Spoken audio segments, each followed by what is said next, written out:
No more music. Music has been banished. Hi. Hello.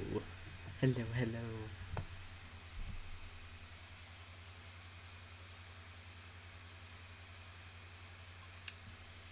Gotta sip. Gotta sip a lot. Simply because I think I have allergies now. And it sucks.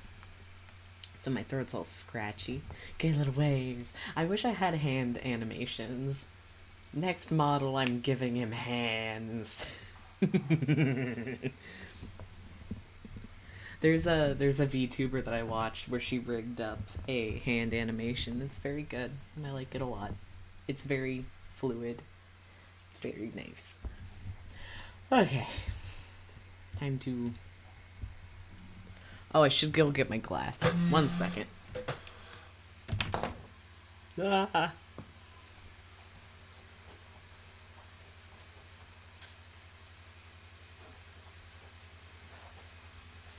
Glasses got. I can see. Egads. By Jove. Okay. Ace Attorney music. Who's messaging me on Discord?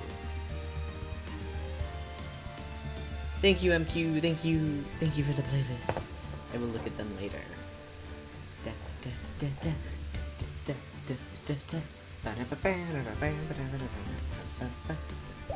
Okay.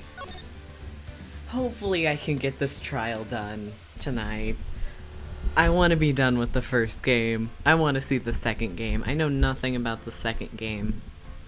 I probably know stuff about the second game. I just have... yet. I just don't have it with any context. Okay.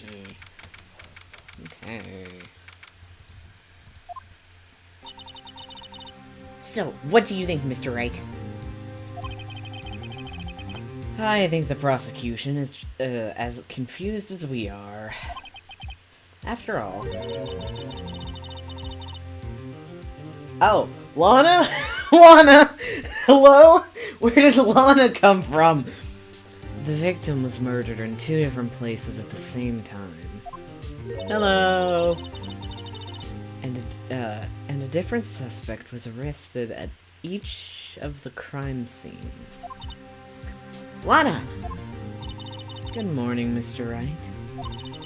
I apologize for yesterday. I was indisposed. I hope they didn't hold you too long for questioning. We just finished, actually. I'm used to all-nighters, though. So, how'd it go? It's as Mr. Wright suspects. The police are clueless. I figured as much, so I struck a plea bargain. A plea bargain? What do you mean by that? We agreed that if I told him the truth behind this simultaneous murder, they wouldn't seek capital punishment. That's what I mean, Emma. But Lana, don't tell me you... Much to my regret. I'm as much in the dark about this as they are. Miss Guy. We found trace evidence of a certain person in the police department's evidence room. My water bottle just crackled at me. Oh my gosh, I'm jumpy. Day 3. We are on day 3. You did miss a lot. I got through a surprising amount on last stream. I think I got through the rest of the trial, and then investigation segment. Investigation segment, my detested! It made me look at a bloody handprint that I already knew was blood. They belonged to Officer Jake Marshall. The cowboy could have killed someone! What kind of trace evidence? Blood-stained fingerprints, to be exact. That's the trump card I have up my sleeve today. You do understand what this means, don't you? In order to defend my sister, you're going to accuse Mr. Marshall? We have to play the cards we're dealt. Isn't that right, Miss Sky? Do what you have to, Mr. Wright. Da-na-na-na-na-na-na. We're taking a cowboy to court, baby! Put in the vase? It did make me assemble a vase. I'm scared about the vase because you guys seem to hate the vase. It wasn't that bad to assemble, honestly. It only took me like a few minutes. The court is now in session for the trial of Miss Lana Skye. The defense is ready, Your Honor. Yes, I get to do his gay little voice. The prosecution is... Huh? I'm afraid you'll have to clarify. It takes 30 minutes by car to reach the police department from the prosecutor's office. Yet the victim, Bruce Goodman, was slain at both places at the same time. But that's not physically possible, is it? What's more, I hear the victim from the evidence room just disappeared. Yes, and the body Yes, and the body eventually reappeared in the trunk of Mr. Edgeworth's car. Wow, this is one messed up trial. One of my duties as prosecutor is to present impartial evidence. Today I will present evidence relating to the murder at the police department. In doing so, I believe the way in which we should proceed will reveal itself. Now what sets Mr. Edgeworth apart? Now that's what sets... I can't read! Now that's what sets Mr. Edgeworth apart. He sounds so on top of things. Even though he doesn't know what's going on himself. And that's supposed to be an admirable trait? Oh, I forgot to put the Twitch chat on my phone. I was wondering what I was missing. Aha. Aha. There we go. Automod hates me loving Edgeworth. What did Automod make? What did Automod? Blows him a kiss. I'm pretty sure I tried to clip it. Cal said the words, I hate this vase, but whatever. I'm sorry, hon. Automod hates, Automod homophobic. It is homophobic. It hates gay. It hates trans. It hates... I don't remember what else it's flagged. Man, our banned word list on this stream is so funny. I think MQ should copy and paste it. It's so funny to me. We're just gaining words every day. Okay, back to the game. Yes! Go forth, MQ. I trust you. Very well, let the trial resume. On the day of the crime, what exactly transpired at the police department? Mr. Edgeworth, you may call your first witness of the day to the stand. For its first witness, the prosecution calls the suspect of the murder that occurred at the police department. Oh god, it's him! Oh, I hate him. I don't hate him. I just hate reading his lines because he talks in a way that hurts my brain. The suspect? You mean the so-called murderer? Oh boy. Things are getting wild from the get-go. I love his little face. Would the witness please state his name and occupation? I should try to do a voice crack voice for him, because I tried to do that last time, but I did not go fully into it. Yes, sir. I'm Officer Mike Meekin, sir. My occupation is, that would be murder, that would be murder, sir. Oh my god.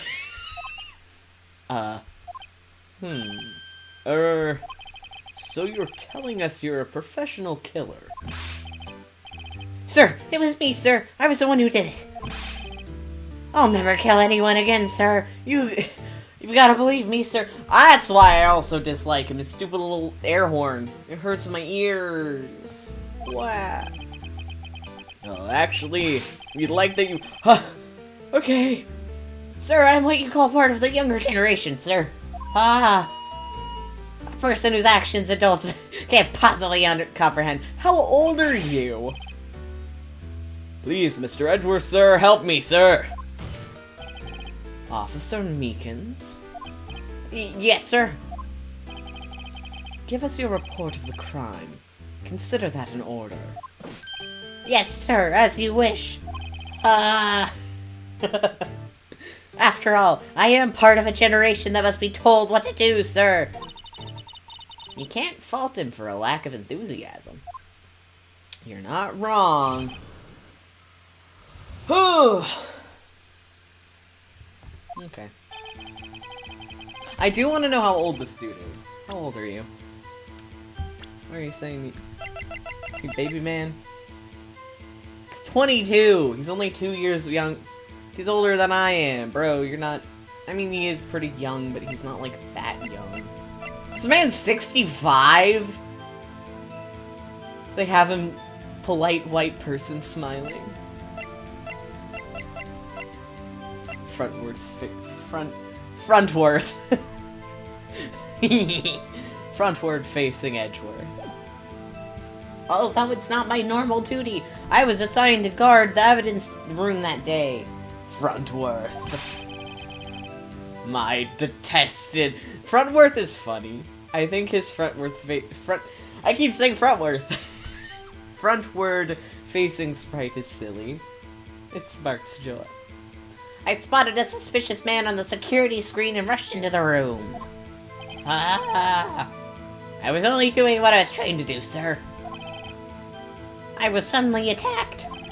I fought for my life, and then I did it. You killed a man. After that, I passed out until another officer smacked me awake. Did Gumshoe? Did Gumshoe hit you in the face? So the victim, Detective Goodman, attacked you. Do unto others before they do unto you. That's the Meekins family motto, sir. I see. Then you fainted and a colleague helped you regain consciousness. Yes, sir. He knocked me upside the head, sir. Was it Marshall? Very well.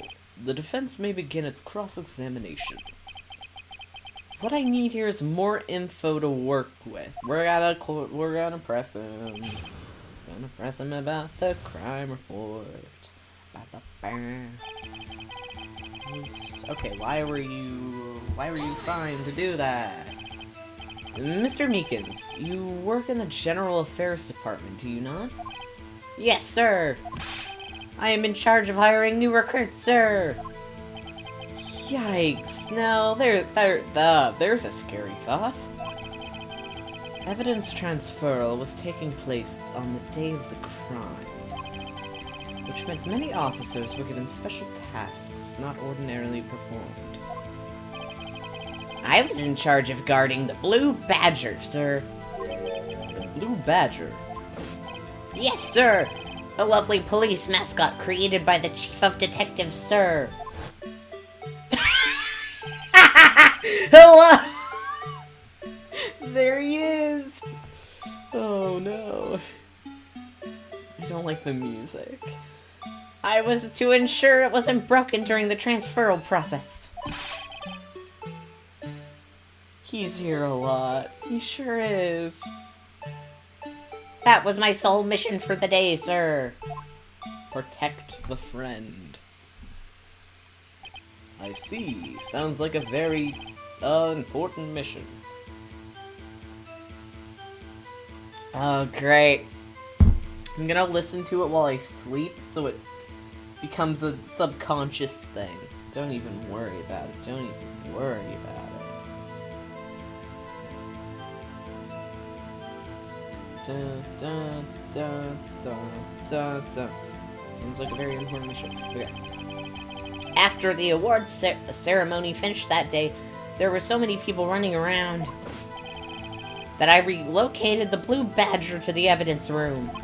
Oh, so that's why you went to the evidence room. Tell us, what did you see when you got there? Spotted a suspicious man, security screen. Tell me about the suspicious man. In order to enter the evidence room, you need an ID card, am I correct?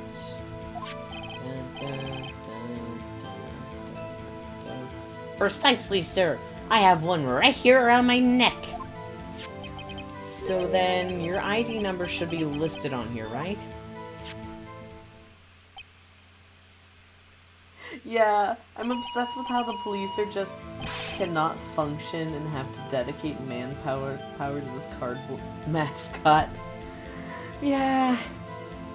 I mean, at the same time, I feel like they might have just wanted him out of the way.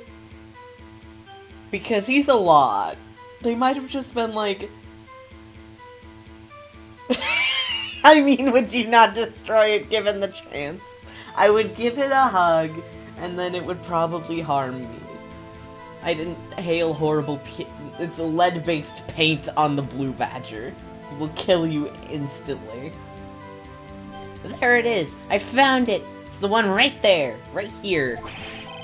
Could you please read us the number? Yes, sir. It's 4989596. That's my number, sir. Ah. I see, huh. But the number 4989596 is shown being used twice. Please explain, witness. It's no real mystery, sir. The first time is when I relocated the blue badger to the evidence room. And the second time is when I went to go get him after everything settled down. Alert! Crime rate drops to 0 as criminals band together to plot elaborate assassination attempt on the blue badger. That would make the crime... 420. Nice! Where's 420? Where's 420? I don't see it. Oh, yeah! Okay, yeah, I forgot about that time. The kidnap turnabout be like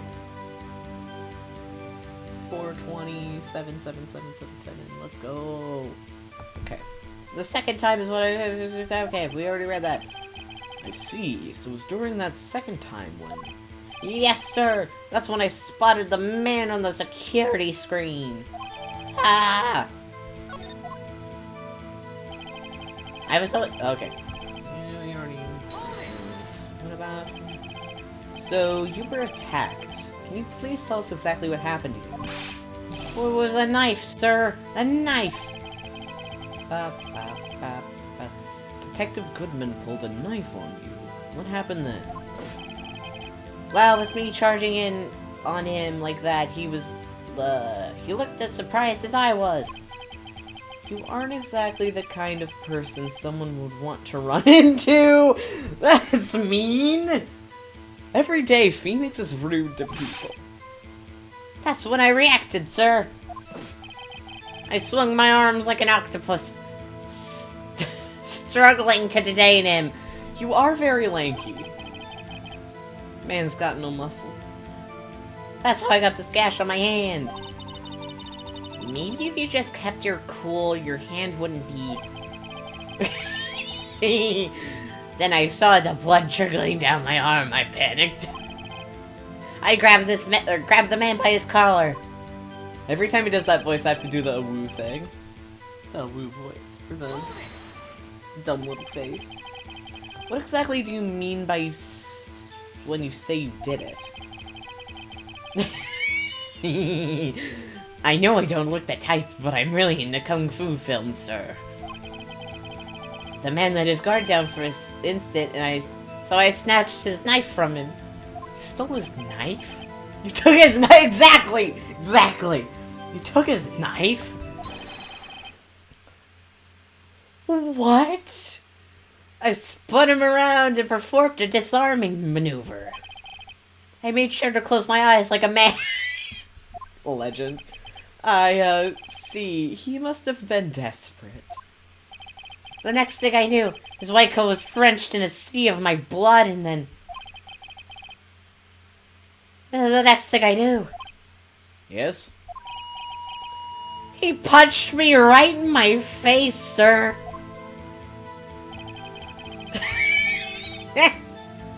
Man got decked. Man got passed out.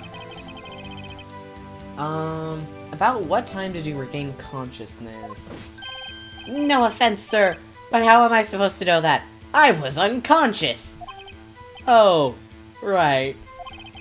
According to the report from the officer that woke up the witness, it was about 5:30.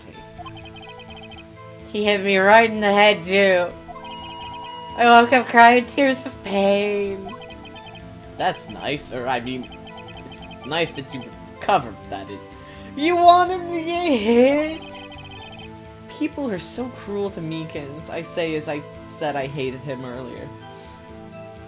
When I came around, though, I made sure to finish my mission, sir. Your mission? Yes, sir. The Blue Badger, sir. You moved him back outside? I returned to the entrance before things got out of hand.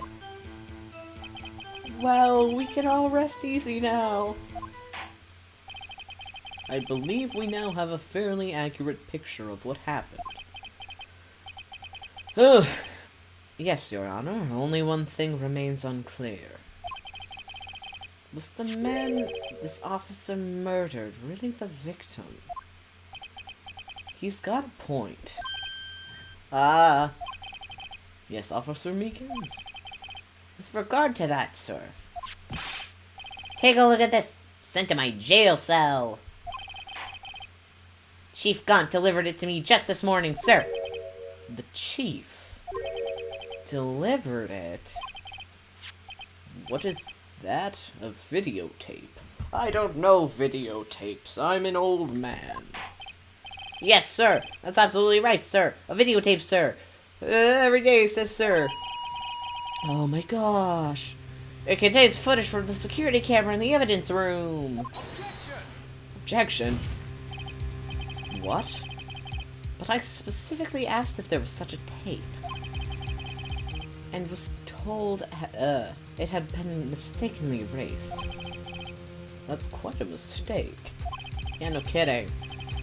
I just do what I'm told, sir. It's the only thing I'm really good at. Aww. Looks like communication with the police department is as good as ever. Love their police representation. Well then, let's have a look. Show us the video of you murdering the victim. Oh, please stop using the word murder, sir. It scares me.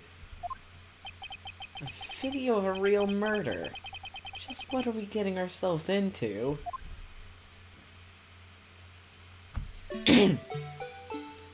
Oh god! I don't like this. I hate this. I hate this so much.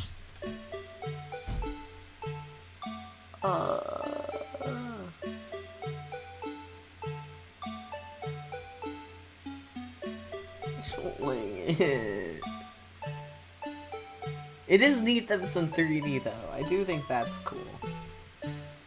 But I don't like it.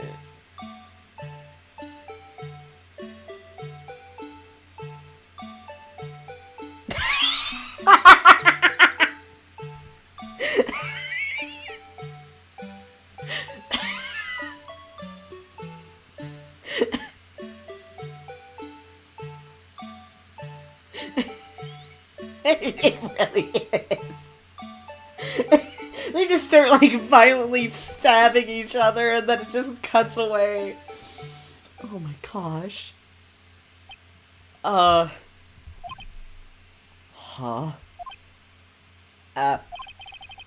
Well, I believe we're all thinking... Oh, wait, wrong. It's so funny, I love it. Well, I believe we're all thinking the same thing. How can we deal with these unsettling feelings stirred within us?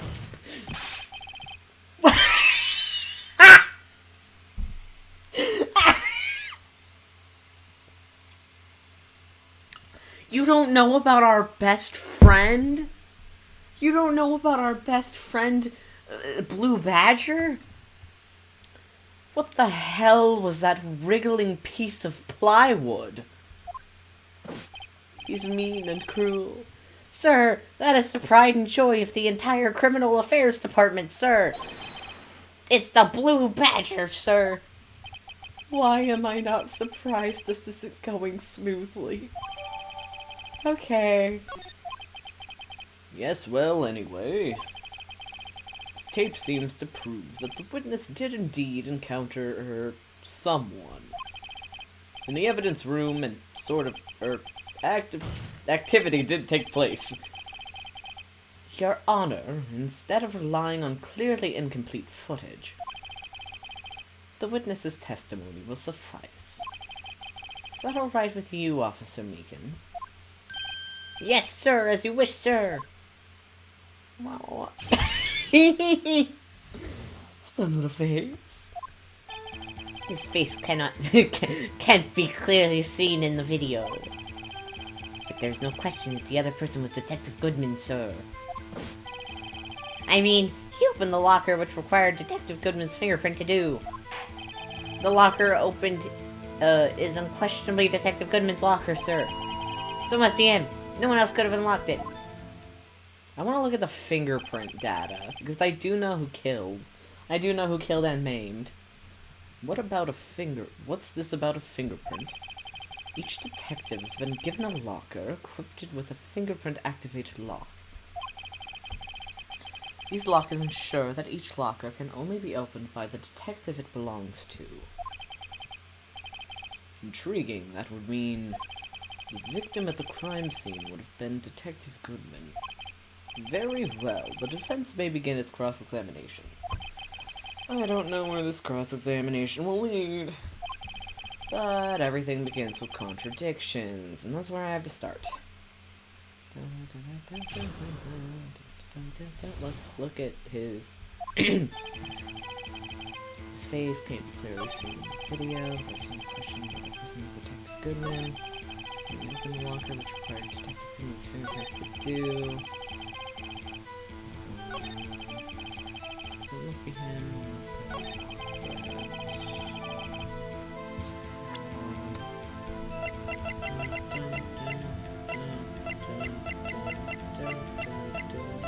I still find it wild the Blue Badger is a thing.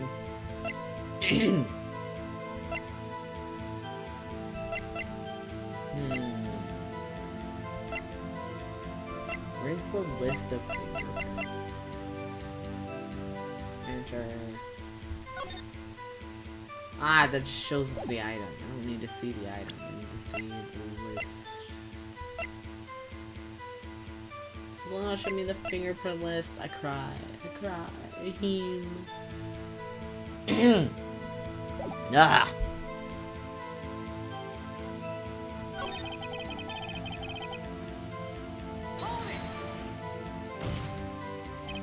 Okay. However, the most important detail is not shown in this video. The man's face.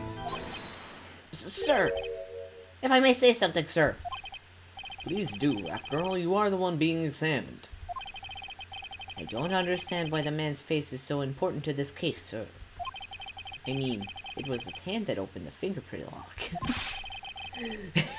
And it was his hand that tried to thrust his knife into my body, sir. Ears. My unsettled state can testify enough to this, sir. Yes, you have a point. The footage doesn't lie.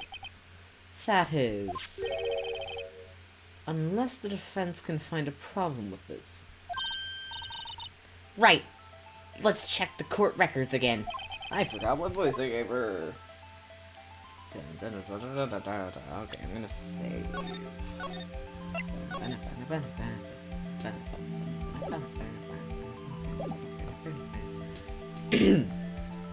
Court record.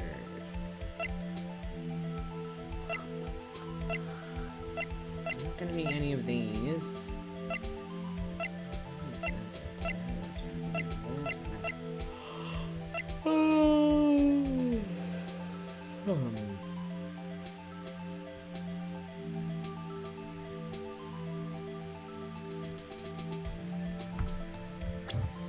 Oopsie. That's not what I want. Goodman. Okay, they did enter at the same time. That's what the contradiction is.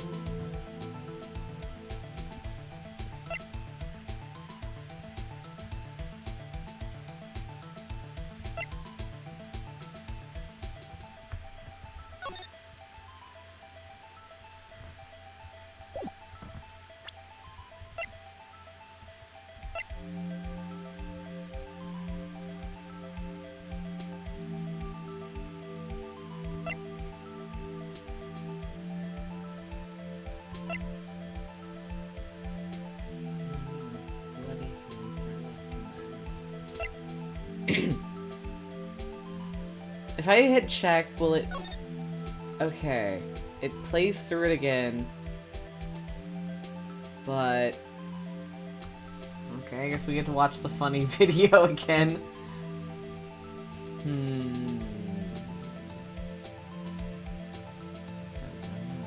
Is he, like, wearing gloves or something?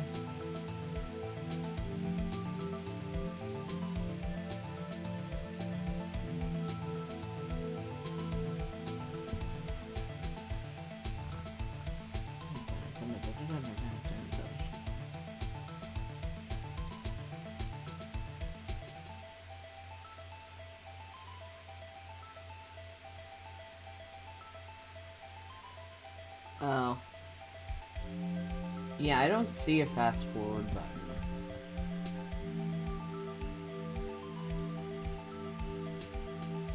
Keep track of everything.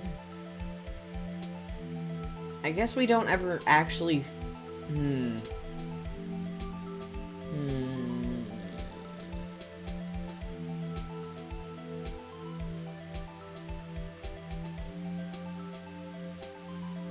Okay. The light is already on! The light is already on! It's already open! It was already open when we got there! So we didn't need to actually open it. Ha! Gotcha! There is! There is! There is a problem! Regarding the video contained on this tape.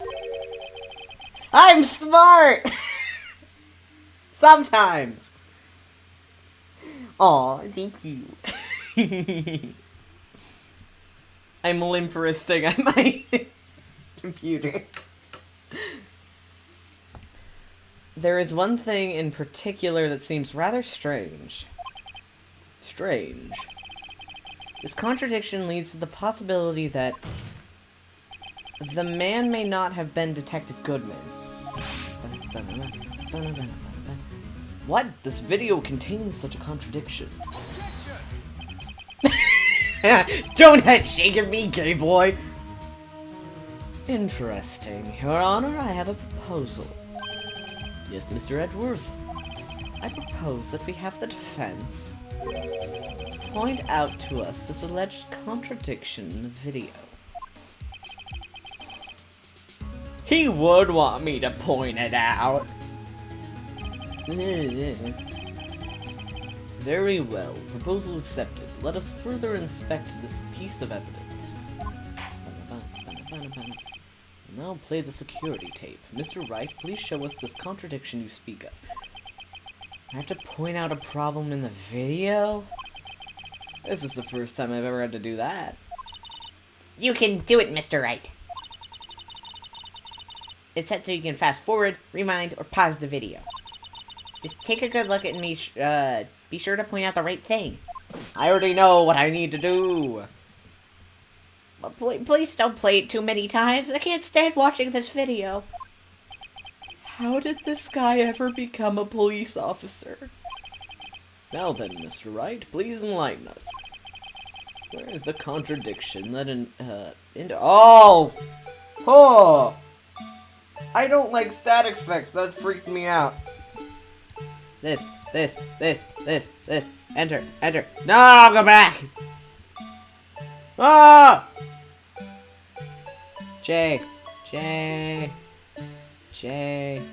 Backspace. No!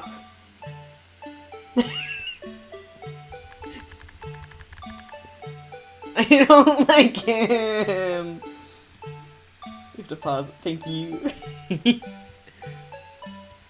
Okay.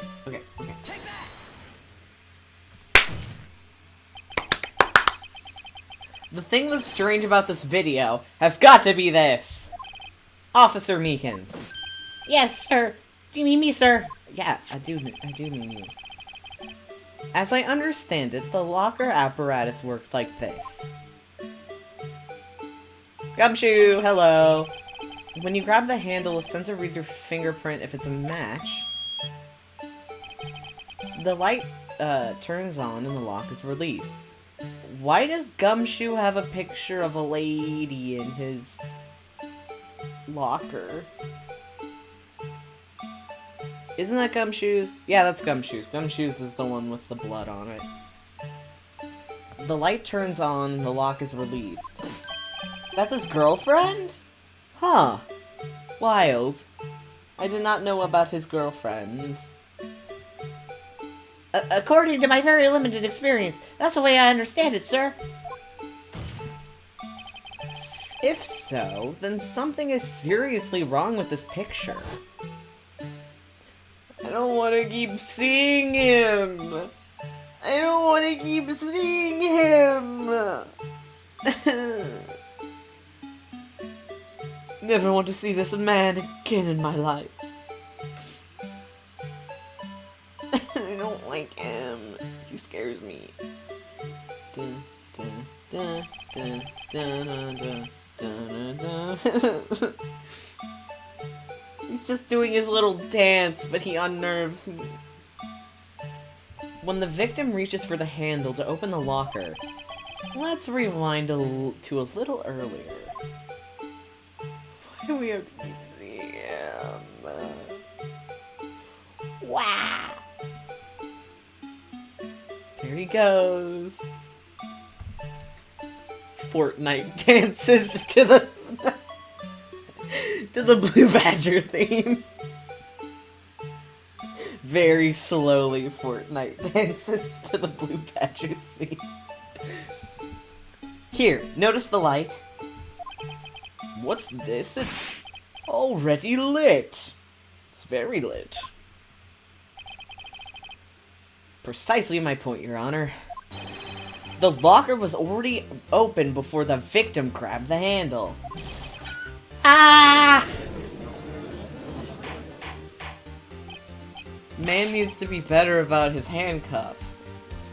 Order, what's the meaning of this? It's very simple, Your Honor. His smug face is so funny. This locker wasn't opened the day of the crime. Bring it, gay boy. But the locker locks are controlled by an electric system. When a door is shut, a sensor is triggered, and the locker is automatically locked.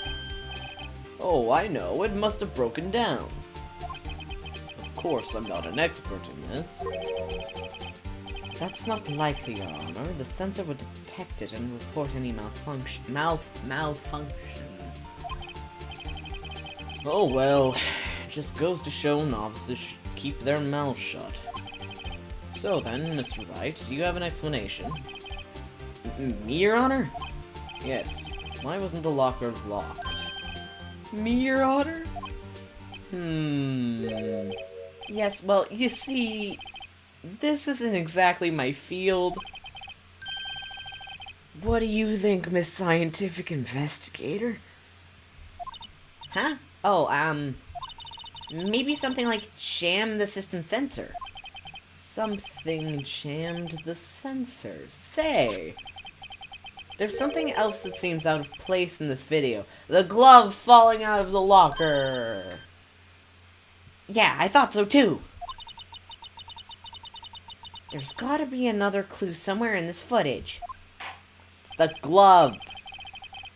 Very well, let's inspect the video once more. The locker wasn't locked, Mr. Wright. Please please stop doing that to me! I don't want...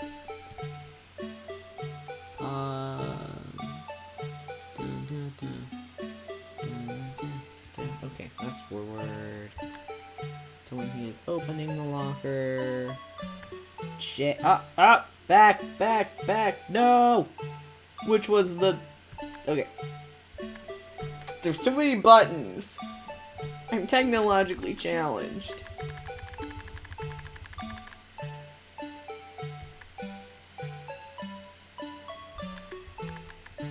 Glove.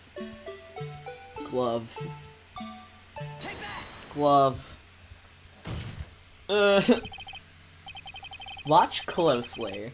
This is the continuation of the part I showed you earlier. Can we please stop? Can we please stop seeing this? I already know what it was. He keeps looking at me with his dead, soulless eyes. What's this? Something white fell out of the locker. But sir, it's been my experience that things fall out when doors are open. I often fall out and roll great distances. Are they keeping you in the locker? Yo, this man's in the closet that contained this man? We can't be sure that item was completely inside the locker to begin with. What do you mean? The sensor triggers the lock when the door is shut. What if something was inserted, say, between the sensor and the door? Inserted? Hello, Remy. Why aren't you asleep? Isn't it early in the morning for you? Remy, Peter, Lucas, not Peter. No longer Peter. Remy, Lucas, what are they? Hermes, Leo, Lime Gold. I'm pointing at you. Why are you up early? That's early in the morning. Why are you up at almost 7? Did you get proper sleep, young man? You got there. I'm sorry. My memory's bad. You know this. Well, God is dead. He sure is, but, Did you get sleep? Did you get sleep? This is a threat. You aren't my real dad. Well, I might not be your real dad, but this is a found family.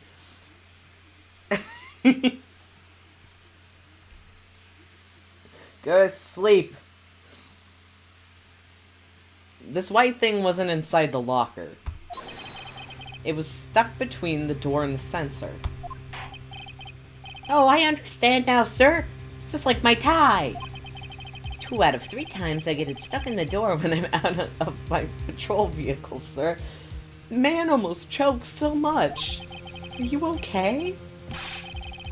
Oh, okay, you cut him off. Good to hear that. But the object would have been extremely thin, or would have to be extremely thin to fit in the door.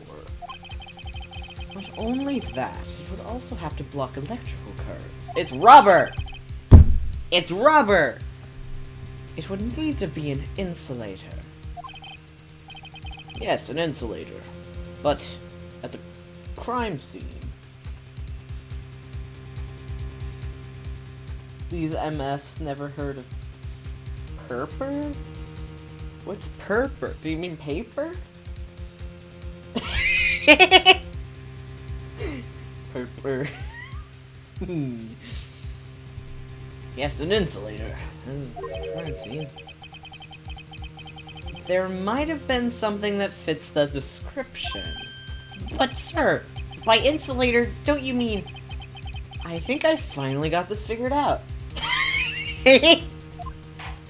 Mean and cruel. No, I was being mean, but I think purper is just fun to say. Fun and... fun, I don't know, fun words.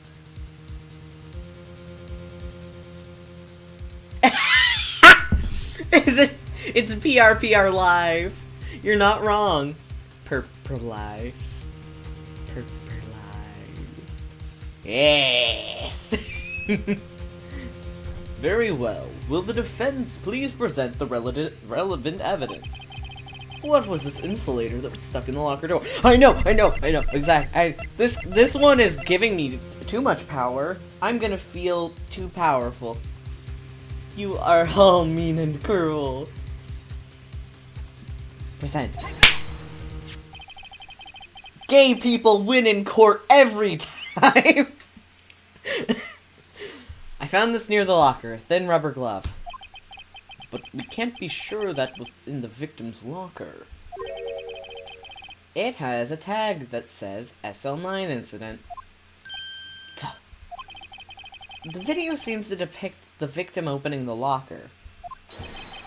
Ah! Stop showing me his face. I don't want to see his face ever again. But that isn't the case. The lit lamp attests to this. On the day of the crime, even I could have opened that locker. Is this not so, Officer Meekins? Sir, would appear so, sir. I just want to see the cowboy. Can we get the cowboy? I want the cowboy back. I want Marshall back. Order, order, order. So we are to believe that the victim... It already gives away who it is. Wait a minute. Is that what he looks like?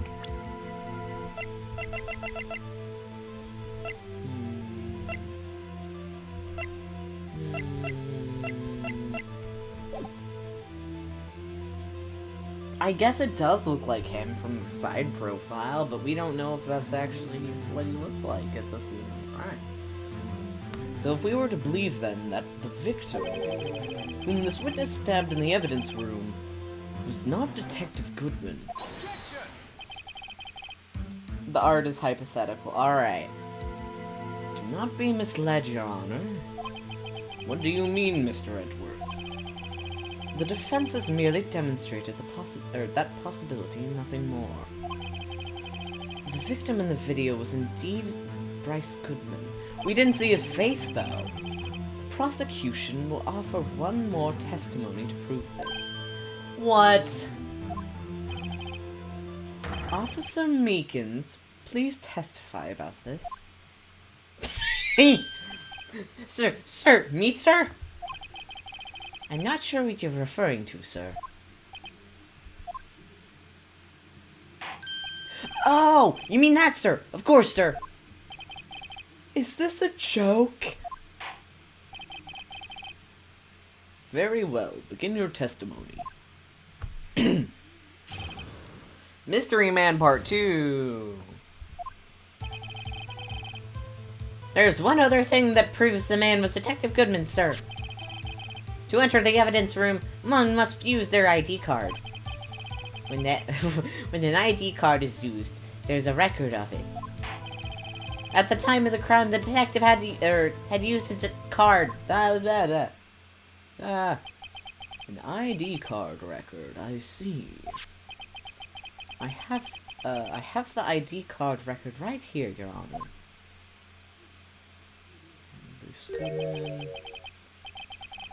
The ID used at 5:15 is that of the victim.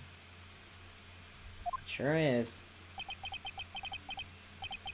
Just before the crime, Yes, without a doubt, this is the victim's ID, but an ID card can be stolen. However, one thing does strike me as unusual. Several hundred cases should have been due for transfer. Why was there so few people using this room? This particular evidence room is only used for storing certain special cases.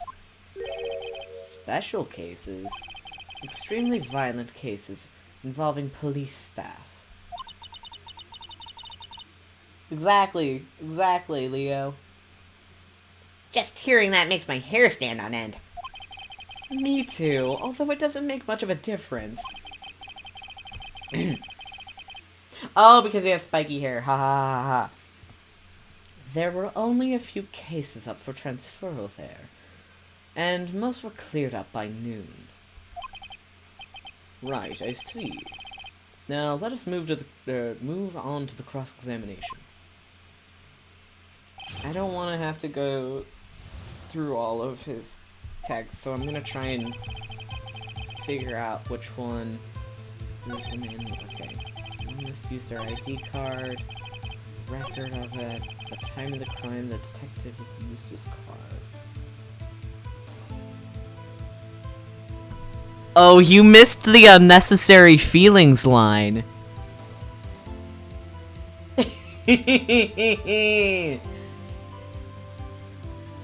God, the unnecessary feelings line. Let me pull it up. I'm gonna send it to Leo so he knows what we're talking about.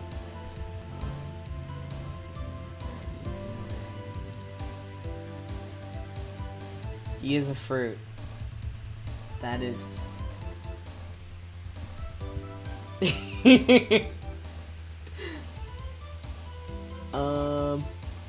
There's so many memes for this.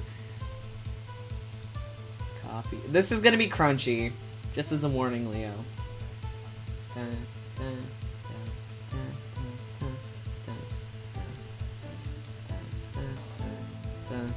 Also, take your meds if you have your meds.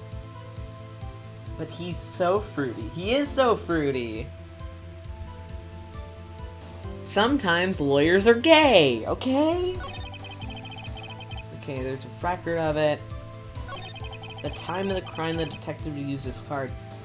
Press him about that. Earlier, I believe you testified that when you asked the man to show his ID card... Wait. Go order your meds. This is a threat. It's not a threat. It's a pat on the back. Okay, but, Officer Meekins Benrier you. That's all I'm saying. Yeah.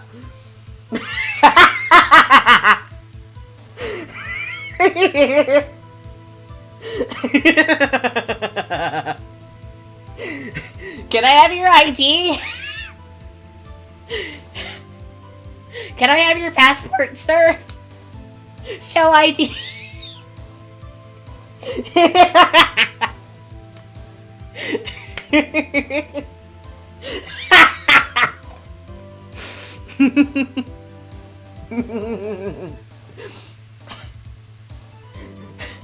He wouldn't show me his ID and then he pulled a knife on me. He's a threat to Black Mesa. I will harm you in an arcane ritual. Do it, coward. I'm not afraid. Early, I believe you testified. Okay. Can I have your ID? Yeah, he pulled a knife on you. He pulled a knife on you. Yes, sir. He didn't show me any ID, sir. Gaunt is Gordon.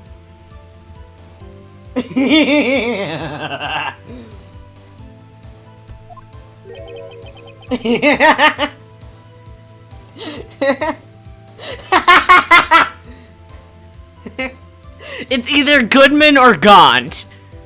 One's dead and the other is... He reminds me of a passive-aggressive soccer mom. I'm in a horrible mood tonight. Not like a horrible mood, but being awful on stream mood. Goodman is right there. Freeman, an evil mood. Mischief. I'm causing physical damage to my friends.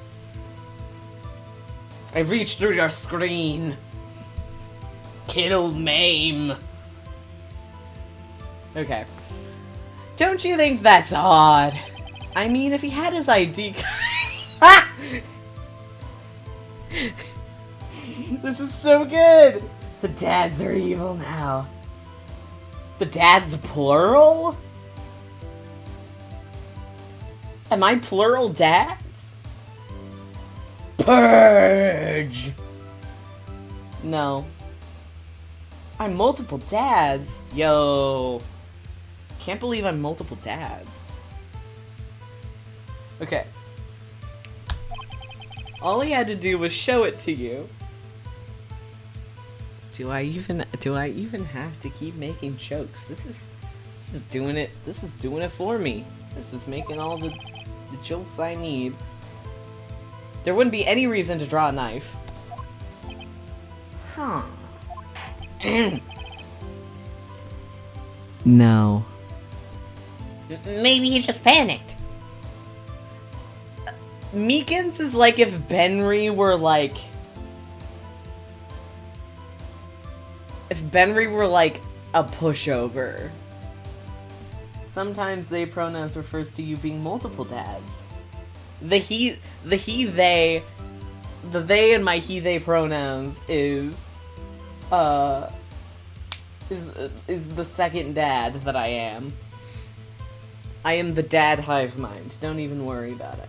If Benry were the most annoying he's not that bad, I say, as he's probably gonna show up later and I'm gonna hate him. He just panicked. Everything stems from contradictions. Let's point him out. Mr. Wright, what do you think? I'm confused. I am too. What? The problem with this ID card testimony is far too obvious. It's not like Edgeworth to miss something like this. You're thinking too hard about it. Come on, let's show him what we've got. Thank you, Emma.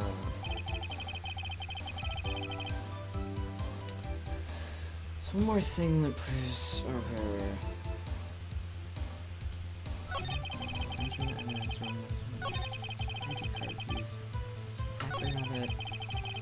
Crime detective uses card...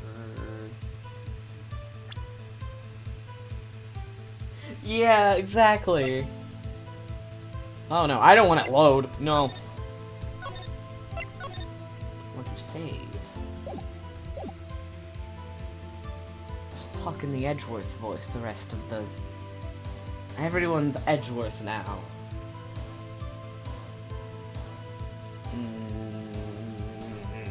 Let's look at what we have. Ah! Caps lock.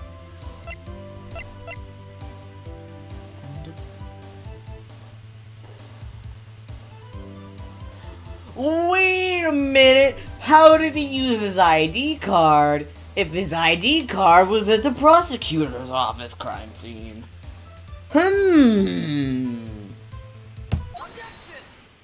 Screw you! I'm doing good tonight. Wait one moment, Officer Meekins. No, I'm no good at waiting, sir. I have the victim's ID card right here. I found it at the crime scene. That makes sense. The other crime scene! When I say crime scene, I'm not referring to the evidence room at the police department. I mean the other crime scene. That's what I said, baby!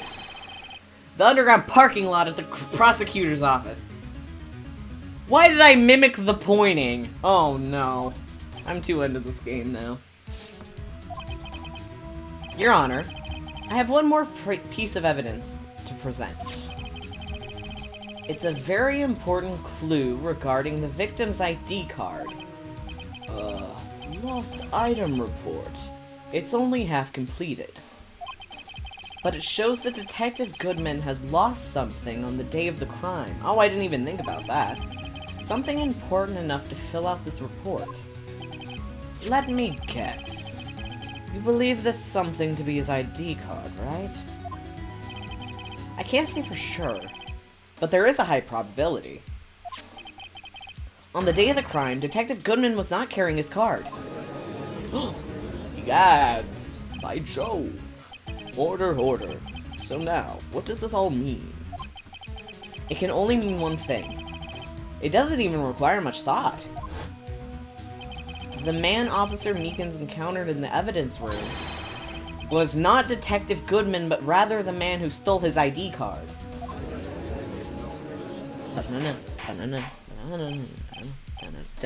Order, order, order. Does the prosecution have a response? I have only one thing to say to the defense. Bravo, Mr. Wright. Bravo! Allow me to summarize the defense's argument. Okay, gay boy. Gay little... Yeah, exactly. Gay little... I'm going to contradict your evidence now. Screw you, Mr. Wright. Gay little... Does a gay little pulls up sheet of paper. At 5:15 on the day of the crime, the man in the evidence room Officer Meekins encountered was, The man in the evidence room Officer Meekins encountered was not Detective Goodman. There were two grounds to support this. There are two grounds to support this. Stop showing me him! First, the locker in the evidence room was already unlocked. Second, the victim lost his ID card. Am I correct so far, Mr. Wright? Yes? What's he up to? That being the case, we must inevitably arrive at the single conclusion. If the victim in this video is a fake, then the murder in the evidence room is also fake. In other words, the security camera does not show the instant of the murder. That is... Well, I guess that's right. Is something wrong, Mr. Wright? Only moments ago, you seemed content to be pointing your fingers around. You're finger waving at me, gay boy. This isn't going to end well. Oh my gosh. Well, it seems you finally realized exactly what you've gone to such lengths to prove. Explain yourself, Mr. Edgeworth. The defense has already done the explaining for me. The victim in this video is a fake, which means the murder did not take place. At the police department at 5:15 the day of the crime. So, the real crime could only take place at one location, the underground parking lot. Oh, so you're gonna say that the defendant is the murderer? Yep. Okay. Thank you. At the prosecutor's office, the murderer being Miss Lana Sky, the defendant. The evidence is compelling. A trustworthy witness observed the moment the defendant used the murder weapon. Ah.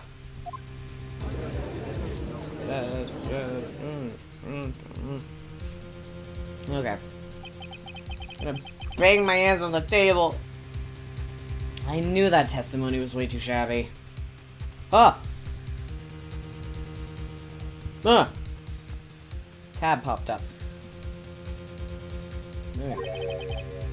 It was all a trap from the beginning. Edgeworth is doing his gay little mind games.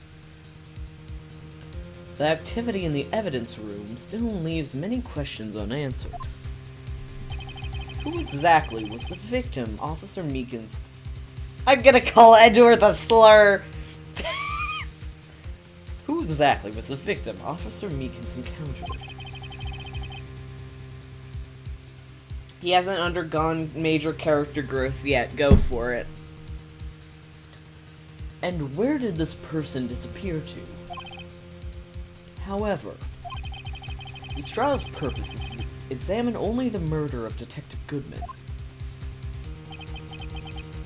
Just so, Your Honor. Mr. Wright, you have to do something or else Lana... He's going to his mind palace.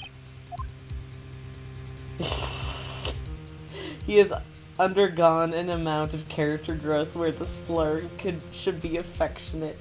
I mean, you're not wrong. The entirety of one case was just me going, I wish I could hug him. I wish I could hug him and send him to therapy. He needs it. What do I do? How am I supposed to get myself out of this mess?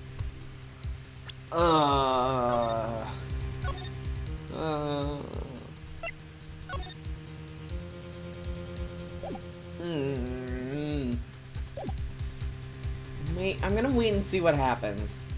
Because I don't have anything for sure that I absolutely know. I'm gonna save again. Because I just want to make sure. Okay. I'm gonna see what happens. I legitimately don't know what to call him out on. Better pace myself. If I rush ahead, I might run into another trap. But Mr. Wright, if you don't do anything... Seems the defense is out of ammunition. Ah, shoot! The surrender flag has been raised. Your Honor, may we have your ruling now? Don't give up, Mr. Wright. Get up and fight. Oh, it automatically makes you do the objection. Okay. One moment, Your Honor. What now, Mr. Wright? Don't tell me you're objecting to what you've just proven. Of course not. But I almost walked right into the prosecution's trap. What are you talking about? This cross-examination has proven one thing and one thing only. The security video did not show the actual murder.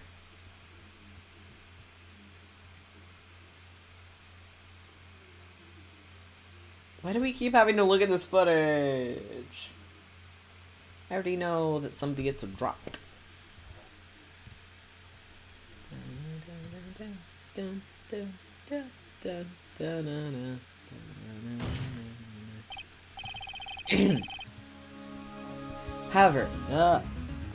However, it cannot be said it is unrelated to the murder in the parking lot. That was a weird fade. Specifically, large amounts of blood traces were found in the evidence room. The defense demands further examination of the truth of the matter. Mr. Edgeworth? Yes, Your Honor. If this court were to examine this further, other witnesses will be necessary. Cowboy? Cowboy? Cowboy? Hand him over? Can I have my boy? Is the prosecution prepared? I'm sorry, Your Honor. The prosecution considered the incident at the police department to be unrelated.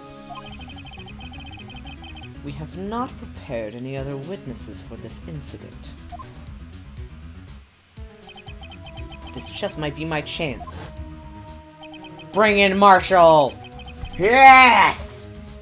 Time to call a certain Texas Ranger to the stand. Mr. Wright, do you mean... Your Honor, the defense would like to request a specific witness. Oh, whom do you have in mind? Yeehaw, baby! Someone we have reason to believe knows the truth. The truth behind the activities that took place in the evidence room. The prosecution's request to hear this person's name before deciding whether or not to comply. We don't get to decide who you bring in as a witness. Why do you get a say in who I bring in as a witness?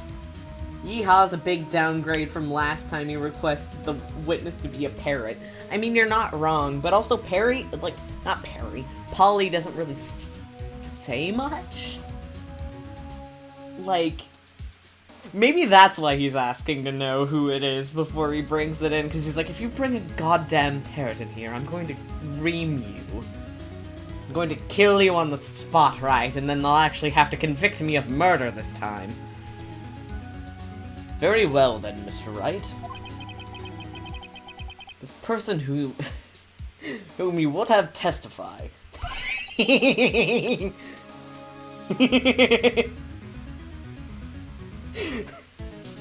Put me in the slammer, I'm not afraid anymore. I will kill this man on the spot if he brings another avian to to testify in the court of law.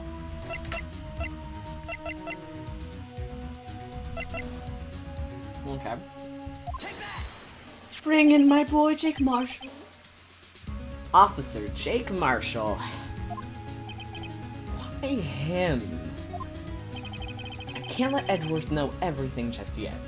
Every day they do gay little mind games.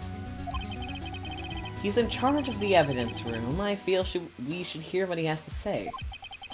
The prosecution agrees to the defense's request.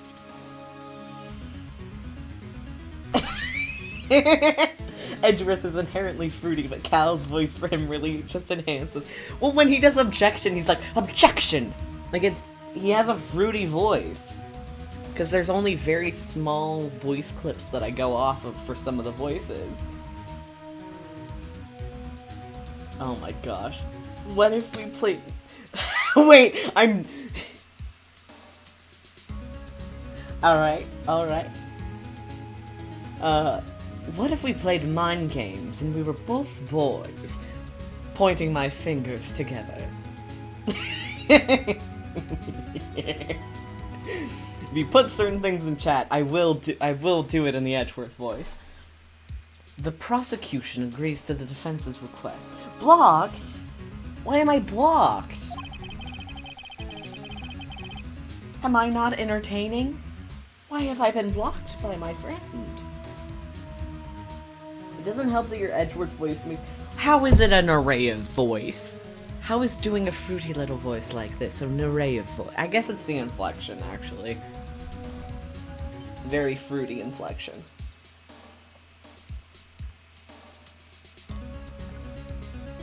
Voice only used for fruits. Okay. Since he was responsible for guarding the room, we should hear his testimony.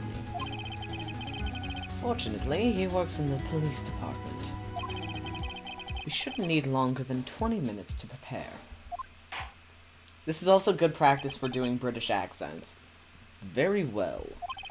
The court will take a 30-minute recess while the witness is... I don't know what that word is. Will the prosecution please prepare the witness during this time? Why does the prosecution always get to prepare the witness? Aw, shoot. Skipped his lines. Subpoenad. Sugma. Sugma Joe.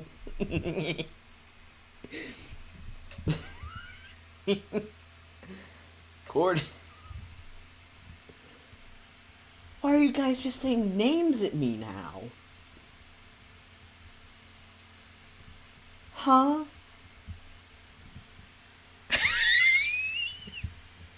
I have a little skit in my head now, but I don't know how to play it out well.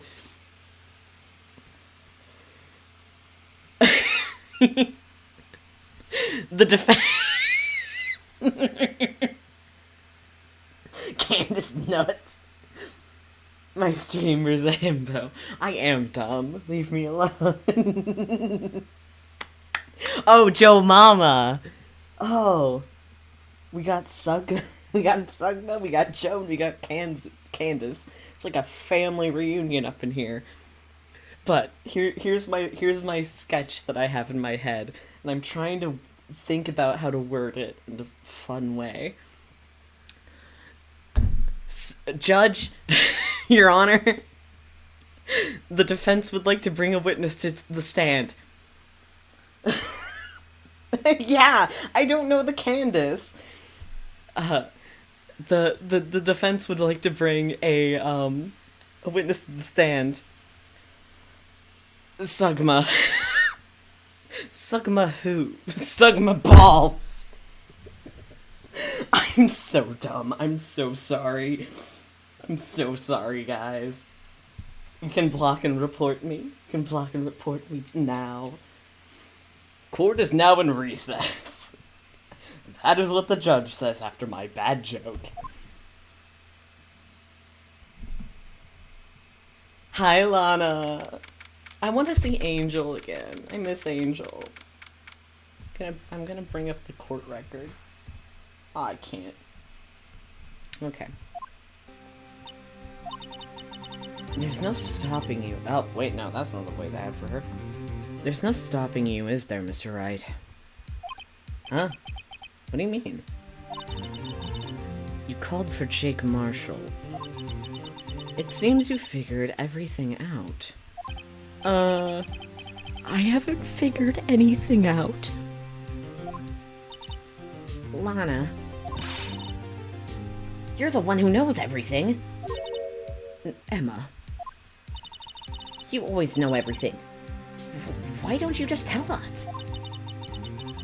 Mr. Wright is trying his hardest to protect you.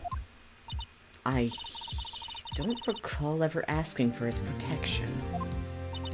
How can you be so cold? Don't you trust us? Don't you trust me? Hope I'm not interrupting anything, pals. They're having a gumshoe. Oh, guess I am. I'll come back later. Gumshoe. Wait, Detective Gumshoe, what is it? Come back here. Bring my boy back. Got a lot of nerve, pal, making a detective run around, all around while on duty. On top of it all, you call me here. I've seen happier people at funerals. Sorry, detective. You better be, pal. What? Hey! It's you there, Chief Prosecutor Sky. That's okay. So, have you brought what I asked? Oh. You mean this, right? Your papers? Papers and documents? My apologies, detective. Due to my present circumstances, I was forced to use Mr. Wright's name when making my request. My name? Identity fraud. Never in a million years would I have thought it was you who asked me. There's a paper. Piece of hair that fell in my face. Could I bother you to bring me the SL9 incident files? I need them by noon. Talk about crazy. The SL9 incident. But Lana, that's... I thought Mr. Wright might need them, so I brought them here. Here, you might do well to read them. Thank you, Lana. Thank you. I can't believe you, the chief prosecutor, were a witness in this case. Gumshoe, she's not the witness. I'm sorry, bud. Miss Sky was a witness? Oh, and that one. Joe Dark. Huh. Take it from me, you don't want anything to do with serial murderers. Oh, what? Now I've brought you stuff. You just gonna annoy me? Emma? But why? Why is your name in here? What? My name's in there? I don't know, unless... No, it couldn't be. Lana, this SL9 incident... Is that... That's the classification number, the police filed it under. 2 years ago, the rest of the world knew it as the Joe Dark killings. The Joe Dark... No, Lana. That's over with, no. Oh, no. Emma, wait. She ran away. You know what? I just remembered. I gotta be somewhere. Goodbye. Sorry, pal, but I'm out of here. I'm out. Yep. I'm out of here. Bye. Jake Marshall, Angel Starr, Damon Gaunt, Miles Edgeworth. Not to mention Lana and Emma. Everyone involved with this case is connected to those killings 2 years ago. It can't be just a coincidence. I don't think it is. I don't think it is. Dun, dun, dun, dun, dun, dun, dun, dun, dun, dun, dun. Ah, no. Shush, shush.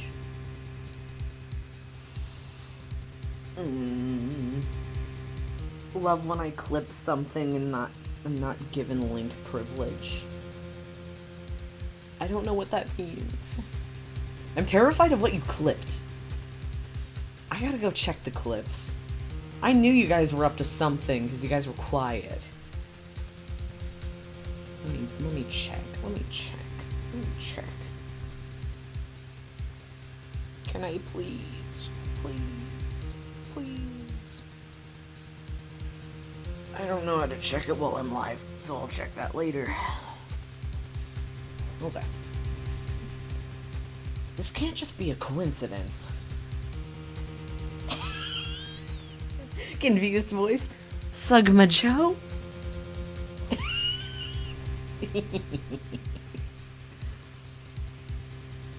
Sugma Joe is my full name.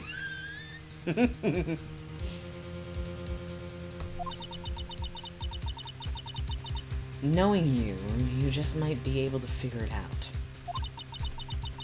Time to get back to that trial, right? Best of luck. I better take a good look at this file. It's gonna be the DL6 incident again. To be continued. Why did they give me the coffin? Sugma Joe being my real name? That's my real legal name. My real name is Sugma Joe Candace. Middle name Candace. Okay.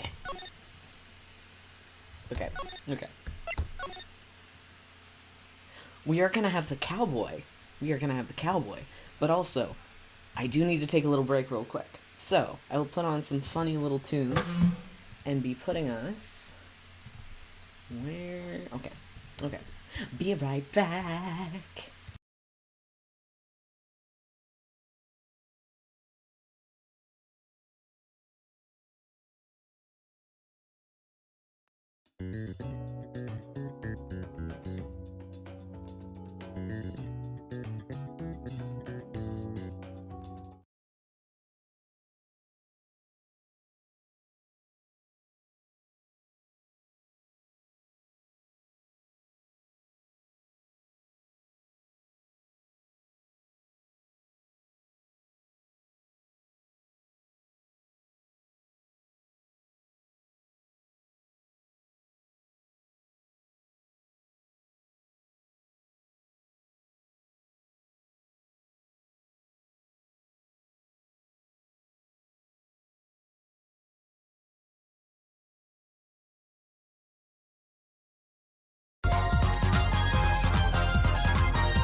Hello.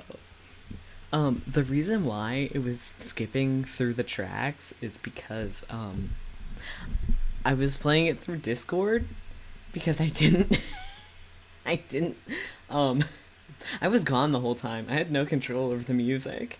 I was like, just going, because I didn't want to, like, I wanted a break as soon as possible, and I was too lazy to set it up. And I'm like, oh, it will play them in full, right? It will play them in full. It will totally play them in full. I walk away, and then I pull up the stream before I got back, and I was like, oh no, I sent them to audio hell. Whoopsie, whoopsie doodle, whoopsie. So sorry about that, but. Now you know. Now you know. Okay, it's time to go back to the gay voice. Every day I slip back into the gumshoe voice. Oh, I need to refill my water.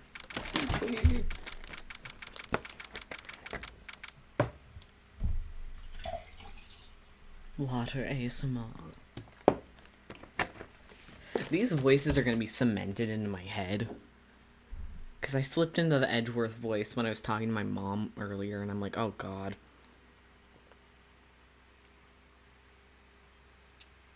It can't be even more of a fruit.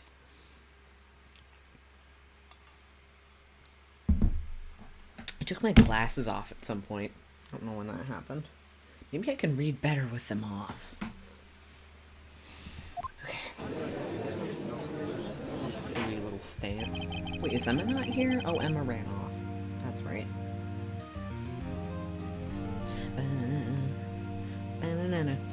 The court will now reconvene for the trial of Miss Lana Skye. Emma didn't come back. Allow me to call the next witness to the stand. Cowboy. The officer in charge of guarding the evidence room on the day of the crime. Marshall. Jake Marshall. Witness, please state your name and occupation. It's gonna play. Yes, the cowboy music. Let's go. Dun, dun, dun, dun, dun. The only downside is having to actually read what he says, because it hurts my brain. Me, partner? Oh, I'm just a man, same as you. Rounder in the trails of civilization.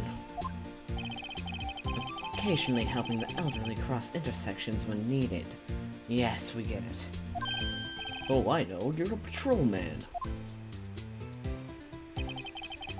As for my name, if you listen hard enough, you can hear the howling wind calling it out. Okay. To be exact, it's Jake Marshall, Your Honor. Howling wind? I've never heard Edgeworth described that way before. Now, Mr. Marshall, let me ask you something. You were in charge of guarding the evidence room on the day of the crime, on the day the crime took place.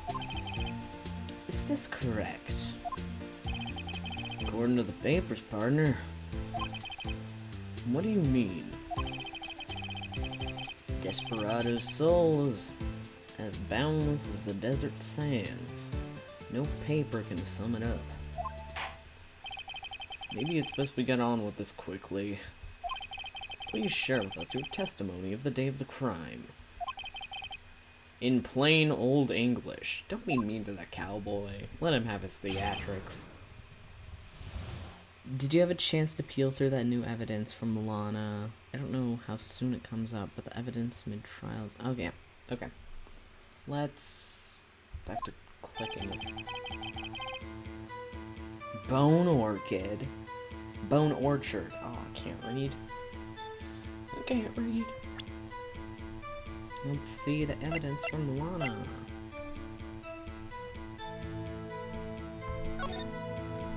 Closed. Perpetrator, Joe Dark. Crime, serial murder, sentence, death. So an innocent man got sentenced to death. Okay, that's fun. Victims, Joe Edwards, Edith Kirby, Jed Bates, Jason Knight, Rachel Mosh, Neil Marshall.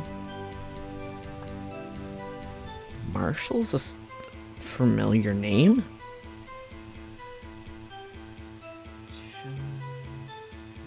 Kirby Bates.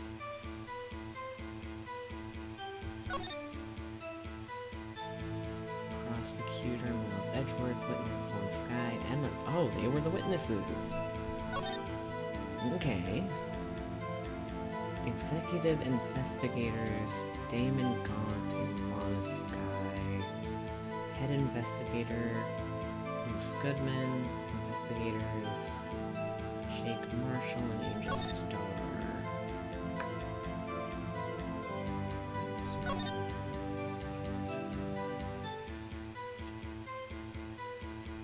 Huh. Okay. Alright. The job was to keep a wary eye on that bone orchard. Okay, I got it right. They said I was supposed to make rounds 3 times a day, but that ain't my style. Besides, the room's protected by 2 security systems anyway. If I remember right, I was at the street side saloon at the time it went down. I'm just an innocent traveling man, so if you're out of ammo, it's time I hit the trail. I can't say I particularly care for your attitude. Can't say I stand for your beard, but you don't see me complaining. Wait a minute. What do you mean by 2 security systems? I mean the security cameras and the ID card reader. I reckon even a cowpoke like you knows about those. Yes, well, what about the fingerprint-activated locks on the evidence lockers? Fingerprint-activated locks? What kind of newfangled doohickeys are those? He's not being very helpful. He's not that good with machines or following orders. Everyone's got their weaknesses, now don't they, Mr. Prosecutor? This one seems like trouble. Okay, Mr. Wright, he's all yours. Cowboy. Okay, I think the first thing I need to do... Let us... save... and let us... bring up the fingerprints we found the other day. Style, central protected, Rembrandts, okay, gotcha there, cowboy. Heck yeah. Officer Marshall, doesn't it strike you as odd that you being called to you being told to testify like this? After all, you weren't in the security room at the time of the crime. And yet you dragged me down here. Sippage, explain yourself, partner.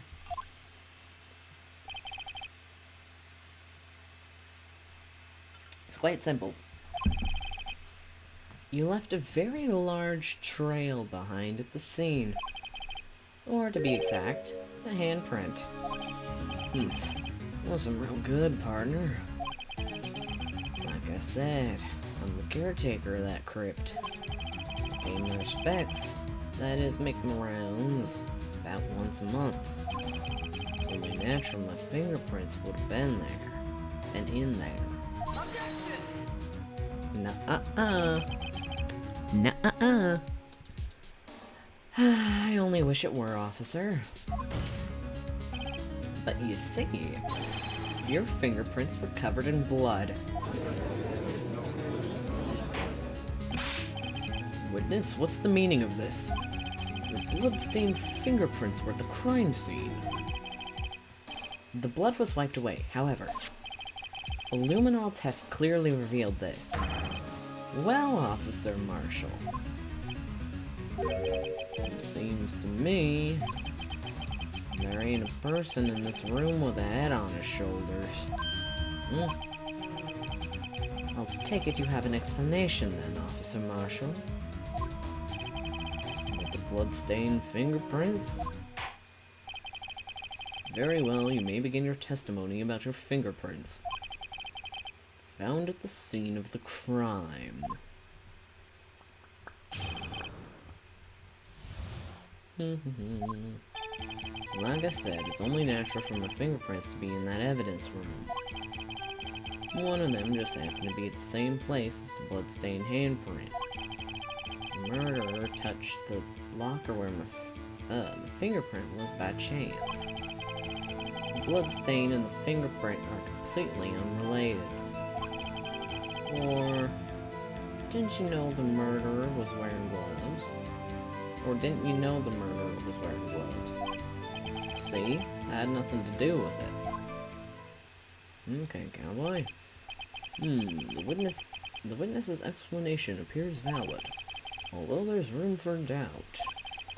Life wouldn't be fun without any doubt, partner. The defense may now cross-examine the witness. This guy's hiding something. I can feel it. Now's my chance to prove it. Alright.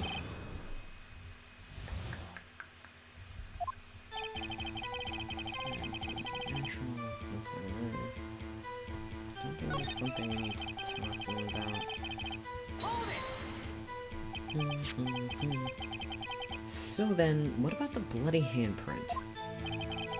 Was a man. It's a mystery. Please explain. The locker is covered in my fingerprints. It just so happened.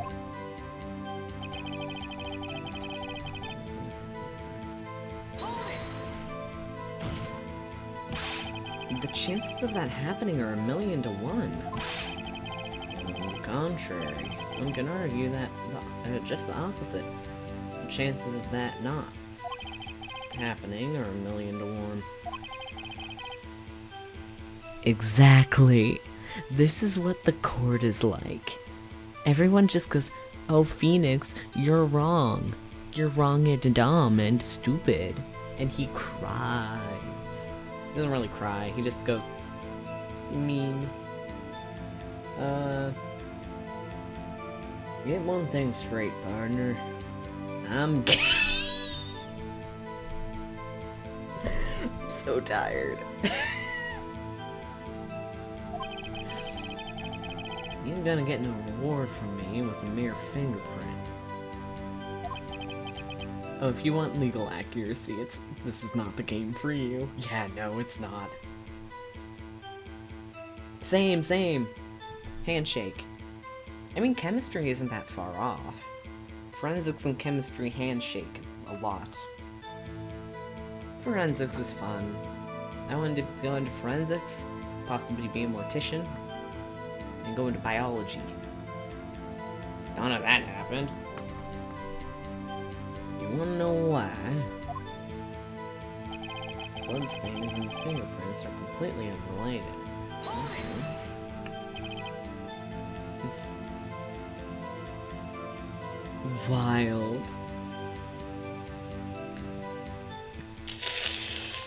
Forensics is interesting, but in the interest of not being an effing cop. Yeah. Valid. I just think science neat, and science applied in finding people who might be related to criminal activity is neat. But also, cop bad. Unrelated. They're as different as night and day. Kinda like cereal and cereal. One's gotta do with breakfast, while the other's a tap of murder. He's right. Although seemingly alike, they're totally different. I don't see what homonyms have to do with this.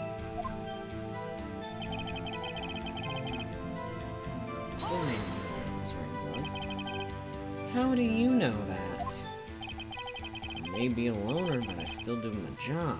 Keep up on the reports. There was a bloodstain at the scene, thought to be left by the murderer. That's right. It was found by found on Detective Gumshoe's locker. Homos have something to do with it. Homosexual was the killer, all along. Everyone in this game is gay. However, no fingerprints were detected on that handprint. Oh yeah, I think we tried that too. So that would mean the murderer wearing gloves happened to place their hand on top of Officer Marshall's fingerprint. That's the only logical conclusion. Can't let him squirm out of this one. I'm gonna find something. Something decisive to tie Officer Marshall to this crime.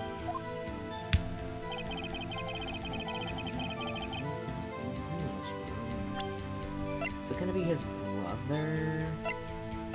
Oopsie.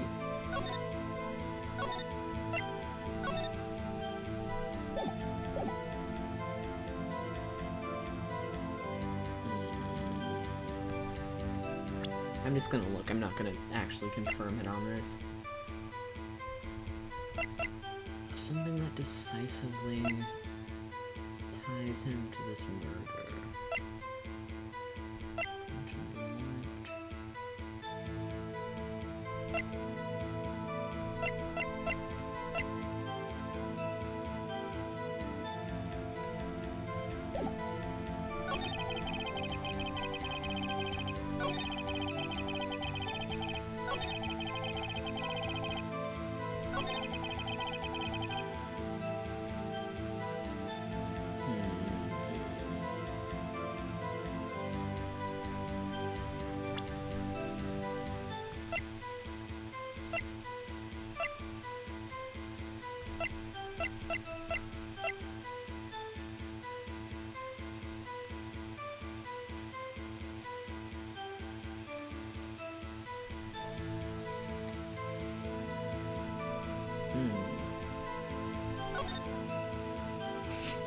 Wait, Remy, you haven't seen this. I did this on accident, but...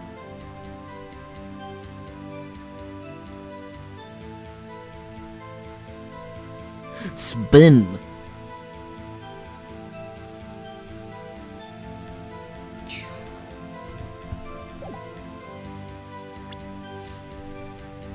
You can do that with a... Yes!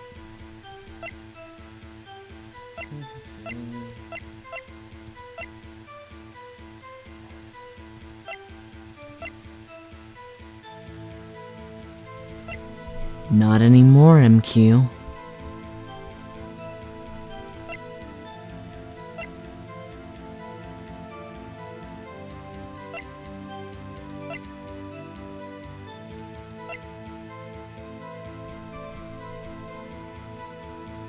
Transports you to the realm of Flat F Friday.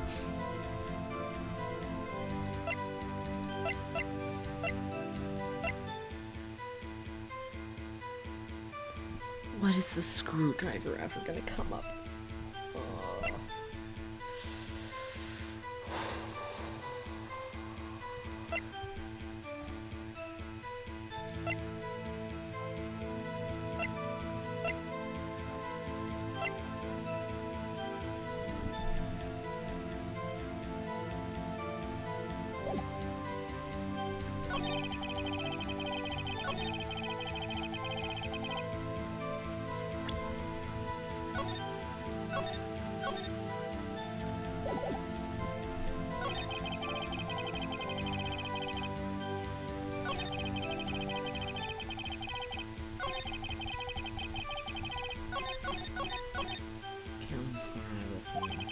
Gotta find something decisive to tie.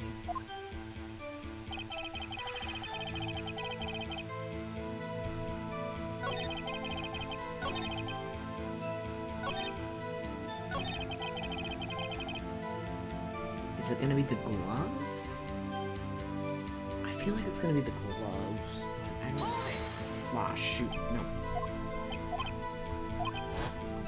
I already saw this. No. This is the first one that's stumped me. In this case. At least this stream.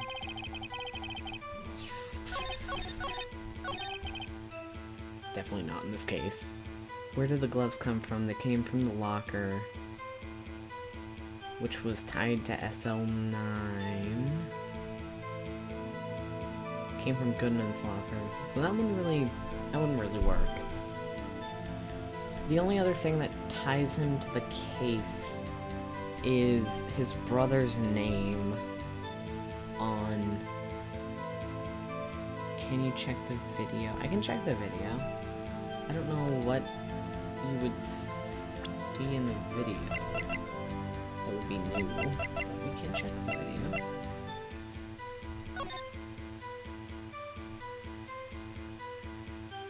It won't let me fast forward.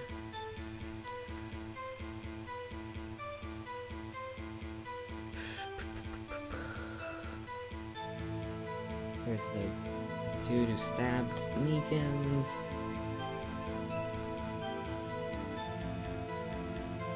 He's opening a locker, the glove falls out.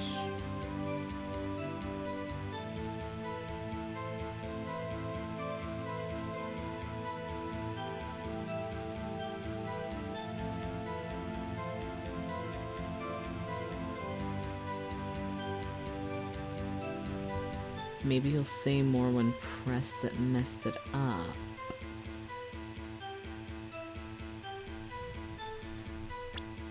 Okay, maybe it's the thing where you have to, like... Because I've asked him everything except for the first thing, and sometimes it's like, oh, well the first thing is actually really diverse then. Something natural. Didn't I already ask him about this? Is it because you, how do you put it, pay your respects once a month? Yeah, that's right. That and one more thing. That locker happens to be mine. What do you mean? I mean what I said. That's the locker I used when I was a detective. The locker I still use. All that's in there now is a heap of broken dreams. I see. It'd be strange if my prints weren't all over that locker. Wait. Apparently his fingerprint data was never removed from that locker's programming. He must have been using the fingerprint lock all this time without even knowing it.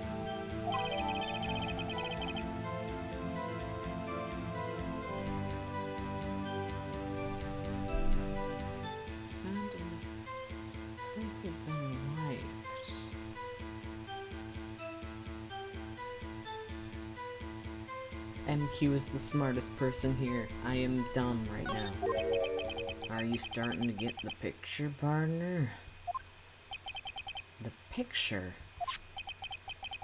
The seal of blood. In the desert, it's just food for the buzzards. There's only one reality, and that's this. The security tape. So long as my trial isn't there, you can't say otherwise. This isn't getting us anywhere, Mr. Wright. Please consider carefully where you're going with this cross-examination. Yes, Your Honor. Now then, continue your testimony, Officer Marshall. I'm assuming it's in the tape, then.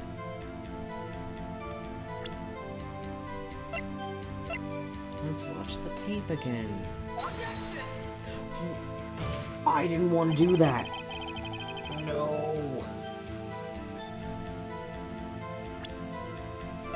You did that on accident.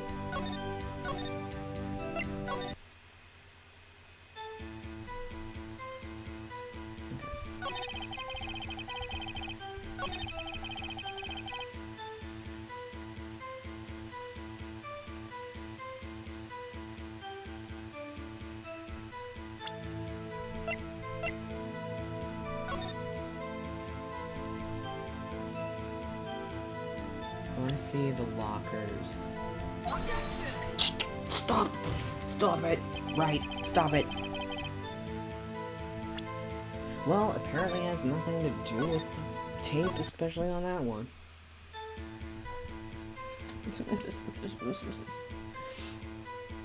Every day I hit the wrong buttons.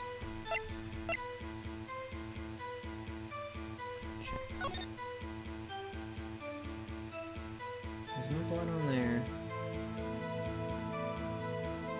He's in front of where the bloody handprint is. Was. We don't see anything happen with the second bloody handprint.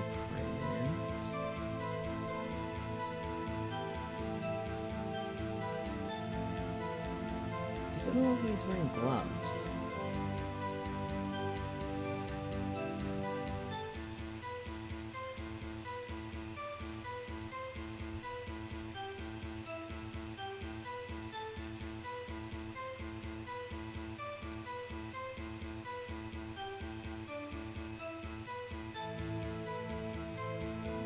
I don't know where the blood came from.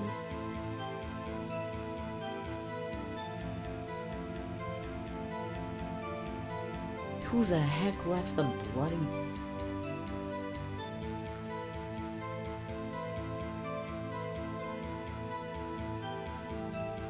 But what's-his-face wasn't wearing gloves. It didn't look like he was wearing gloves, at least.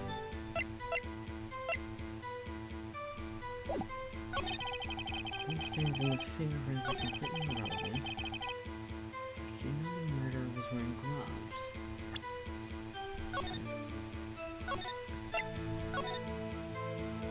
I think I present the thing here.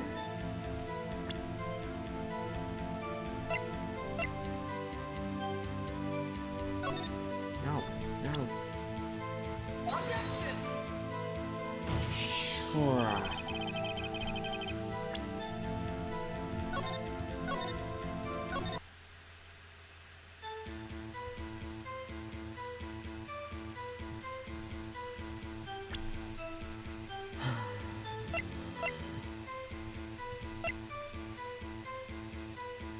Print has been wiped.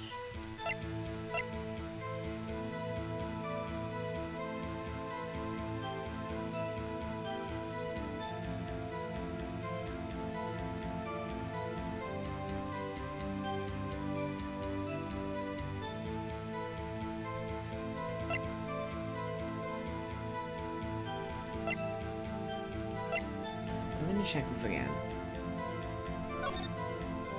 The indicator light is on, but his fingerprint is on the door. So in theory, it should have been open. But it's not, from the fingerprint being on there.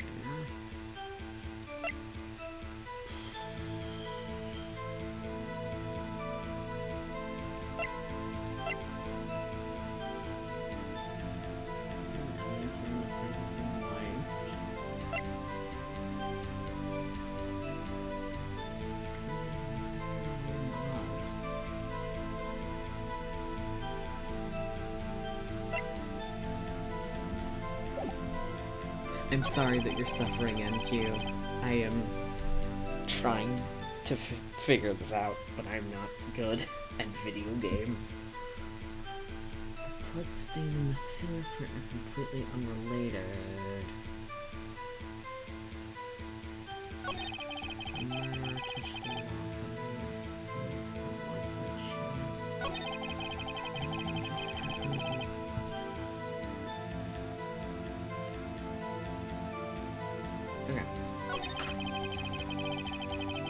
So he was saying that his fingerprints were on that locker because it's his locker. He was saying that the blood was at the, like, just happened to be at the same place as his handprint. The murderer touched the locker where the fingerprint was by chance. The blood stain and the fingerprint are completely unrelated.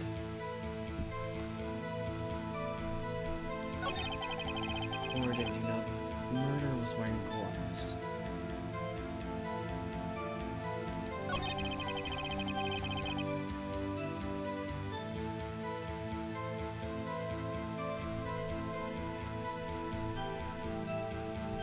Ah, shoot.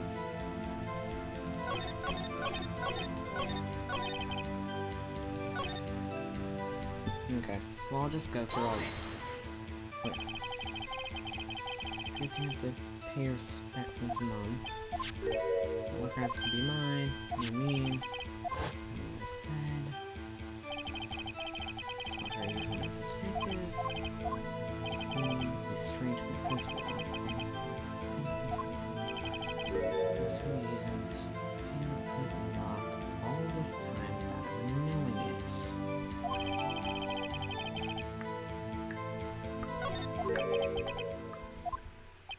The picture. Reality. That's... Can't say otherwise. I think this is the one that we missed originally, so I'll save it here. So long as my trail isn't in, or trail isn't in there, you can't say otherwise. This isn't getting us an answer right.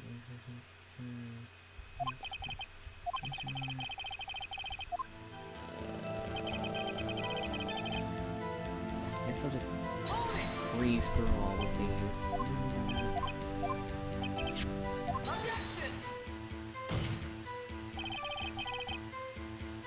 Oh, okay. You do have to go through this in order. Shoot. Okay. But that video is next to useless. It's full of blind spots. Blind spots. Places you can't see.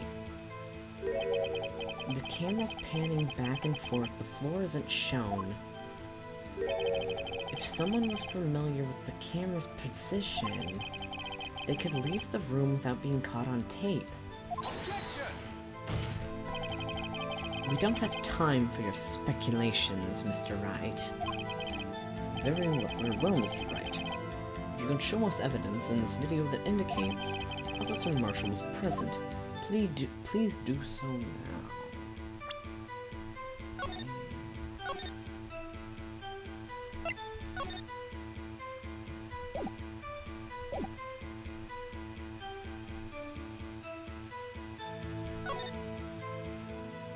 There might be. This is... Allow me to point out your mistake, Officer Marshall. Tread carefully, Mr. Wright. You might wind up being the one making the mistake. Okay. Now then, let's have another look at the video. Show us this incriminating evidence of the witness, Mr. Jake Marshall. Dun, dun.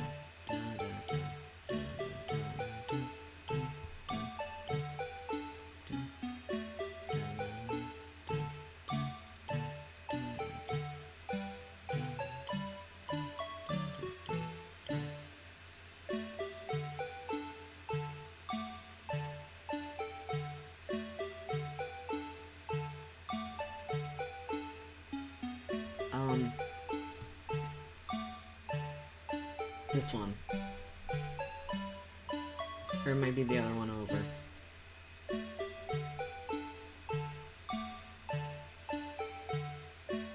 Oh! I'm gonna be looking for the light coming on, aren't I?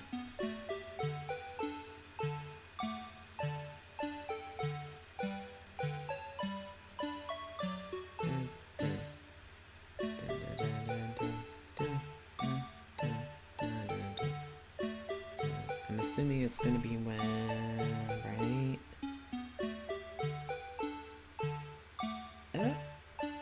Maybe not?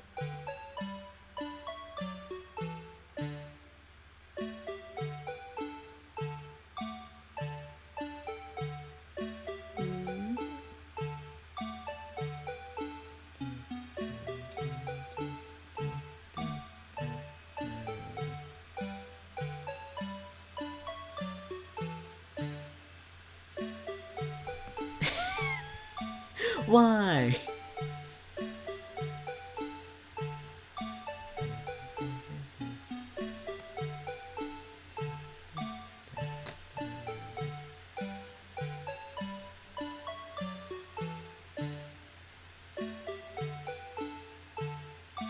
I don't know what the heck is going on with...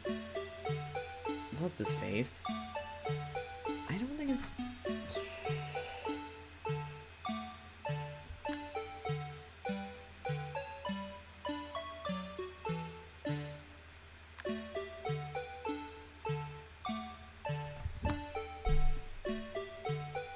Okay.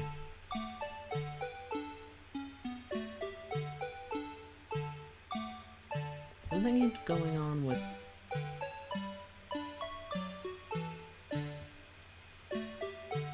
I don't know.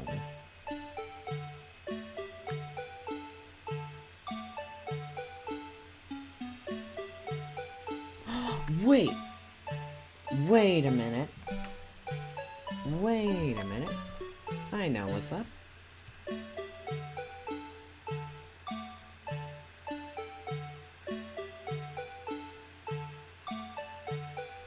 I know what's up.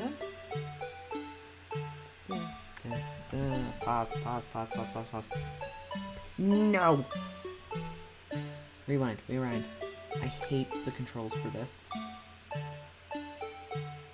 Shoot, I have to go through all that again.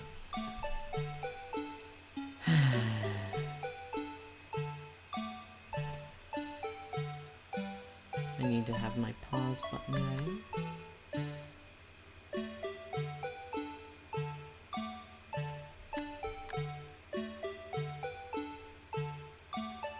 I don't know what that means. I'm assuming it's when you see it.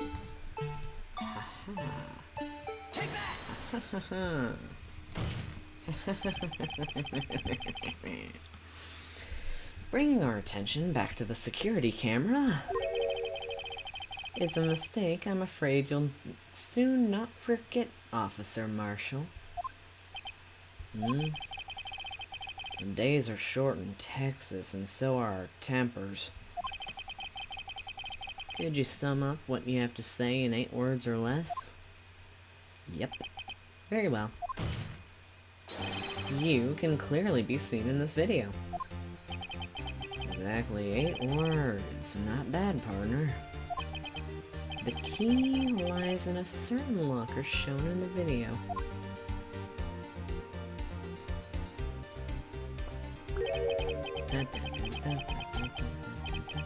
That locker with the white cloth sticking out. That was the witnesses, I believe. Now then, let's rewind the video a bit. It wasn't there before. Alright. You understand your big galaxy brain take, Phoenix.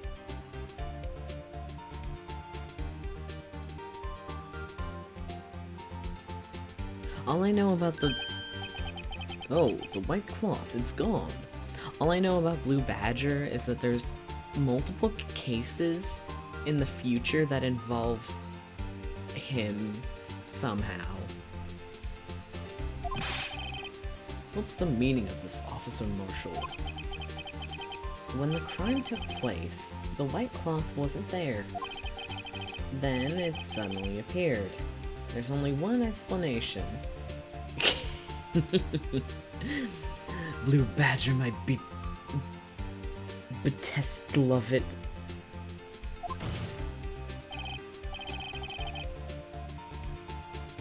Betest loved. Be detest loved. I can't read. Officer Marshall, you were in the evidence room at the time of the crime. What's more, you opened your locker when the camera was turned away. Why'd you open your locker, bro? Order. Hold your horses. Sorry, partner, but you got the wrong man. Huh? So what if my locker was open? That doesn't mean I was the one who opened it. The murderer needed to hide something, so he opened a locker and stuck it in. It's not my fault he happened to choose mine. Why is everyone staring at me like I'm a wanted man? He's going to his little mining palace. This guy isn't just playing dumb. He really doesn't know. I hate to rain on your parade, but you're the only person that can open that particular locker. Oh yeah? I call your bluff. Say open that locker, now prove it.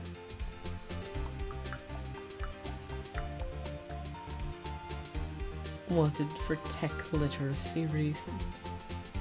Yeah. Ken's the cowboy man, because I don't know how technology works.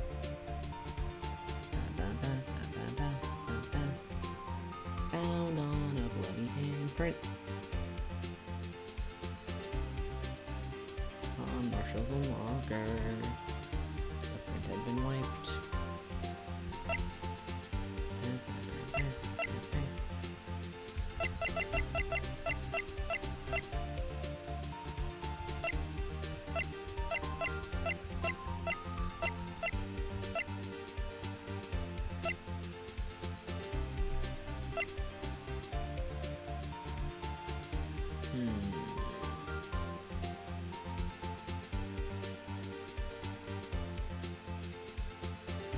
Fingerprints were on your locker.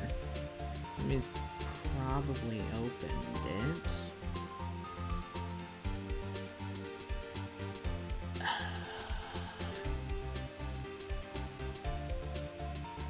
This is the only thing I can think of. Oh, thank goodness. You can talk the talk alright, but you got a long ways to go. Ah, shoot. I love it when Cal goes right past the evidence he needs. Shoot. Ah, I forgot that it fakes me out every time.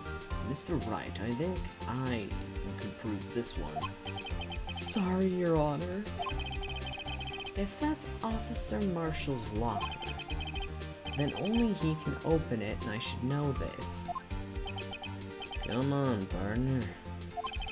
Revolver only holds 5 bullets. The question is, how many got left? Should you open that locker? It's your favorite. I don't know what your favorite piece of evidence is.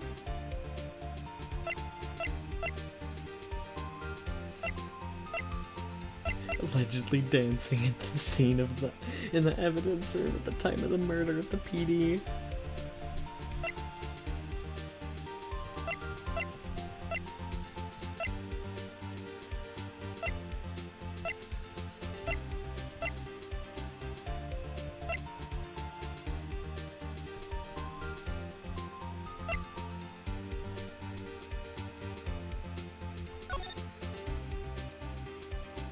No, that's not it. He didn't need to enter because Meekins probably didn't close the door.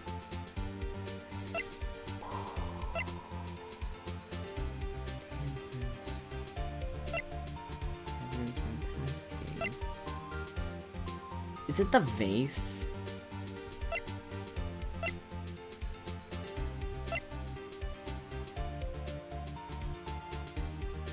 The light, right?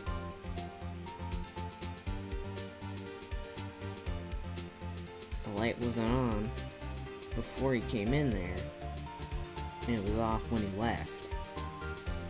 So I'm assuming it's the light.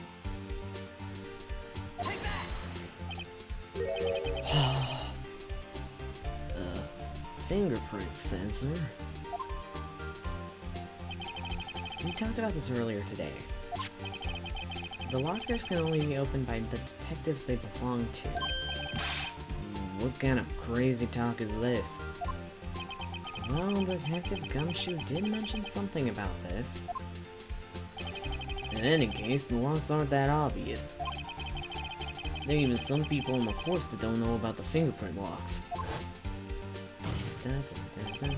So, Sheriff, what do you have to say in 8 words or less? What is he eating? What are you biting on, bro? Only got 1 word for you, partner. Ooh! That was a good animation. I like that animation. Is he supposed to be chewing on, like, jerky? That ain't how jerky works. Order, order, order. Witness, explain yourself.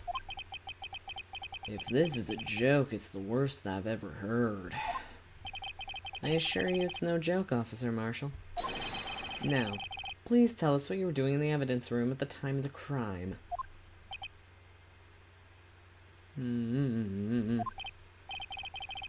Lay, please answer the question. What is he now, a bullfighter? Alright, Officer Marshall. I believe we can figure the rest out from here. We can? Have a look at these floor plans.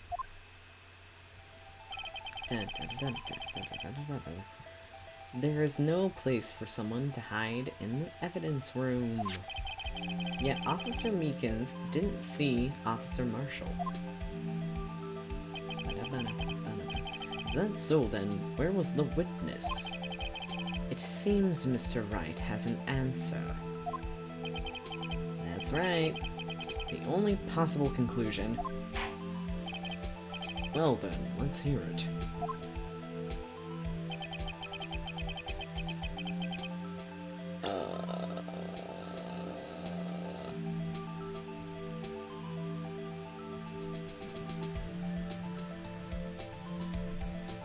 Wouldn't it be here? Because that's where his locker is? Because he opened his locker? Couldn't have been over here. Because we see the crime, like, right after the crime happens. The cloth shows up. So you probably walked in. Just walked out. Wait, no, we see it. He was in the doorway, probably. What was he doing hanging out over here?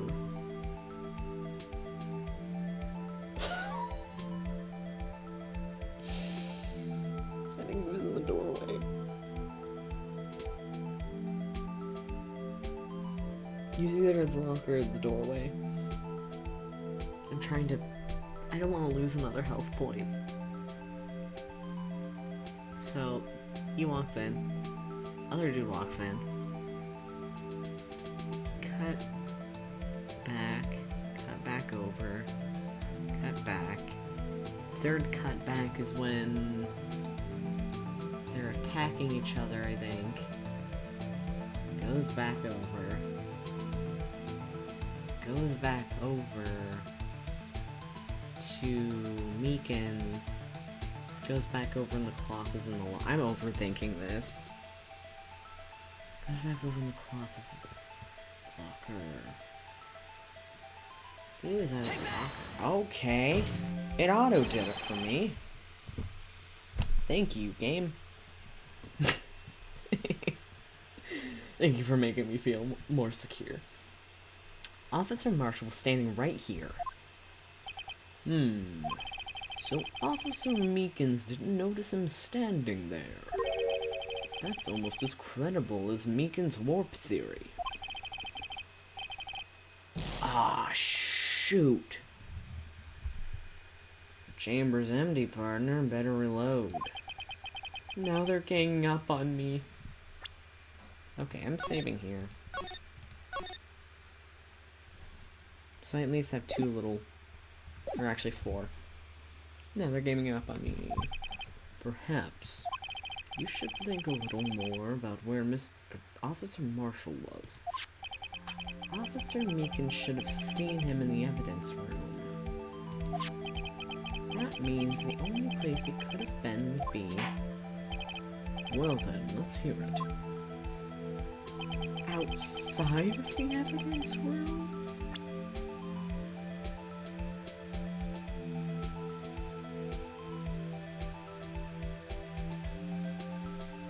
He couldn't be in there because they would have seen him. So outside?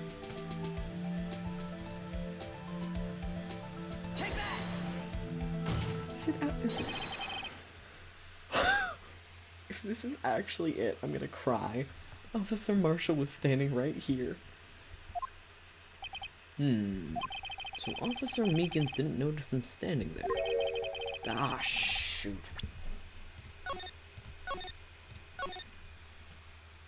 Where the heck was he standing? Actually, seen any evidence for him. At least the only place he could have been would be.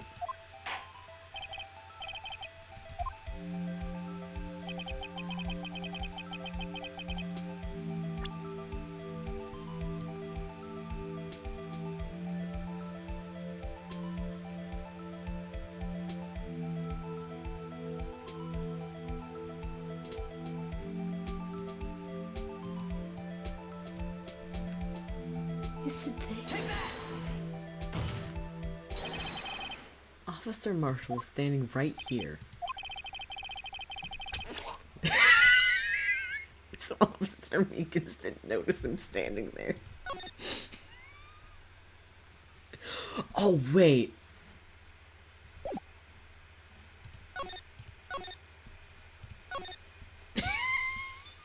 I may be stupid. I forgot that they labeled him as the killer, even though he didn't kill anyone. I'm glad you guys are enjoying this, because...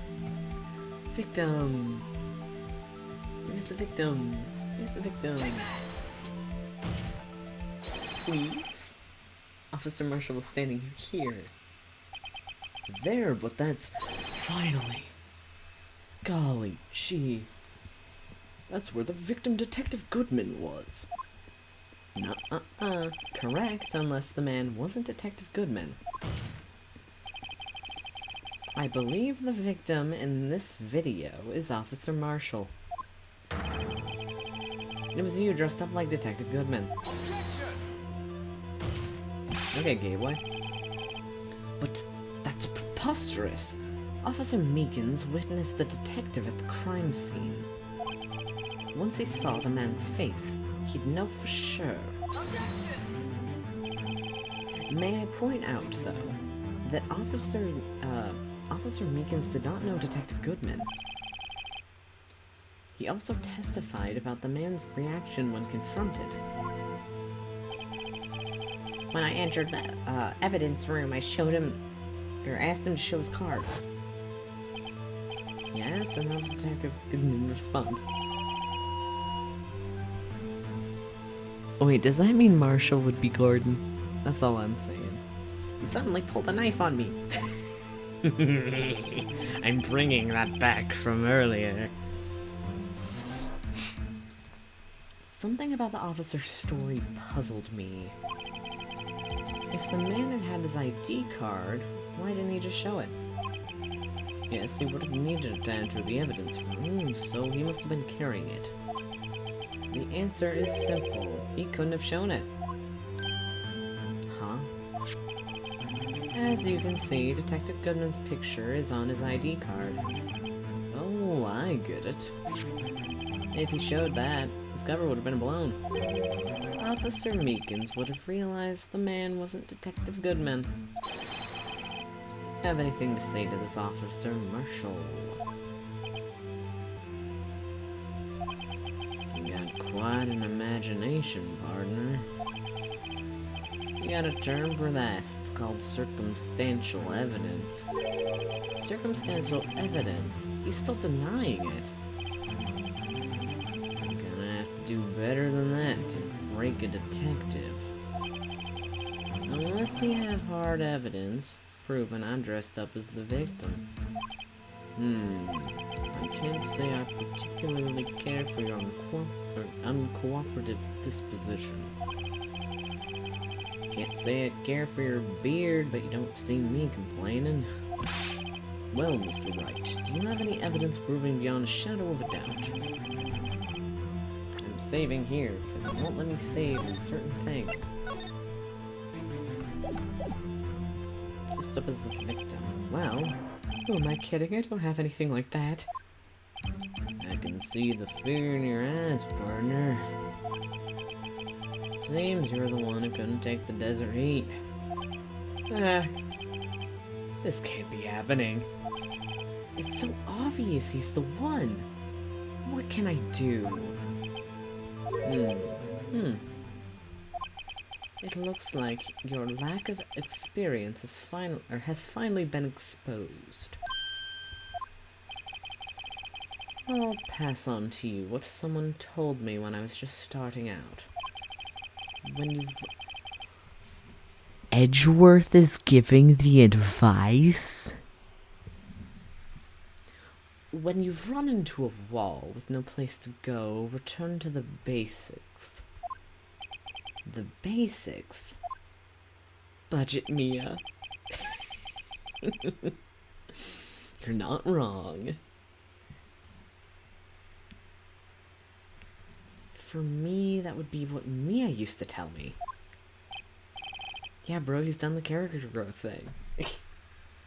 Phoenix, try thinking outside of the box. I shouldn't look for proof that Officer Marshall was in disguise, but rather I should look for evidence that came about because he was in disguise. Why do you think this locker was opened in the first place? What do you mean? There's no reason for Officer Marshall to open his locker at the time of the crime. Yet he did, despite the chance it might be discovered later on, or later as it has been. Which means he didn't originally plan to open his locker. According to the defense's argument, Officer Jake Marshall dressed up as Detective Goodman at the time of the crime. When the crime was committed,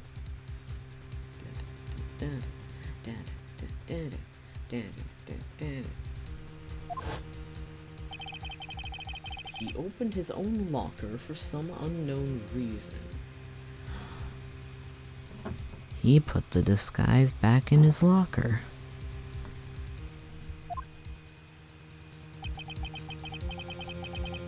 The fact that a white cloth is sticking out of the locker seems to indicate that.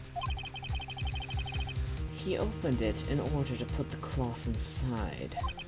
So, just what exactly is this piece of cloth? Save. I already know, but I want to save. Perhaps the video is the key to all... Stop making me watch the video. I don't have any evidence, so this video's my only shot. Very well, let's take yet another look at the security tape. After committing the crime, the witness opened the locker and put away the white cloth. Please show us why. Aheem. Aheem. Dun, dun, dun, dun, dun, dun.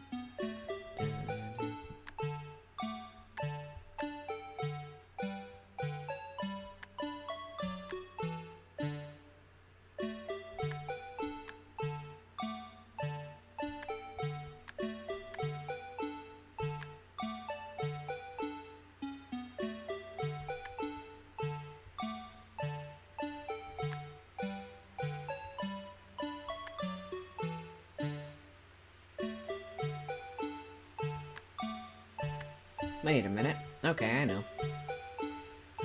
I know what to click on.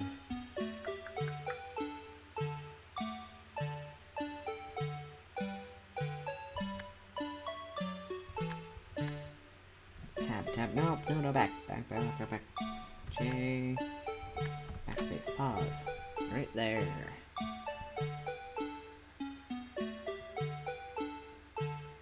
Wasn't the same blood mark on Lana's jacket?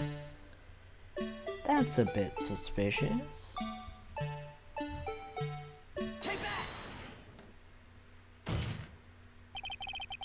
For some reason, you disguised yourself as Detective Goodman and entered the evidence room, though I don't know to what end yet. However, something unexpected happened. Officer Meekins barged in on you. When asked to show your ID, you pulled a knife on him. However, Officer Meekins panicked, and the white coat you were wearing was soiled with blood. A bloody white coat. You didn't just walk out like that. So you had the coat in your locker. Not bad, partner. We got it, boys. Now then, Officer Marshall. Are you ready to tell us the truth? Looks like I underestimated y'all. I hope you're happy now, Mr. Edgeworth. 2 years ago, if you were only half as persistent then as you are today, we all wouldn't have to be here now, would we? Officer Marshall, tell the court what you did. All of it. Alright. Seems the time has come. Tell us your dramatic backstory, cowboy. I had to do it that day. Just couldn't stand by and let it die. Stole the detective's ID and dressed like him. I planned to take out the evidence. Wasn't expecting Officer Meekins. I knocked him out. And managed to escape. Knew what areas wouldn't be caught on camera.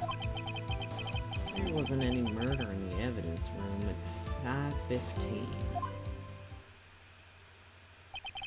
So the supposed victim was really you. But there's one thing I still don't understand. Traces of a large quantity of blood were found on the floor of the evidence room. If no one was murdered, then what could that be? Officer Meekins managed to cut his hand. My guess is he's the donor. That was way too much blood for such a small donation.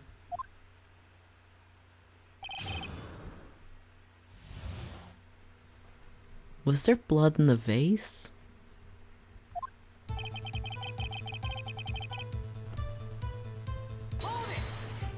Let what die? You said it, you mean SL9. You even have to ask, partner? SL9 incident. 2 years have passed since that case was closed.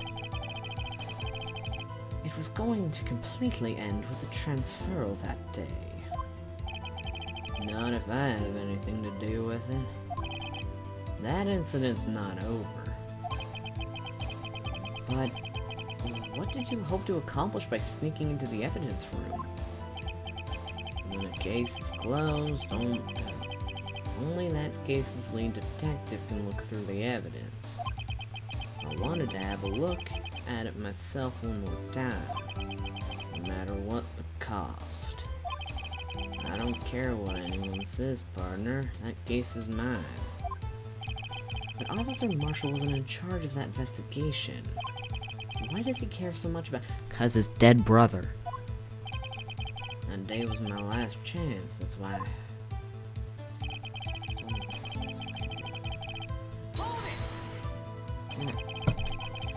Why'd you disguise yourself as Detective Goodman? But didn't make it look like Goodman was carrying out the evidence transfer. Be arrested for stealing evidence, which wouldn't get me anywhere. So you did it to fool the security camera. And the detective's ID card. Stole that in the morning of the incident. So that really was why Goodman started filling out that lost item report. I returned his ID card and left it on the floor in the prosecutor's office parking lot. The ID card I found was left there by Officer Marshall. So that's why he didn't want us snooping. So essentially, you managed to succeed despite your lack of foresight. What do you mean, partner? I mean the fingerprint-activated lock, of course. No matter how well you disguise yourself, you can't change your fingerprints. Under normal circumstances, you wouldn't have been able to open that lock yourself. But he could because a rubber glove had just happened to be stuck in the door. That must mean Detective Goodman must have opened the locker before Officer Marshall. Wasn't expecting Officer Meekin. Knocked him out. Okay. He pulled a knife on Officer Meekins and tried to drive him off. Let's just say I was a little surprised. I only planned on being in the evidence room for no more than 5 minutes. Didn't think anyone would actually come in during that short time. Officer Meekins certainly is a 1 in a million type of person. Mistaking a detective for an intruder, demanding to be shown his ID. Benry. I'll have to think a little more about his raise this year. Don't be mean to him. When did Edgeworth get so much influence? Can I see your ID? Anyway, threw himself at me, and I ended up cutting him slightly. I mean, Marshall does kind of look like some people's Gordon headcanon. And Meekins could be an off-brand Benry, because he is a cop. He does have a dumb little hat.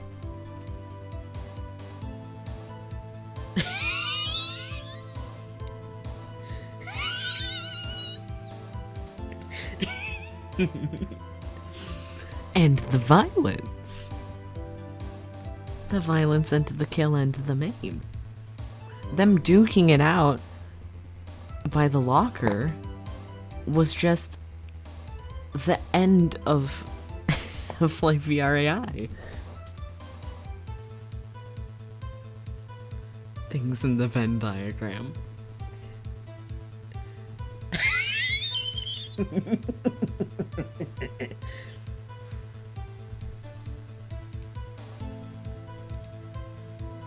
When did hotted boobs come up?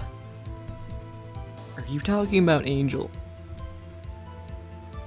Refusal to show Angel, my beloved. Wait, let's see her. Remy has not witnessed Angel. I'm gonna show Remy Angel. She's the woman I audibly gasped about when she showed up.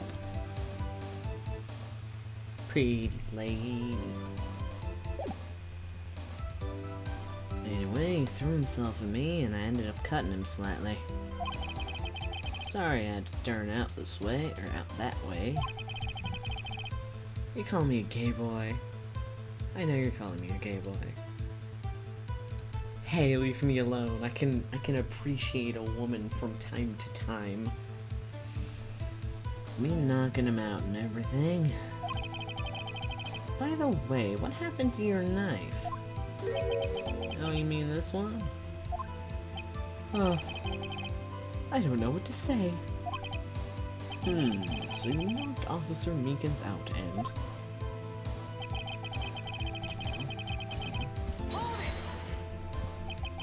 So, you did your research beforehand. Those who got into the desert, those who go into the desert unprepared don't live long, partner. I didn't think it would make a difference, though. The security tape is erased every 6 hours. If it had gone as planned, no footage would have been left. However, you bloodied your coat in your struggle with Officer Meekins. If someone was in the security room when I came out, the jig would have been up. I opened my locker and stashed it in there. What was Officer Meekins doing during that time? What else? He was sleeping like a baby. So what you're saying is, on that day,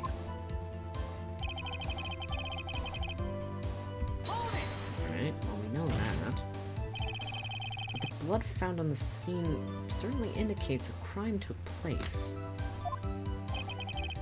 What, are you blind? The victim, shown on the tape, is me. And I'm not dead yet, partner. So, you stole the evidence from the locker. Actually, no I didn't. Why not? When I opened the locker, the evidence was already gone. What? Mr. Edgeworth, where is that evidence? It's still missing, Your Honor. I'm surprised you didn't okay gay boy me whenever I was like, I want to give Edgeworth a hug. Despite Goodman's locker, oh my gosh. Detective Goodman's locker was already empty. Then I'd be a hypocrite. I only get okay gay boyed when I look at pretty women.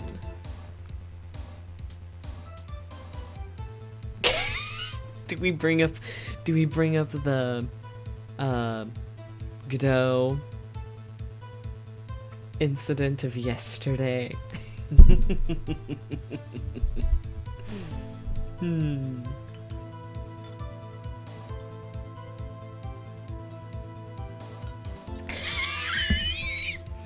I'm glad both of you responded violently. Just what I wanted to see. Okay. All I'm saying is the misogynist can get it.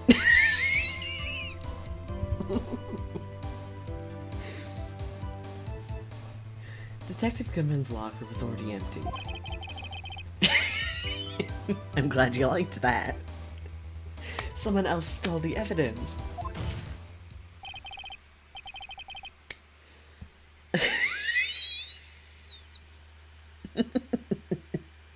I'm sorry, hon. I had to say it. I think it's funny. Officer Marshall, may I ask you one thing? Fire away, partner. It's free country. Just remember, I'm also free to decide whether or not to answer.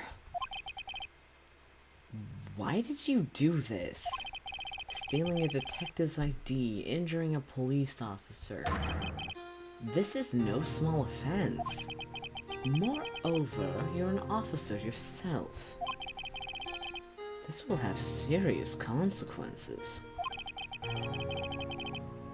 It can't just be forgiven with a simple cut in salary. Man, you really like giving people non-livable wages. Not that salary cuts are ever a valid solution. Like I said, this isn't your case. This one is mine. And I'll do anything it takes to get an answer I'm satisfied with.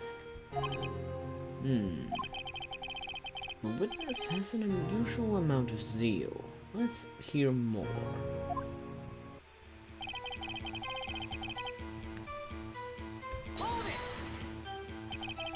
But the case was solved 2 years ago, wasn't it? That's the reason the evidence was stored in the evidence room.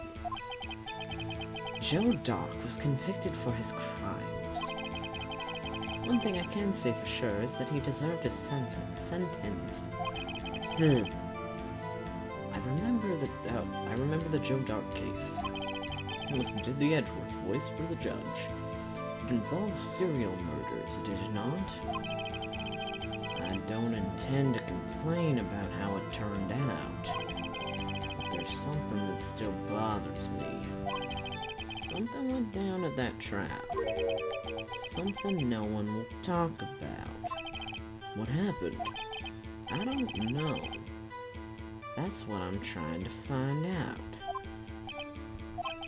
Why is he so concerned with that incident?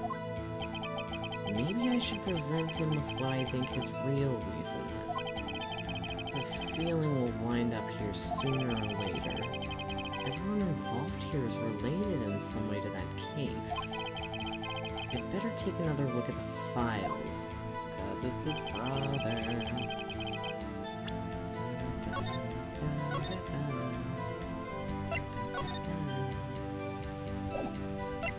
Oops, oopsie.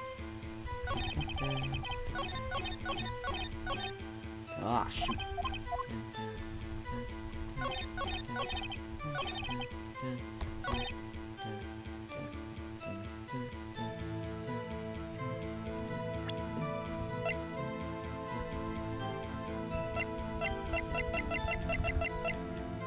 Take that. Officer Marshall, I think I understand. I think I know why you care so much about the SL9 incident. Sounds like you've been sipping too much cactus juice, partner. I have the SL9 incident file here. The name Marshall is mentioned in here. In a list of murder victims. Neil Marshall. Are you related to this man? Neil Marshall. Yeah, I'm sure you've heard the name. 2 years ago, he received the same lousy prosecutor award you got. What? A prosecutor? He must be talking about the King of Prosecutors award. Now I remember. Prosecutor Neil Marshall. He handled the SL9 case before I did. That's right. He was killed. And the case fell into your hands. But what's his relation to you? He was my brother. He was investigating the murders with Damon Gaunt, the deputy chief of police.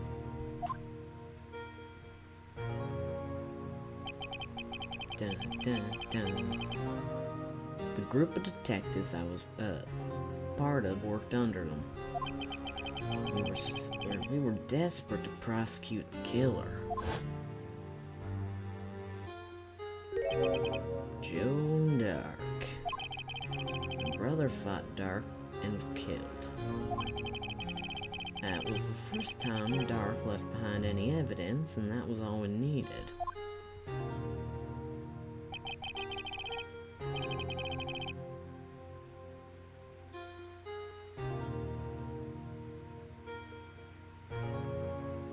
He was arraigned and incarcerated. The case was finally closed, at least according to public records. What do you mean? My brother couldn't have been killed by Joe Dark. I knew my brother better than anyone. No one could have beaten him in a fight.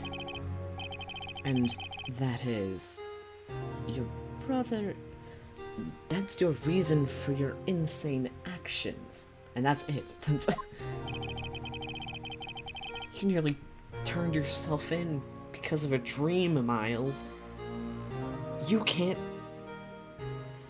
you cannot. You have no words you can speak, little man. There's more to my brother's death than the record says. No matter how much you try to hide it, you can't fool me. It wasn't Joe Dark. Well, at least one thing's for certain. Now we know what happened to the police department the day of the crime. Sure do. That was the last day the SL9 case could be reopened.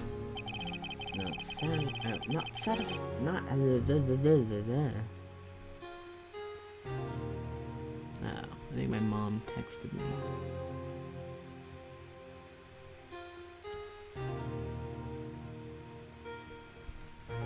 Oh, she wants me to pull my bed away from the wall.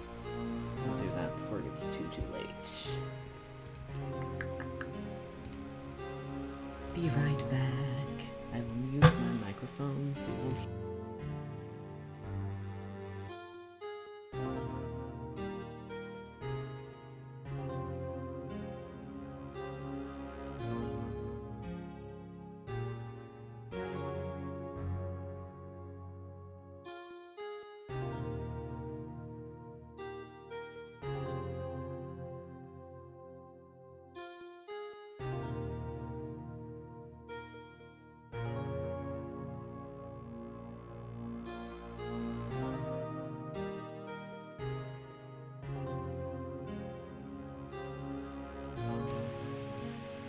Okay, back.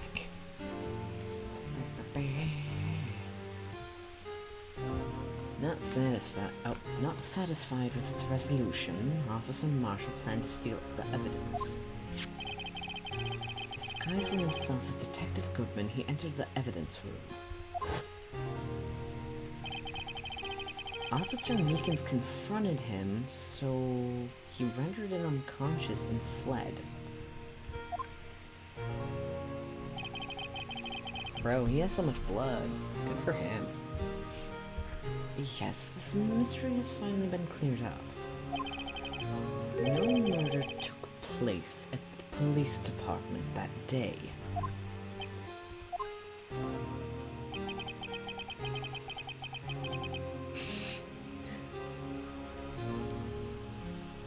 Funny for you to say that, Miles. Funny for you to say that. The things that happen by chance never cease to amaze. At exactly the same time as the murder at the prosecutor's office, a fake murder was going on at the police department. Chance? It's gotta be more than just that. Those two were the witnesses. So Lana probably also knew that it wasn't Joe Dark.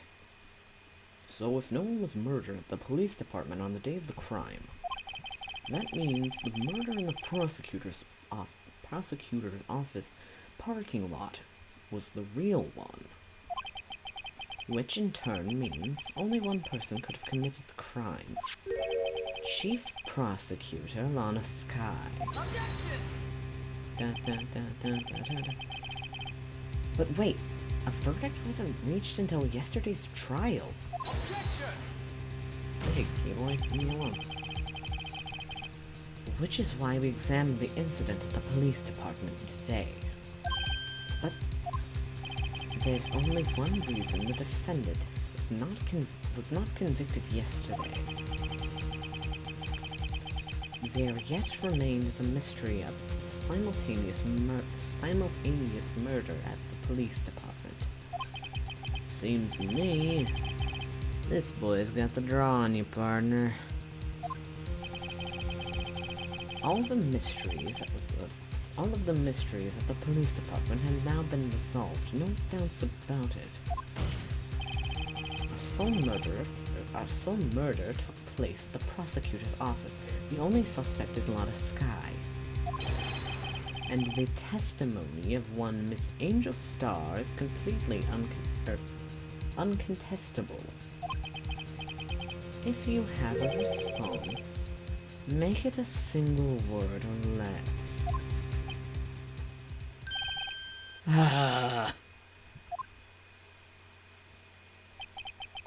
I've rest my case.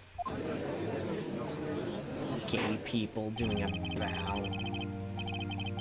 It seems this trial's reached its conclusion. There's no room for doubt. Well done, Mr. Wright. Thanks to you, I don't need to waste my time disproving the alleged murder at the police department. When does the vase come up? There's no doubt that what I proved today is true. The apparent murder on the security camera's tape really was fake. But I didn't realize that would end up proving Lana guilty. Now then, the time for the verdict has arrived. As court finds the defendant... Somebody's gonna interject. Yep, somebody interject. Is it Emma? It's Emma. Knew it. Your Honor, wait. Emma? The defense has an objective. A scientific objection. Right? What do you mean, right? Mr. Wright, are you this girl's guardian? Your Honor, in a sense. Please, Your Honor, all I'm asking is for a minute of your time. Would you like to hear about our Lord and Savior, Jesus Christ? Please hear me out. Mr. Edgeworth, please. I don't want to leave any loose ends. You want a minute? I'll give you 3. You're being nice to her, but you won't be nice to me, okay?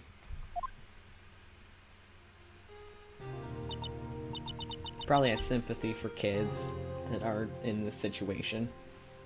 I was kind of in shock. I mean, finding out the SL9 incident referred to the Joe Dark killings. Now that she mentions it, the names of both Sky's sisters were in that file. But that's when I figured it out. I mean, what Officer Marshall was trying to do that day. So I knew his fingerprints had nothing to do with the crime. That left only one thing, the other handprint. You mean the traces of blood found on Detective Gumshoe's locker? But no fingerprints were found on it, right?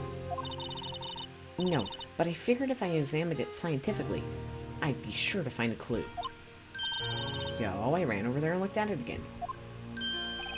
So, did you find something? No. Huh. Sorry, I guess I'm not as... I guess I'm not much of a scientific investigator after all.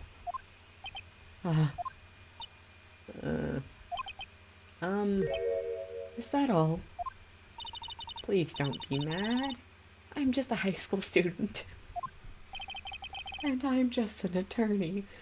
That means you went through law school, Phoenix. That's more than a 15-year-old has done.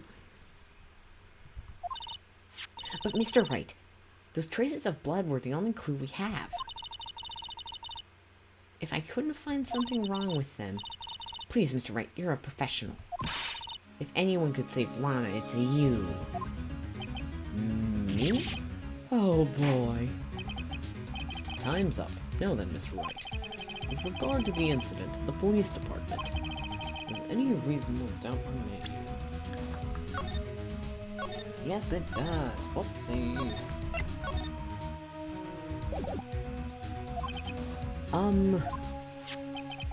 It appears the defense is troubled by the other blood mark. Looking at the floor plan... Looking at the floor plans, a handprint was discovered around here. Is there another problem with this? Mr. Wright, I'm sorry, I can't be of more use. But still, if you can't find anything wrong with that blood mark, Lana will be... Please answer my question, Mr. Wright. We don't have all day. Yes, Your Honor. If I ever need to concentrate, it's now. Okay. What could be wrong with that handprint on Detective Gumshoe's locker? Could there be something I'm missing? Object. Because our best friend was there. Our best friend. Mr. Blue Badger. Blue Badger was in the way, and Marshall didn't touch that. Marshall wasn't there. There was no blood on the locker before. The handprint left at the crime scene. When they give me things that are fairly easy, I feel smart. Clearly shows a contradiction.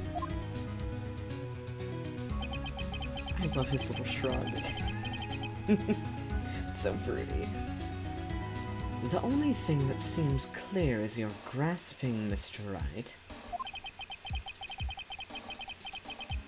You've been staring pretty intently at those floor plans. Grasping what, Miles? Now I just want to slip into what the actual VA for Phoenix does, because he's very funny. He's very funny. He says so many questionable things, though. Tell me, is there a problem with that? Eric, what's his face? I don't remember his last name.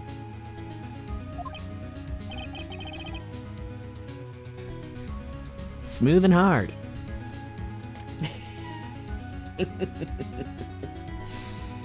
Both of them, my beloveds. I feel like, what's the last name of the Eric dude? I need to look him up, because I feel like I've heard his name before, and I might have seen him. Eric Vale.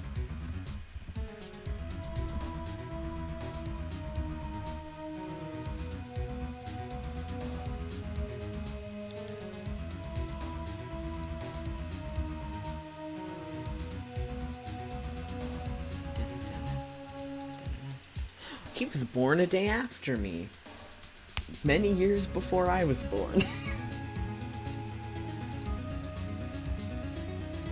Now I'm just doing a deep dive into Eric Vale's IMDb page. Because I'm pretty sure...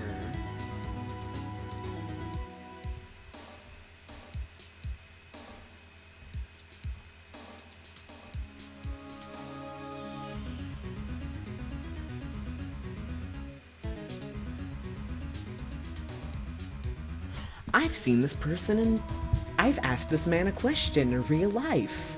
I've talked to this man. I've seen this man in real life. I didn't know who he was before I went there, and now I know a lot more of his roles. He's a very good voice actor.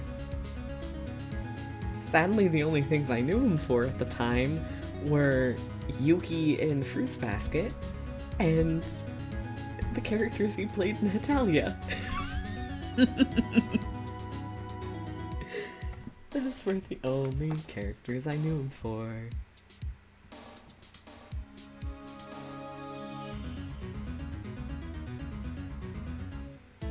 That's so weird to me. People exist in real life and you can talk to them. I don't like it. I don't like it.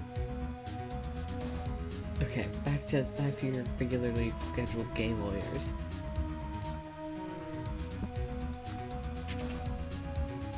That's so weird. Yes, this is strange. Take a good look at these floor plans. Something is missing. Missing? You mean something hasn't been drawn on there? Yes, something that when drawn will completely change the meaning of the blood mark. Let us pray the defense isn't simply trying to buy time. Very well, Mr. Wright.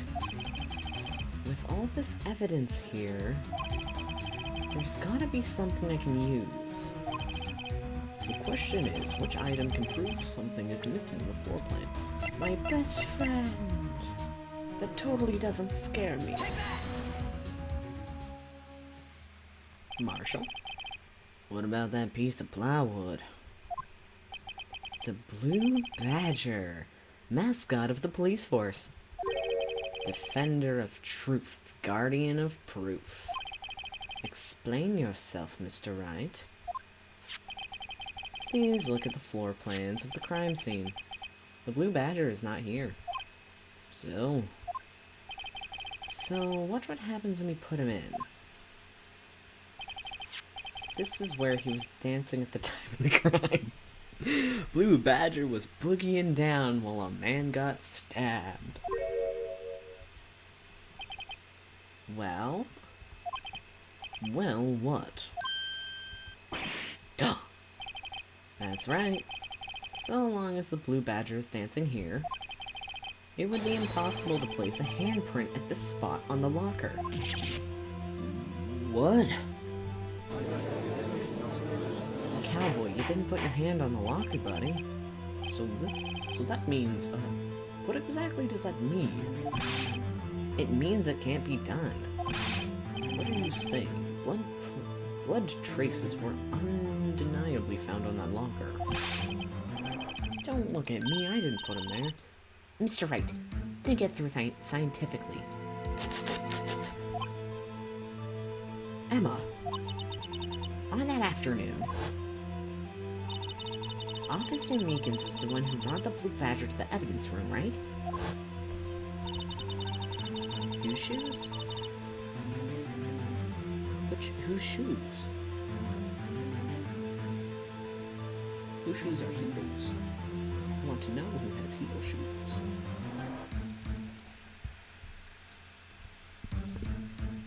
After he put it down, it would have been impossible to leave the handprint on the door. Leave a handprint on the door. So that must mean this blood mark was left there before the blue badger was brought in? Just one moment. I will not allow such far-fetched balderdash in my courtroom. Tss. I mean, cowboy boots do have a bit of a heel. I've worn them before, like... Some of them do make you physically taller. Some of them have a little bit of heel. Just saying.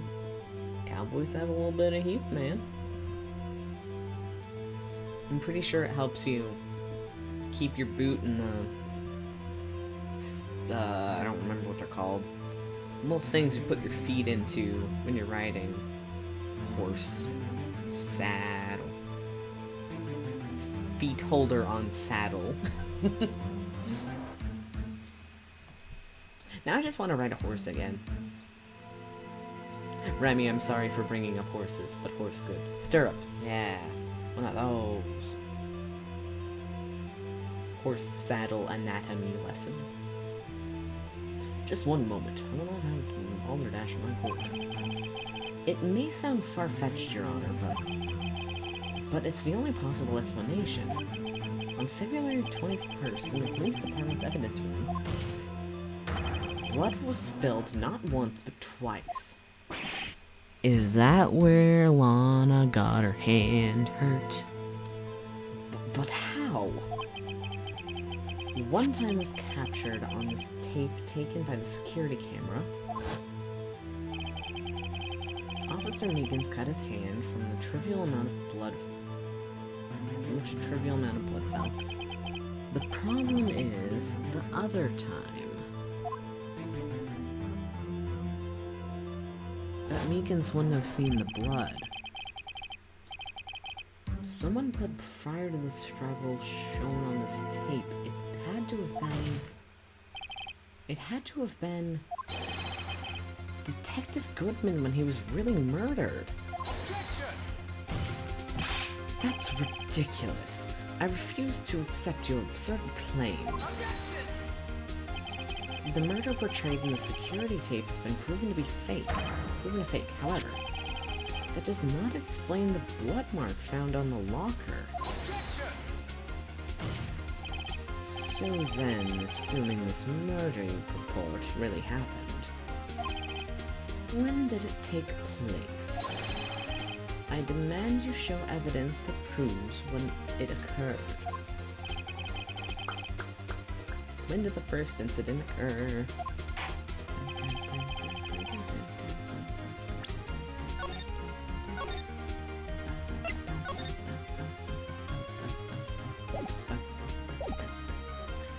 To summarize, the defense claims that prior to Officer Meekins being cut by Jake Marshall, who was posing as Detective Goodman, another incident took place in that evidence room. That's right, the blood mark on the lock proves this. That's a plot hole. How would Meekins have not seen the blood smeared on the thing? That's right, the blood mark on the lock proves this. Very well, then tell us. When did this... Actually, he is kind of dumb. He might have just been like, oh, Gumshoe put paint on his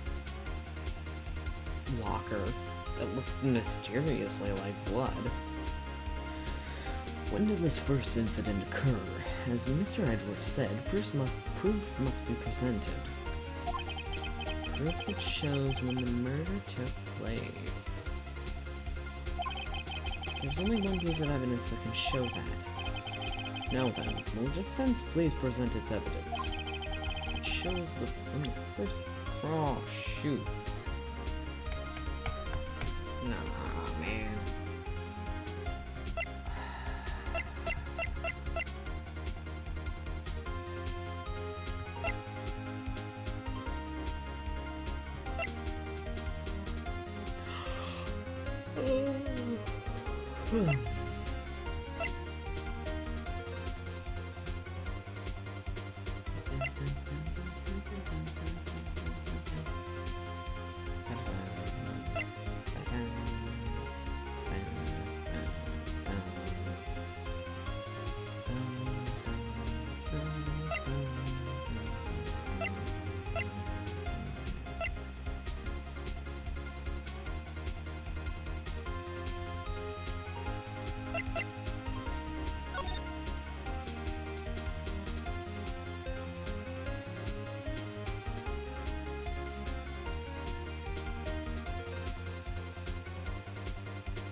Was this man killed at 420? Was this man killed at 420? Did Bruce Goodman die at 420? Did he die at funny number?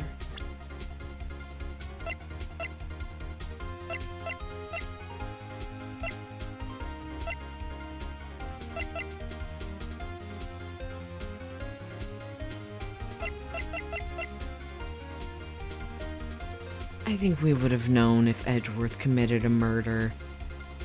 He accused himself last time when he didn't commit a murder. He was like, I'm sure I shot my dad with a gun when I was 8 years old, or 9 years old. Had a nightmare about it. Shot him right in the vital part of the dad that would kill him. Dads have different vital organs than normal people. Can confirm this. They are both easier and more difficult to kill. Please?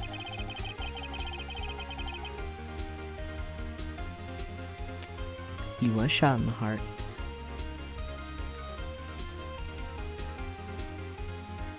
The most vital dad organ.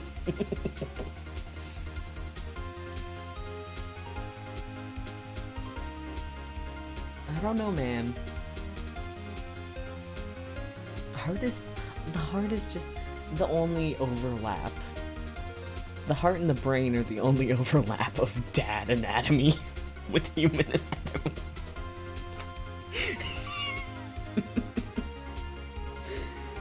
I will not go into detail. This bit is getting away from me. I'm very tired. The crime took place inside the evidence room when the killer would have had to enter it. And in order to do so, an ID card would have been required. An ID card. Oh, the ID card record. He was killed to death at 420. Officer Meekins brought the Blue Badger panel into the evidence room at, let's see here, 4:50 p.m. If the crime took place before that time, it would be 4:44.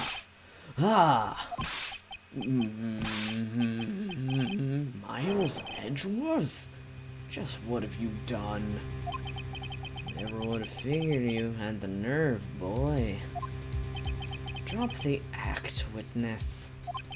It doesn't take a lot of fun to figure out it couldn't have been me. No bang in it. I'm afraid I don't understand either. It's clear from the luminol test that the blood was there. However, when the second crime took place, Officer Meekins and Officer Marshall's failed to notice the blood. That means the blood from the first crime was wiped away by the real murderer. I would have had just 10 minutes to murder the victim, carry his body away, and clean up the blood. Unfortunately, that's physically impossible. That would mean the crime must have taken place before Mr. Edgeworth entered the evidence room. Let's look at the chart again. There's only one other card number remaining. 77777. Talk about a lucky number. But wait, that doesn't make sense. How could Detective Goodman have entered the evidence room? Since there's no record of his card being used beforehand, he must have entered along with the real murderer. That's the only plausible explanation. He went with 7777. Mr. Edgeworth, please look into this ASAP. Find out whose ID number is 7. I don't want to keep saying 7. That's 1-7 too many, of course you could say that. Unfortunately, I'm unable to look up the owner of that ID card. At least, at present. What? Explain yourself, son. ID number 7 belongs to someone with rank of captain or higher. Someone who is a so-called executive officer.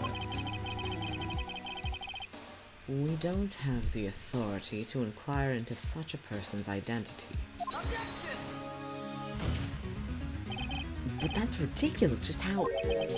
I'm not finished talking, Mr. Wright. This one's a situation in which we could be granted such authority. An official charge filed against an executive is accepted. Why, you flushing, bud? An official charge. You're all luck, aren't you? Cover-ups and your forgeries. That's how the prosecutor's office operates. I take pride in my work, Officer Marshall. I would appreciate it if you would keep your slander to yourself. Slander, isn't? Okay. Let me ask you a question.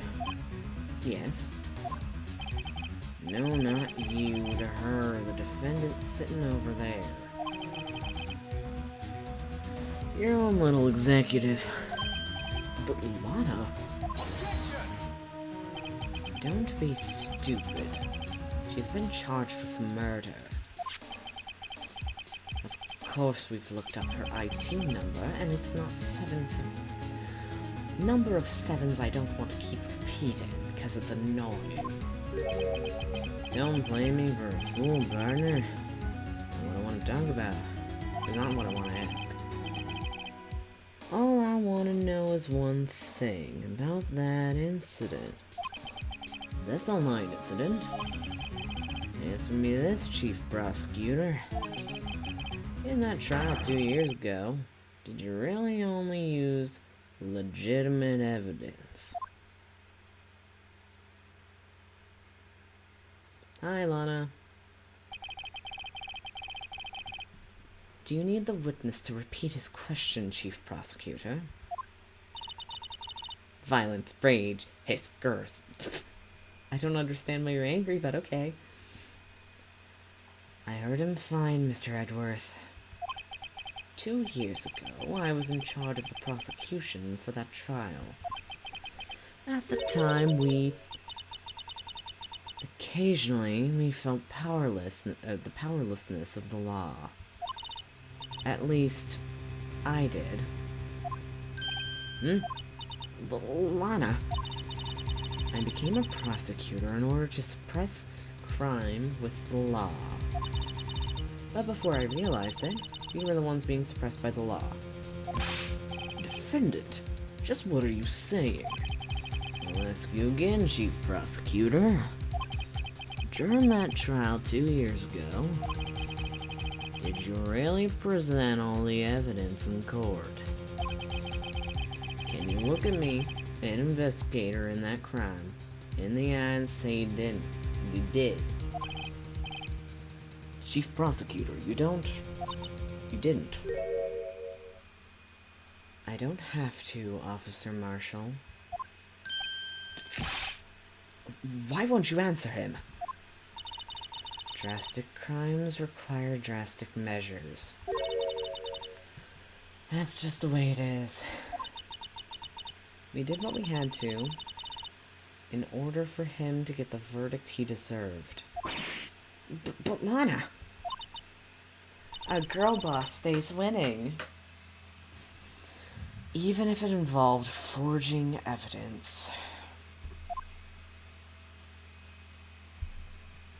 An innocent man died.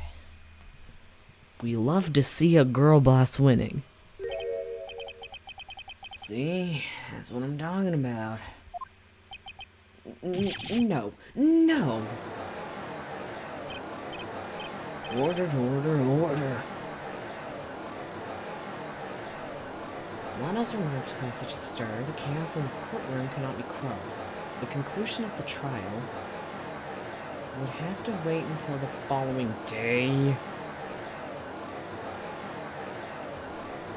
Why is this case so long?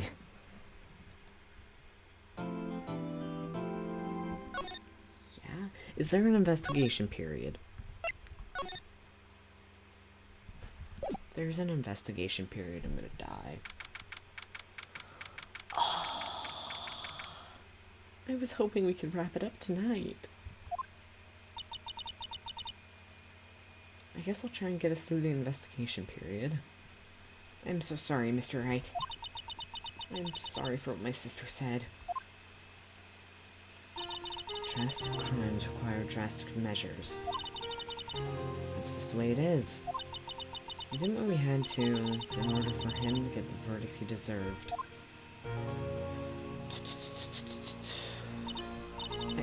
I didn't know. I never knew that the SL9 incident was just another name for the Joe Dark killings. It's not like everyone's heard about these killings but me. Lana wanted Dark convicted so badly. That's why she used me. That's why she used what happened to me. What do you mean, what happened to you?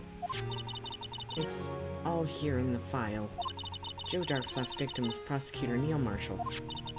When he murdered Officer Marshall's brother, he left behind an incriminating piece of evidence. But what do you have to do with the killings of, Emma? On the night of Prosecutor Neil Marshall's... Oh, he tried to kill you? What? He tried to kill you? Officer Marshall's brother, Neil, was only trying to save me. So that means you... Yes. I was witness in the Joe Dark trial. I didn't see that one coming. Okay, let's talk. It happened 2 years ago. It was right about this time of the year, too. There was a terrible thunderstorm that day, unusual for the season. Know where that comes from? I was alone in my sister's office. We were planning to eat dinner together when she finished her work. Then suddenly, this terrifying man came bursting into the office. Joe Dark. It seemed like he was running from someone. He just pulled out a knife and screamed at me. I didn't know what was going on. Just then, Prosecutor Marshall showed up. Jake Marshall's brother. Joe Dark tried to take me hostage. But before he could, Mr. Marshall tackled him. Then... what happened? I'll never forget it. Lightning struck, and the lights went out. Suddenly, a bolt of lightning flashed outside the window, lighting up the office for an instant. What I saw then was burned a permanent picture in my mind. I can still see it now. A permanent picture. I don't remember the moment when Dark stabbed Mr. Marshall. So you weren't able to testify about that? No, I was only asked about when I was attacked. That must be why she made up the crime. Made it up? You provided bogus evidence?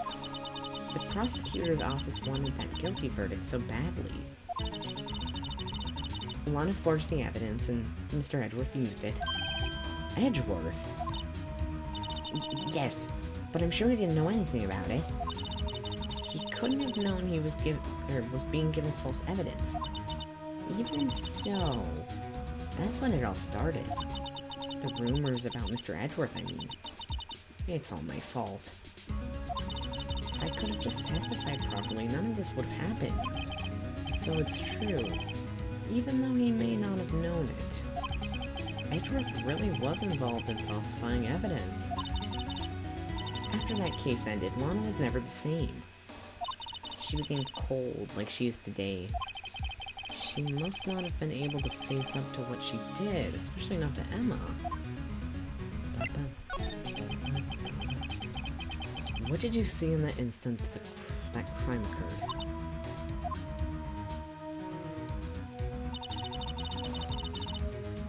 Dark knocked down Mr. Marshall and raised his knife. Neil Marshall was stabbed right in front of this poor girl.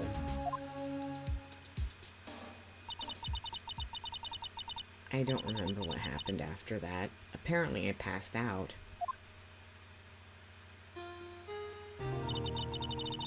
When I came to, Lana was cradling me in her arms. Poor Emma. I've been through so much.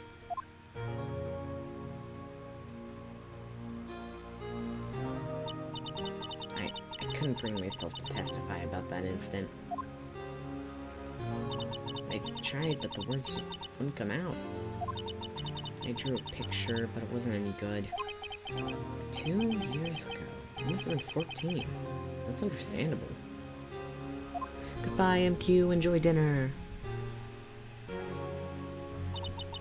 Have a good munch. Have a good crunch. Once it was over, Gaylord wave. Goodbye. I made up my mind. I decided that when I grew up, I'd become a scientific investigator. I wanted to be able to fight crime with my testimonies and find the evidence to make an airtight case. That way, Lana would never have to forge any. I see. I think I'm finally starting to understand what makes Emma tick. But there's still something that bothers me about that crime. Something puzzling. There's something that's puzzling me, Emma. What's that? What is it? You said you were in Lana's office at that time, right? That's right. Why then would a serial killer come running in there? Not only that, but he was being chased by a prosecutor? Oh, there's no mystery there. Joe Dark had been taken in for questioning that day. Taken in for questioning? You mean by the police? Of course. This happened at the police department. He tried to run away halfway through the interview and fled into my sister's office. But why did he run all the way over to your sister's office? Because the detective offices in the questioning room are right across from the elevator. Across from the elevator? But Lana was the chief prosecutor, wasn't she? No, silly. Didn't I tell you? 2 years ago, Lana was a detective. She was the best in the entire force. What? That's news to me. I don't think he knows how upward mobility works at a workplace. After the Joe Dark case... Oh, gosh.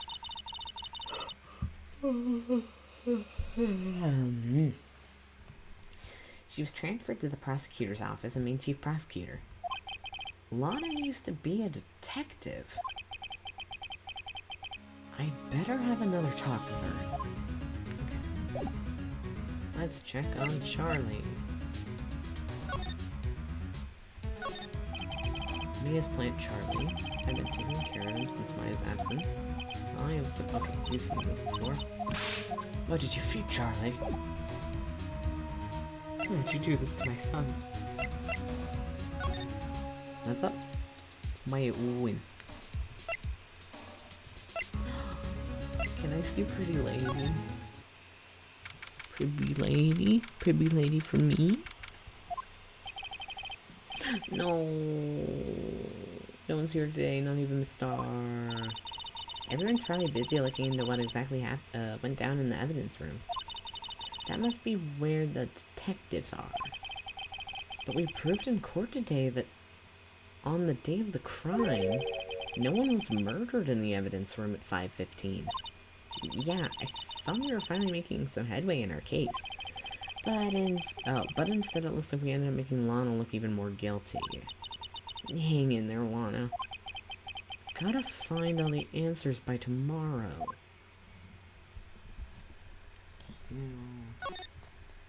I don't think there's any more stuff here. I've already done some pretty thorough investigating. Detention center. Hello, Miss Lana. Lana. Mr. Wright. It seems I keep causing you trouble. Falsifying evidence. Didn't think you were the type. Criminals don't mind... Oh, why did I go into a British accent for... Criminals don't mind playing foul. Why should we? But Lana, you're wrong. An innocent person might be found guilty. Believe me, I understand the risks. Lana, Emma told me about you. Oh? About how you were a detective 2 years ago. And how the SL9 was the reason for your transfer to the prosecutor's office. That's right. Could you fill me in on the details? Especially about the unusual change of jobs. I suppose you have a right to know, Mr. Wright. Right. A lot of revelations were uncovered at the trial today, not the least of which was the fact that this case is largely connected to another one 2 years ago. Evidence from that case was stolen as well, though I expected as much. I know how obsessive Officer Marshall can be. That trial, it really wasn't fair, was it? I believed you, Lana. I believed that no matter what happened, you'd always stick to the truth. Couldn't be helped, Emma. At that trial 2 years ago, I sold my soul. Well, all drama aside, the fact of the matter is, at 5:15, there was no murder at the police department. Tell me it's not true, Lana. What the witness, Miss Starr, said. About you stabbing Mr. Goodman with a knife. Lana, I don't understand. Why won't you tell us? Emma, this doesn't involve just me. I don't think I've ever seen Lana look so phased before. The music cut off. Oh. It's true. I was a member of the police force 2 years ago. She was amazing. They hate to see a girl boss winning. They still talk about all the cases she and Chief Gaunt cracked together. Chief Gaunt? He was the deputy chief of the police back then, but he still worked the crime scenes. Damon Gaunt. He was everything I aspired to be. They were the best team ever. They solved crimes before the reports could even be filed. Emma really idolizes her big sister. But now you're a chief prosecutor. What happened?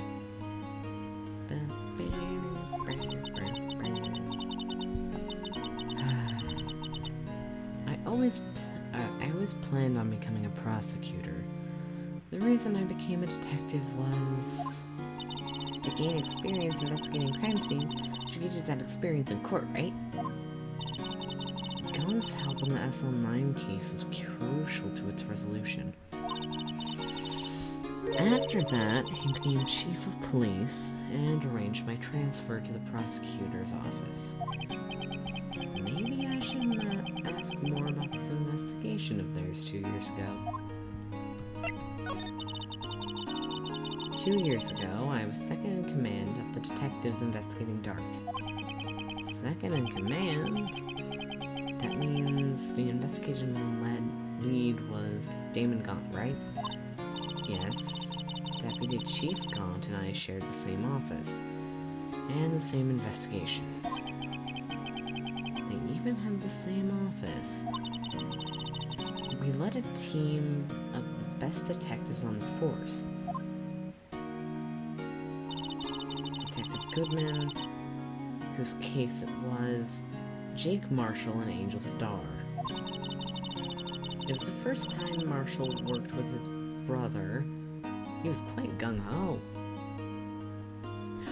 Wait, I just realized who the lady who Angel Starr makes me think of. She makes me think of, what is her name? A lady from, Soul Eater. I don't remember what her name is.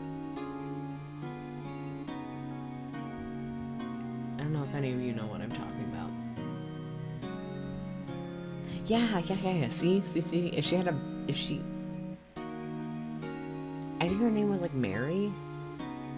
I think her name was Marie. Let me look up. Real quick.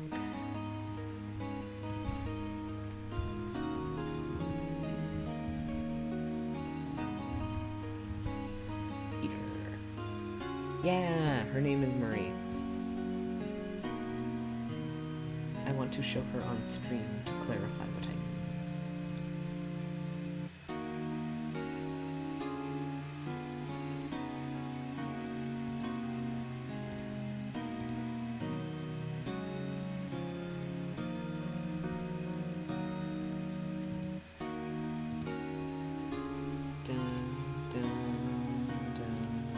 Streamlabs, okay. You're adding an image. Oops.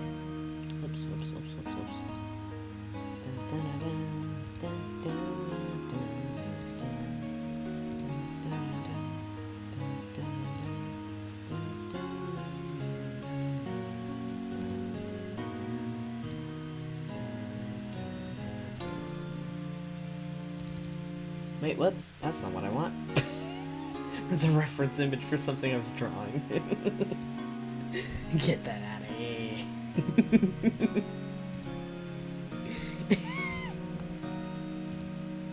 What did you say? It censored you. I don't know what it censored you saying.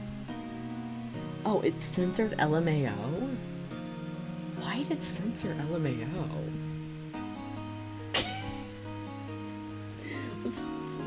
Let's just get rid of that.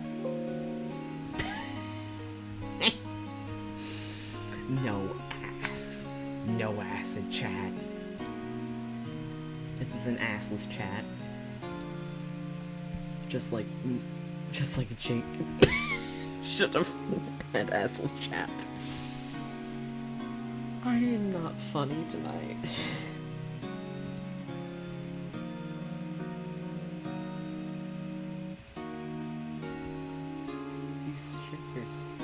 Wild.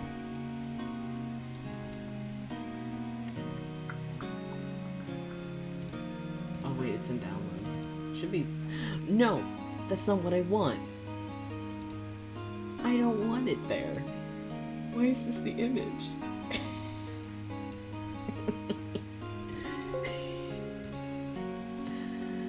Oh my gosh, did it just straight up not download the image?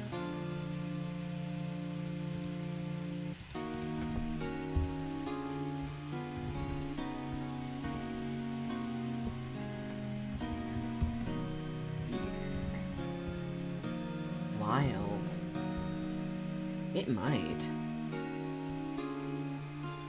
Because, like, it gets censored on my phone, but not my... Oh, that's why it wasn't showing up. This is a web image. It saves it as a... That's nonsense.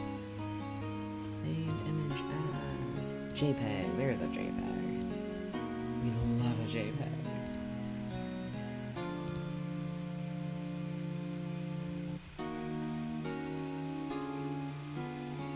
What? This is not even funny. I want to fly Reese to Kansas and macrodose them on cowboys driving them to Boot Barn.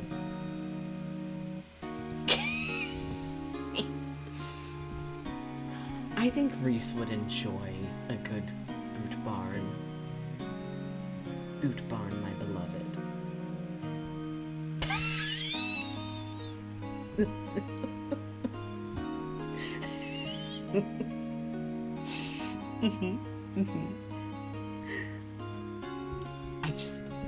read things aloud. You know how I am. You can send any message to me and I might read it aloud. This is my curse. I have to live with it. Add source, new source, and I've been trying to add an image of an anime woman for multiple minutes. Enhance. I mean, there's kind of a resemblance. No, she wasn't worth it. But I did have a crush on her, so it does explain my reaction to seeing Miss Star and going, oh, pretty lady. She can leave now. Goodbye. You're getting removed from my sources. Oh, I just removed something else. Oopsie. Hope that wasn't important.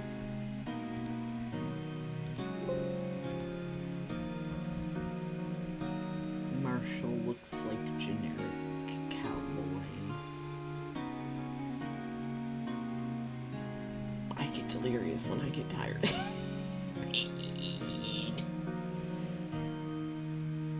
This case is so weird. It is. This is the first time. Okay. Gung ho. Without a doubt, Joe Dark was the serial killer. We asked him to come in for questioning. We were desperate for evidence. That was when his final murder took place. When he tried to murder Emma. Prosecutor Marshall was trying to save me from Dark. You see, the first person who happened upon the scene of the crime was me. Now you tell us. Damon Gaunt and Neil Marshall were the ones questioning Dark that day. The investigation was in the final stages, and Dark must have been suddenly panicked. So, he waited until Gaunt and Marshall let their guards down, then fled the room. Why was the door open? From there, he ran straight to the office shared by Deputy Chief Gaunt and myself. That's where he found me. So, you were the first person to run to the scene, Lana. It appears so. I was filing some papers while Gaunt and Marshall were questioning Dark.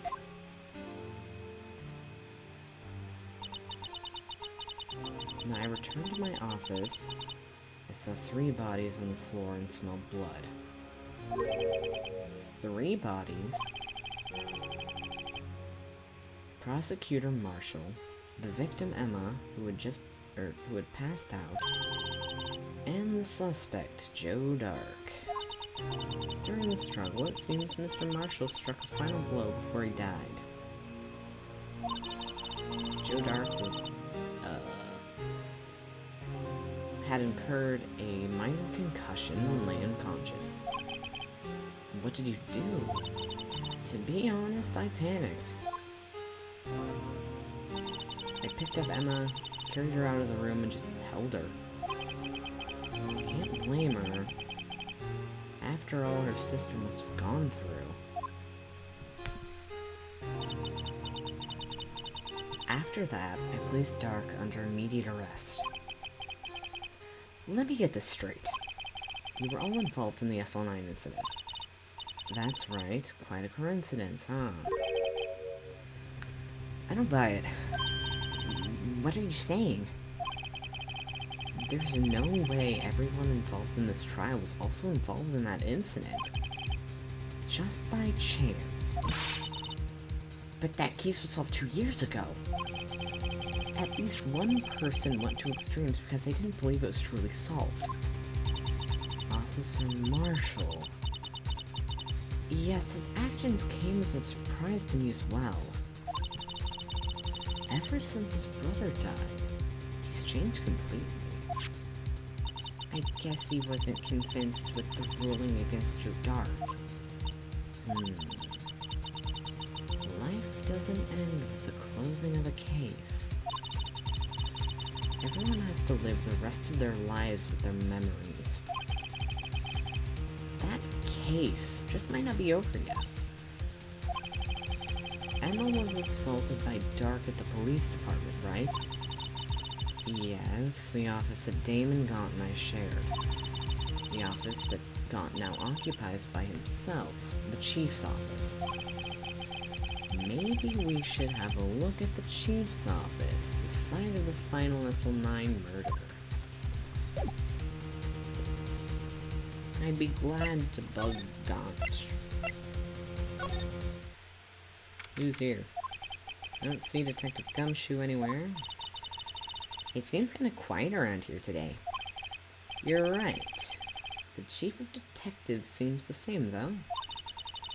Why don't we go look for some other people to talk to? Right. We can come back here later.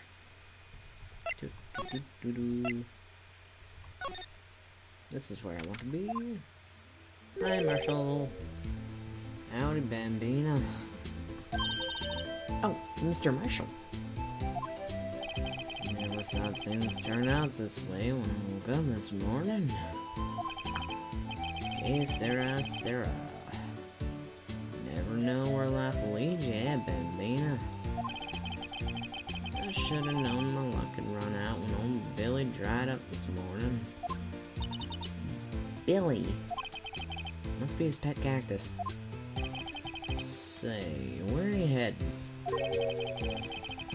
Just over to the prosecutor's office for... Oh. Said that in the cowboy voice when I was thinking it. Just over to the prosecutor's office for a little interrogation. It's voluntary appearance, but we all know I won't be coming back. Sorry, but you can't go in the evidence room today, partner. But Mr. Marshall, why did you do it? Why do prospectors head west? If ever there were a case where I needed to know the truth about it, was that one. Before you turn yourself in, Mr. Marshall, why don't you mind telling us exactly what happened? Looks like I won't be getting us to take lunch today.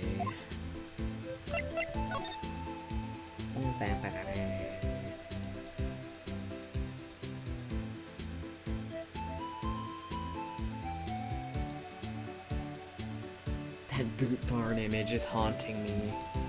Maybe I should go to Boot Barn. I was looking to get cowboy boots. I think that'd be fun.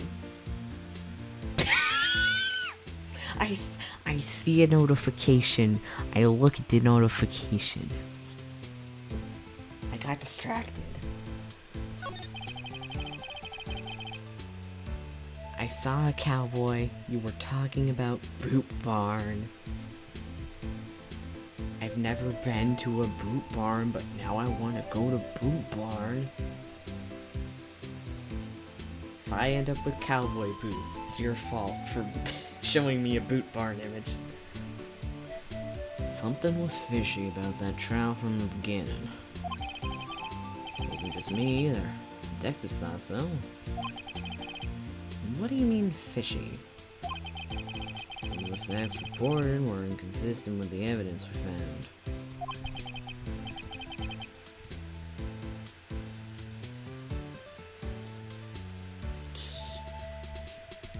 For example, the murder weapon. The murder weapon? You mean that switchblade knife with the broken tip? That was Joe Dark's, alright. But in the initial autopsy report, a question was raised. A question? The blade of the knife was not a perfect match with the wound the victim sustained. What does that mean?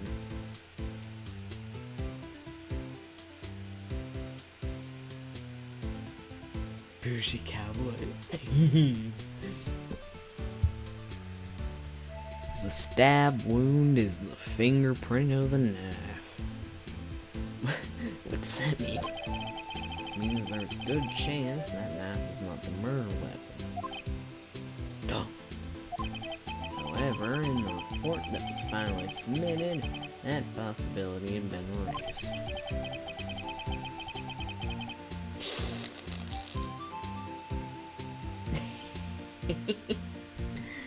Gotta ask my family when can be. No, I'm not getting on a Discord.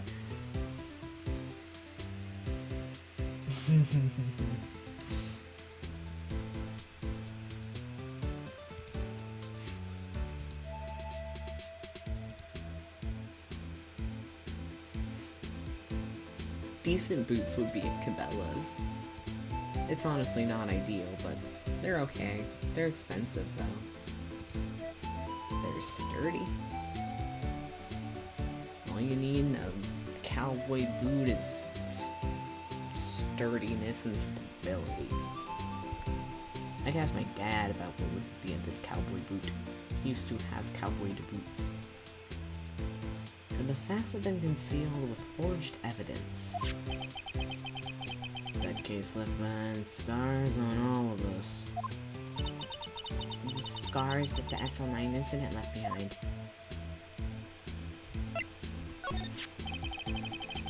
He got the looks, but he got the brains. He was one of the best prosecutors around. Why does he vaguely look like Apollo Justice? He looks like him a little bit. He's got similar eyebrows and eyes. Except I don't know what Apollo looks like that well. Never mind. Yeah.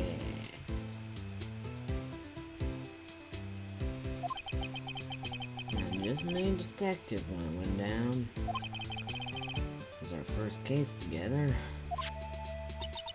How old was he? Your brother? He was 27 at the time. He was awarded the highest honor that very day. The highest honor? You mean the King of Prosecutors? I knew it. What are you looking at me like that for? It's an honor for prosecutor. Mr. Marshall must have really been close with his brother. The day of the SL9 incident, or the day that the SL9 incident took place, that wasn't the same day as... That's right. The same day as the same day as the evidence transferred. Interesting. It was drizzling that morning, and by nightfall there was thunder.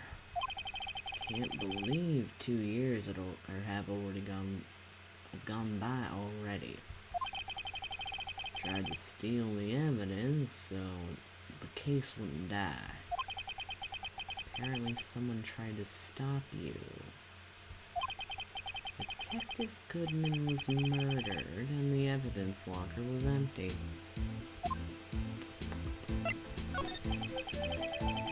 There was something going on behind the scenes in that case. We all knew that later. Every detective involved in that investigation, save one, was taken care of. Good morning. I'm doing cowboy voice. Welcome.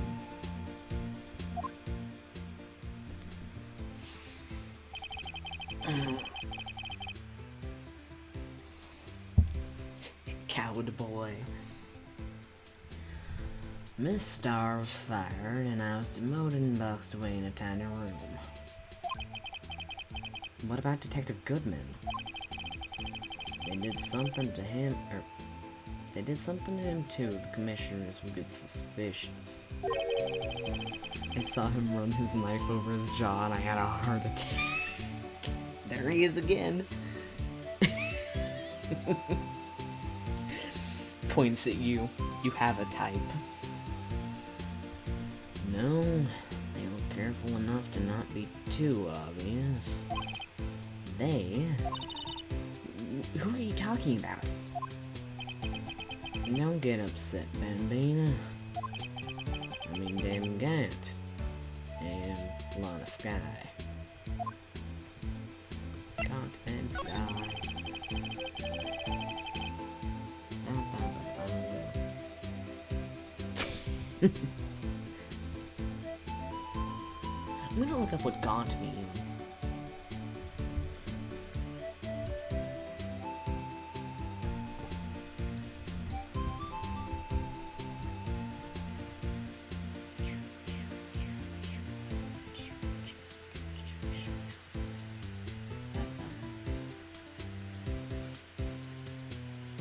It means to cheat on someone?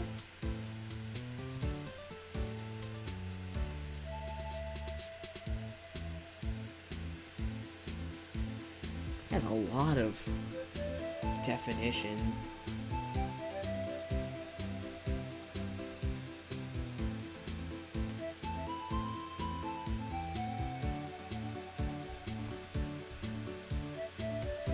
Oh no, man.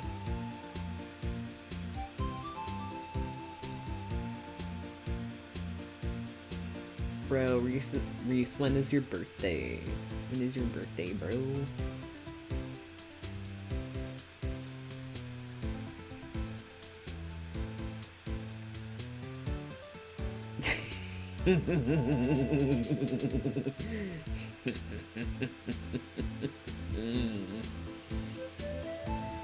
Don't worry about it.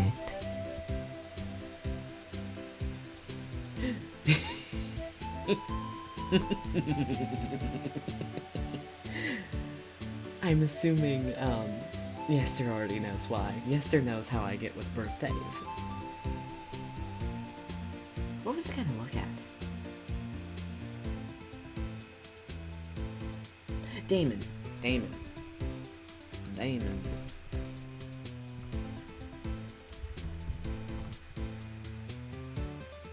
The evidence. Are you gonna try and prosecute me, gay boy?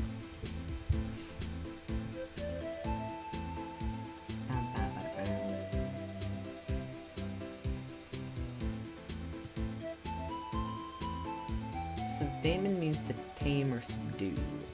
Objection! No. No objections in this court. Overruled. Actually, no. Point back. Objection. This is what happens when you leave gay people alone in a chat. He was like a cowboy.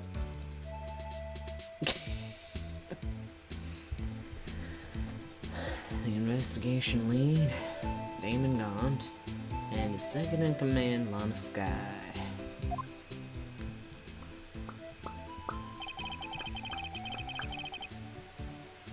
There wasn't a person on the force who hadn't heard of that duo. That case was the biggest step in both their careers. After the case ended, Lana transferred to the prosecutor's office, right? Yeah. Damon Gaunt, the new chief of police, arranged for that to happen. She's never been the same since she left. Everyone who knew her said so. Chief Prosecutor Sky was totally different when she was a detective. Now that he mentions it, I must have something like that too. Tell me, what happened to my sister? Sorry, Bambina, but her secret is too well guarded. This case is so weird because it's a little A cap and then it's like not like a metronome. I think Reese would love his swigging sprite. Hopefully it shows up. I never found out. Lana's secret. It started 2 years ago. Oh, there it is. There it is.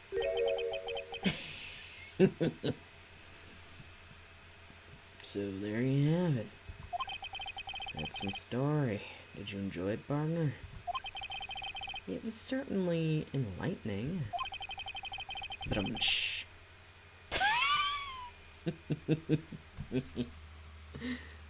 Reese was not prepared for Cowboy. There's one thing for sure I found out in court today. That boy Edgeworth isn't my enemy. He was the one who used falsified evidence to get a guilty verdict. But someone else was the one who gave him that evidence and planned everything. That someone is Damon Gaunt. I say he didn't, so he didn't. What do you mean he didn't? Did he know? Are you saying that he knew the evidence was falsified? Are you saying your boy? Okay, that's what I thought. He didn't. Cause he didn't. Cause they didn't tell him. Cause he probably wouldn't have used it. If they didn't. Whack. Okay. Damon Gaunt, hate you. Don't believe me? Well, I don't blame you. You won't even be a patrolman after today. That's a new sprite. Too bad I won't be around to work with you. When you become a real scientific investigator. Adios, Bambina.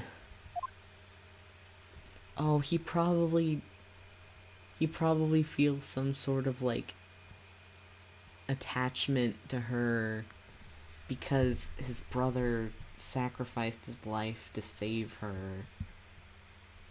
And I think is he the younger sibling? Or is he the older sibling?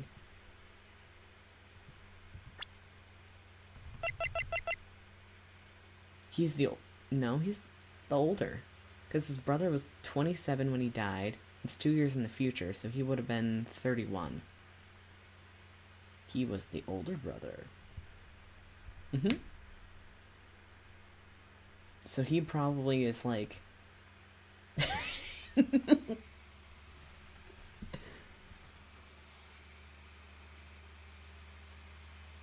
He's the older one. But he probably also feels like some sort of, like... I don't know. Probably is like, I hate you, Lana. You gotta keep your little sister while my brother died. That sucks.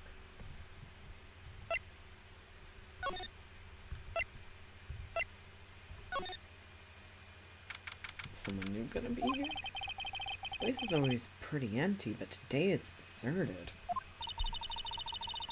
That must mean everyone's busy solving crimes. No, if you're looking for the others, they're on the conference room. Thanks. Wow, he actually talked to us. The chief prosecutor saying that she did and the decision on about what to do. But Mr. Edgeworth, not to mention our statements to the media in tomorrow's trial. There's more chaos going on than Thanksgiving and Christmas put together. I think festive is a word actually usually used for those. Sir, we'd like to have a look around Chief Gaunt's office. Just use that. Why I keep wanting to slip into the cowboy voice.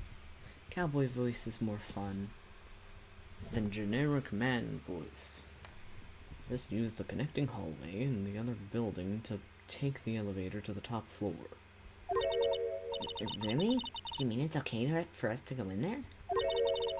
I mean, there aren't police officers or anything.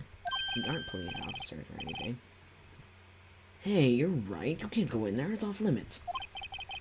Now I see where Detective Gumshoe gets his unique charm. Well, what are we waiting for? Let's head to the chief's office. Uh-oh. I don't like that smiley face. What in God's name? Why does he have an organ in his office? Hello?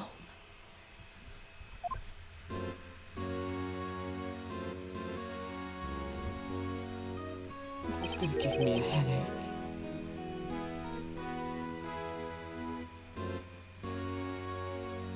So the music the music is very good for him.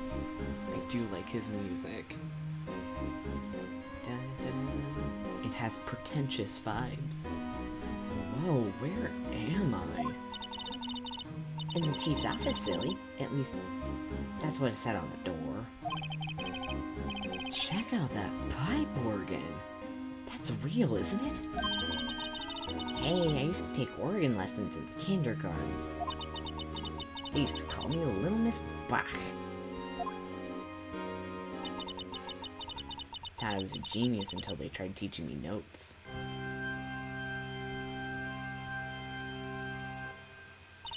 I never could remember where C was.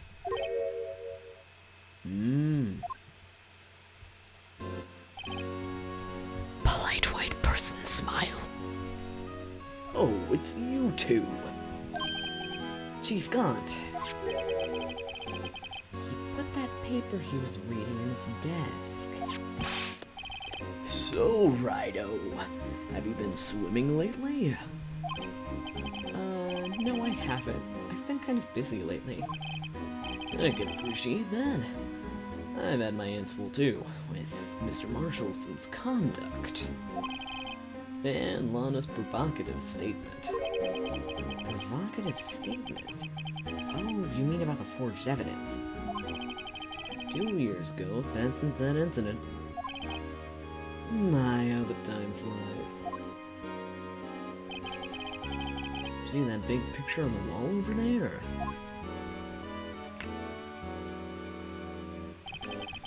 His face!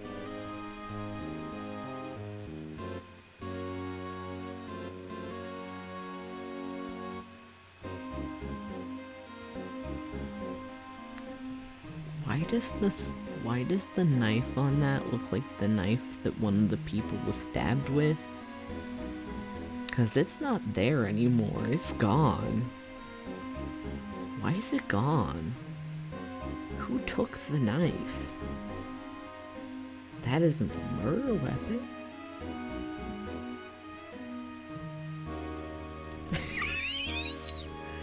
I just see things.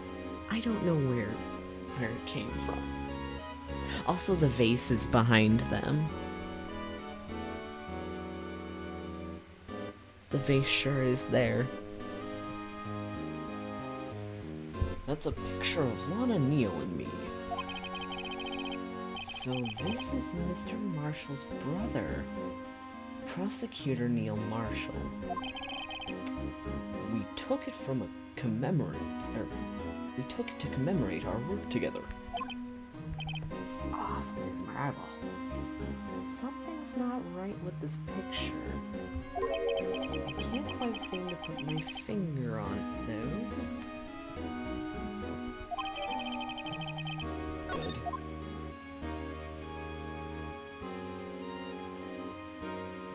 I hate the weird pauses.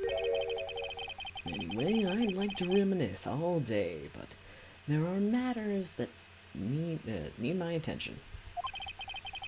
I'm gonna lock up here, so let's go out together. Oh, but this office. It was a crime scene 2 years ago, wasn't it? That case has long since been over. There's no need to investigate anymore. All the same, we'd still like to take a look around. Perhaps you didn't hear me. I said there's no need to investigate anymore. Now hurry up and get out. I have a meeting to attend. That doesn't match with his usual I'll do anything for anyone personality. I wonder why. Looks like we aren't welcome. Seems that this case isn't over yet after all. What do you mean? Chief Gump denied a request to search the crime scene. That means there must be a reason he doesn't want us looking around in there. You mean like a clue? There's gotta be a way we can get inside the chief's office. Why don't you try getting a search warrant? Oh wait, you're not a policeman. Guess you could get Gumshoe to do it? Speak of the devil. Hey pal. Detective Gumshoe, aren't you supposed to be at a meeting? Did they sideline my boy? Did they sideline my boy? My beautiful boy. I'm just taking a breather. My feet hurt. From sitting so long? Did they not give him a chair? They didn't give him a chair, did they? Actually, I'm serving everyone coffee. Oh, they made you the water boy. Sounds like Detective Gumshoe's still out of the loop. Say, have either of you seen Mr. Edgeworth? Edgeworth? No? Why do you ask? He's under fire from both the police department and the prosecution's office. It's almost like the battle between you two in court. That sounds serious. Is it because of what my sister said? That's basically what it all boils down to. That falsified evidence 2 years ago. Now Mr. Edgeworth has a whole world after his blood. Yikes. Dun, dun, dun, dun, dun. Edgeworth's crisis. He just keeps going through it, man. First his dad dies, then he gets adopted by the dude who killed his dad. Then he gets wrongly accused of using falsified evidence in court, which he did use falsified evidence in court. But like, he didn't know. Stinking polite white person Smile McGee in the corner who was like, hey, my scheme. My scheme to get everyone in this case promoted. Ha. But why would Edgeworth be blamed? It's not like he knew the evidence was forged. Honest. Oh. That was a weird audio experience. Okay. Lana Sky's the guilty party here, isn't she? Regardless, the prosecutor is responsible for the evidence they would present in court. Not only that, as you know, there's been a lot of rumors going around about Mr. Edgeworth. I love that they did the little thing. They just have his sprites in the background. Okay. His amazing talent as a prosecutor kept him safe from those who didn't like him. But now with this... Are there really so many people who hate him? In our world, only those rise to the top, and Mr. Edgeworth is not only is that, but he's young. There's no better recipe I know for making enemies. Hey Dick, keep up the good work. Yes, sir. Let's go out for lunch again sometime. My treat. Or wait, no, wrong voice. Let's go out for lunch again sometime. My treat. Yes, sir. Gotta take me back to that joint sometime, okay, Dick?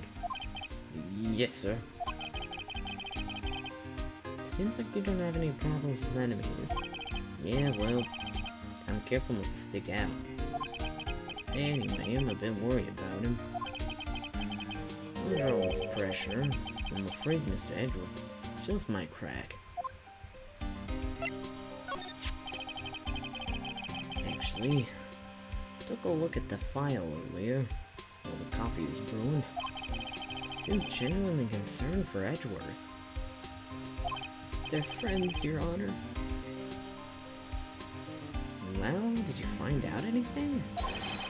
The only evidence Doc was behind was during his final attack. His final attack? You mean when he killed Prosecutor Marshall who was trying to protect some girl? Me. Seems Detective Gumshoe never realized Emma was the girl. That's why he left the most incriminating evidence of all. Well, what was it? Oh, let's see. It had something to do with the murder weapon. Oh, I forgot. Look, it's written somewhere in there, here, okay? His powers of recollection never fail to impress. Maybe we should show him the murder weapon. Might jog his memory. Thank you, Emma. Let's show him the murder weapon.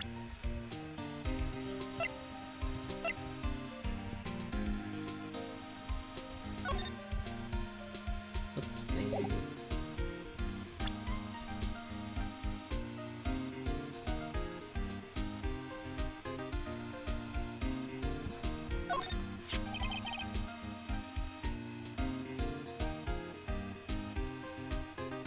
About this.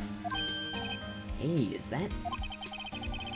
There's a tag attached to it with the label SL9 incident written on it. I believe this would be the broken murder weapon you were speaking of. What are you doing with that? Ever since that case was closed, that nice one locked away in a locker. On the day that Detective Goodman was murdered, it suddenly disappeared from the locker. And was found in Mr. Edgeworth's car muffler.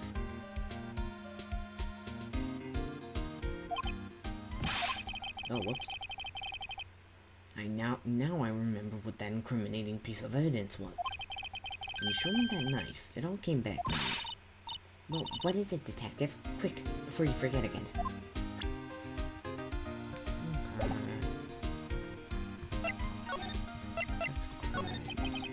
Joe Dark was 42 at the time of the crime. He's just a run-of-the-mill businessman. Who made him take to serial killing? One day, on his way home from work, he hit someone with his car. So it was just an accident. An accident, yes, but it transformed him into an animal. An animal? He killed a man that witnessed the accident, and a kid walked by, so he killed him too. He buried the body. Holy cow! Finally turned himself in. It seems he was a pretty careless animal. Of course, this is all conjecture. There wasn't a single shred of evidence. So he turned himself in. Yes,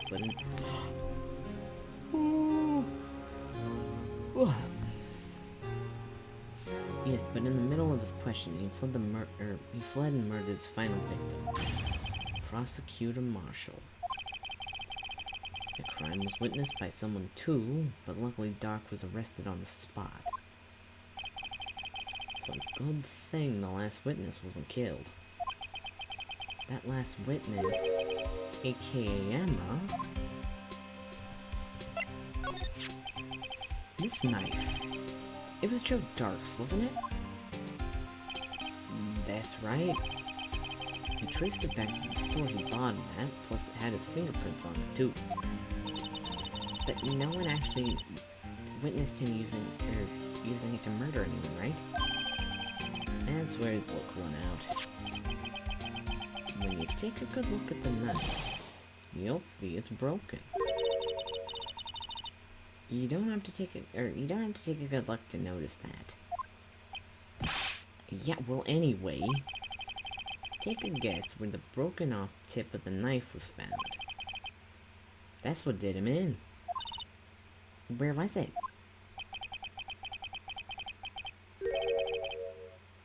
The victim, Neil Marshall, was carrying out inside his own body. Or Neil Marshall was carrying inside his own body. It was found deep inside the stab wound. Did it match Dark's knife?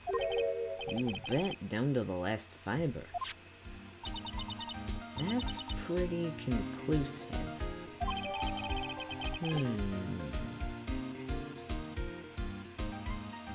Punctured heart and lung.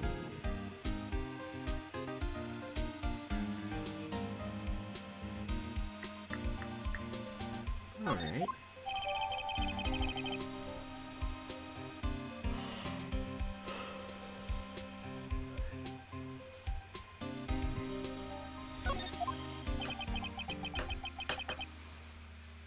Well, there you have it in a nutshell.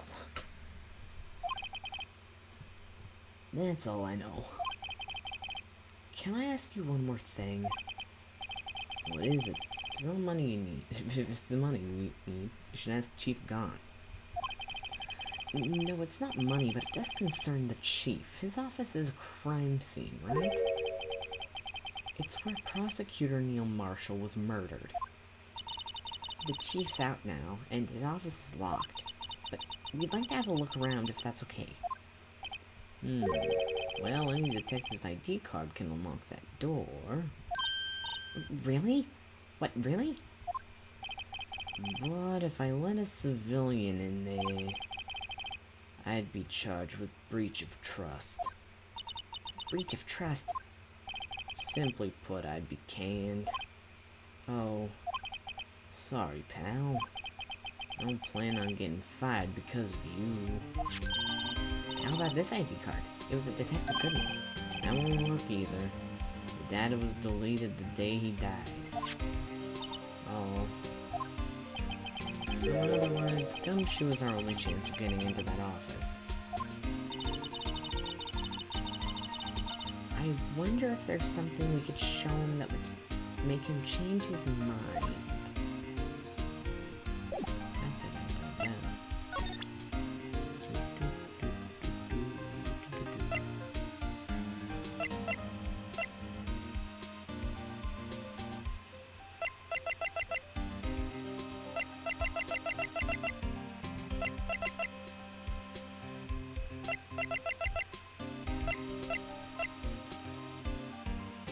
Show him photo. Okay.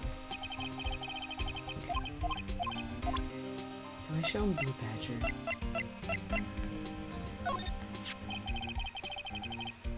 This guy almost made us lose the case today. What are you talking about? He was guarding the blood stain on the evidence locker with his life. That's more than you can say about most officers nowadays. It would have saved us a lot of trouble if he hadn't guarded it so well. I have to admit he's right, though. Thanks to the Blue Badger, we were able to prove another possibility there. The possibility that another murder took place prior to 5:15.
That's it. That's the King of Prosecutors Award Mr. Edgeworth got the other day. Wave it well.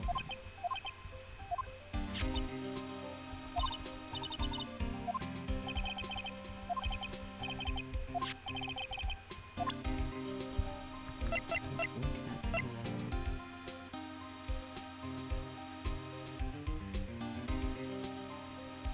Is it like a meta commentary with the broken sword and shield? Because they didn't actually defend anyone? Since the prosecution would be trying to get people not defended. Is that meta commentary about prosecution?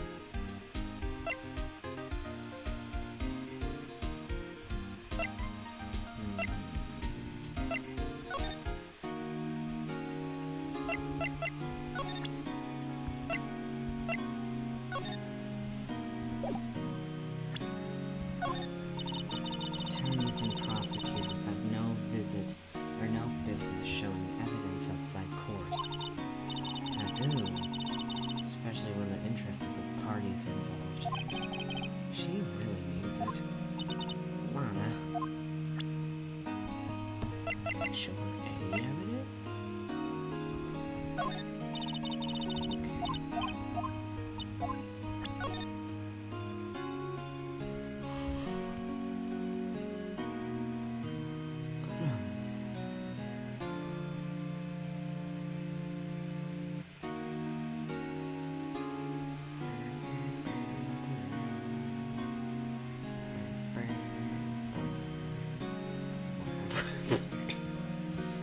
I have no idea what I'm doing.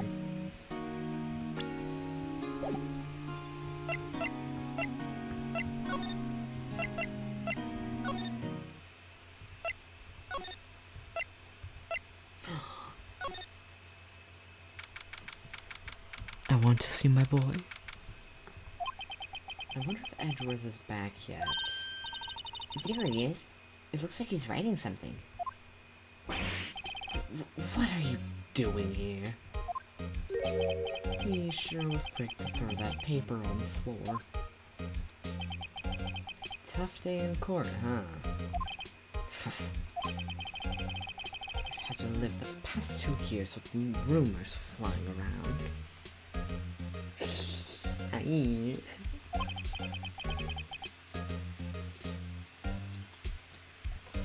What's another allegation to me?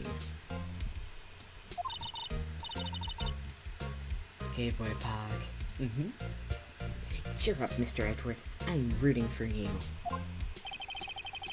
That's Edgeworth for you. Always trying to hide his real feelings. That's something a gay person would say. So what do you want? Unlike some people, I don't have all day.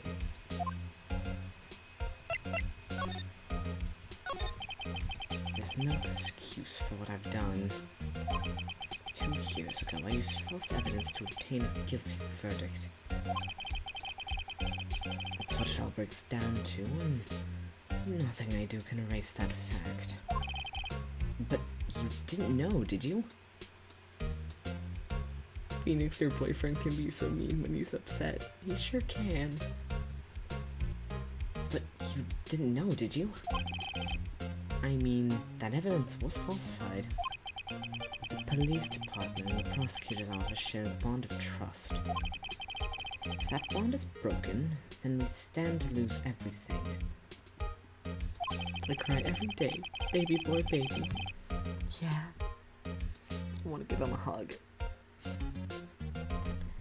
The police department error is my error, and my responsibility is the prosecutor in charge. That fact remains the same no matter what excuse I might make. Mr. Edgeworth, I take pride in my work. So tell me why. Why has it all come to this? Even Edgeworth can't keep this kind of emotion bottled up. King of repressing his emotions. Lets a little of them out. You gotta let off steam occasionally, man. Are you up for the trial tomorrow? First last year's trial, and now this one. It seems all you do is worry about me. To be honest, you're getting on my nerves. But, Mr. Edgeworth, you can't just walk out on the trial. Tomorrow's the last day. It's too late to change prosecutors. I bet that's why my superiors are... I bet that's what my superiors are banking on. I never thought the case would come back to haunt me like this. What do you mean? A list of evidence. Seems so too short. Most lists run twice as long. It's only half as long as most lists? That is odd. After Neil Marshall was murdered, I became prosecutor for that case. I may not have been part of the investigation, but I knew what I had to do. Use the evidence I was given to prove the suspect guilty. That was really the only thing on my mind at the time. Say, we just saw a picture taken around that time. That picture? Something seemed strange about it. Was it the reward? Could you tell us about what happened that day? The day Detective Goodman was murdered.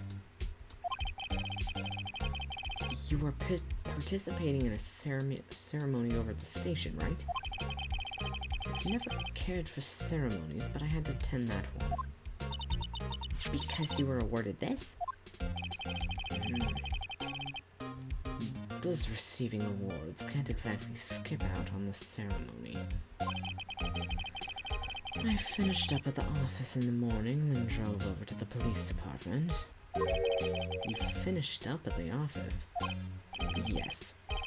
Just odds and ends, clerical stuff. I didn't plan on returning to the office that day. That is, until I was asked to take something back. Take something back. This. Oh, yeah. Chief Gaunt asked you to hold on to that, didn't he? Yes, it was a piece of evidence in a case that was closed half a year ago. He asked me to bring it back to the prosecutor's office. That's the story we heard yesterday. So you came back here to the prosecutor's office because the chief asked you to. That's right.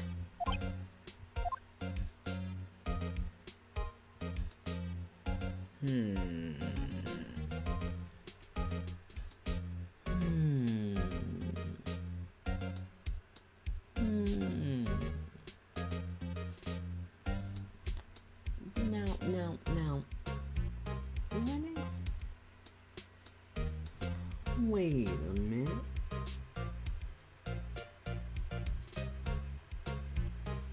Wait a minute. I've connected the dots. I think. Not really. What does a screwdriver have to do with anything? Is it literally just... Is it like a way that Gaunt can just make people leave? Because Gaunt was definitely the person that was there at 4:20.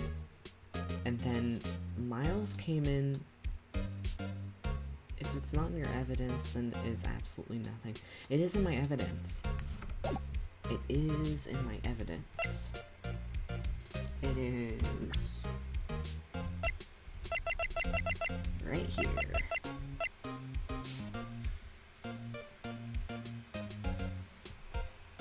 I think Gaunt might have been trying to frame him.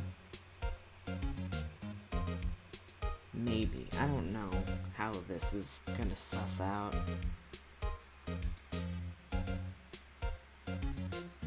People see Miles and go, is this a man I can easily accuse of murdering someone? And then they just do it. Mm-hmm.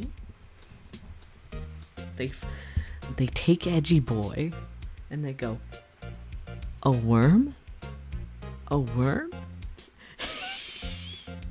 First his dad, then, oh my gosh, then the dude dead in the back of his car. Man, this poor dude, he needs therapy. Let's show him this. This picture was hanging on the wall in Chief Khan's office. Prosecutor Neil Marshall. He just started making a name for himself. Looks like this was taken when he received the King of Prosecutors trophy.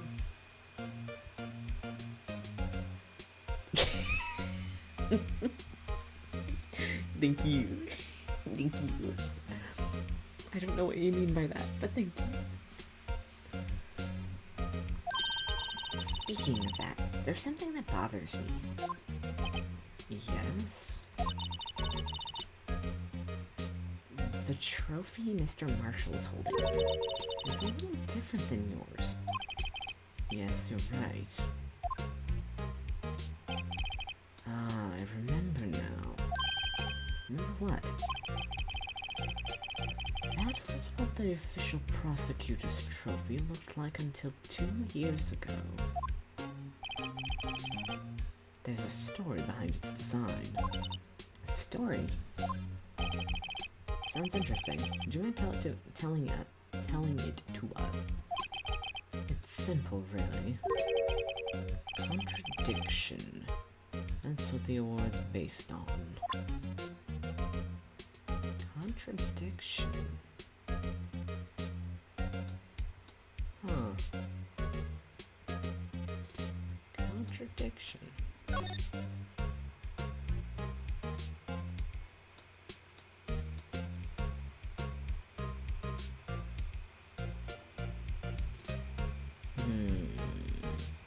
I don't trust that suit of armor. I don't think it has anything to necessarily do with the crime. I just don't trust it.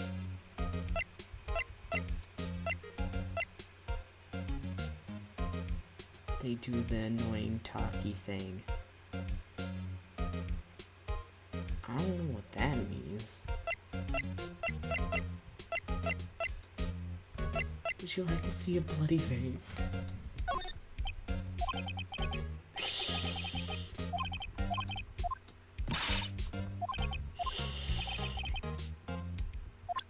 Oh wait, I need to get that paper.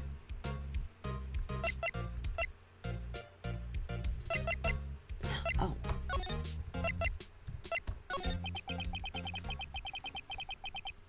There we go. Okay. This award originates from an ancient Chinese tale. In Chinese, the word contradiction is written with 2 characters. The first meaning halberd, and the second meaning shield. Have you heard the story? Me? Oh, sure, everyone knows that. Why don't you tell it, though, for Emma's sake? God, he's dumb. Very well.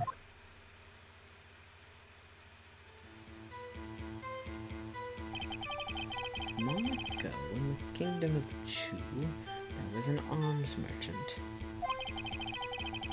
One day, he presented the king with 2 items. The first was a halberd he claimed could slice through any shield or armor. The second was a shield he claimed could withstand any weapon. So it's like a movable object versus unstoppable force, alright? Wait a minute.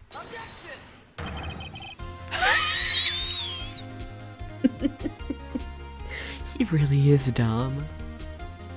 Those claims contradict each other. Very perceptive. But again, you've heard the story before, right? He is a himbo. Anyway, as you mentioned, he's so patient with him. This is so funny. Anyway, as you mentioned, the very descriptions of these items discredit them both. When the king pointed this out, the merchant was left speechless, and thus, the Chinese word for contradiction was born. Dun, dun, dun. Oh, I see. So the chipped shield and the broken knife symbolize... Precisely so. They symbolize the merchant's items.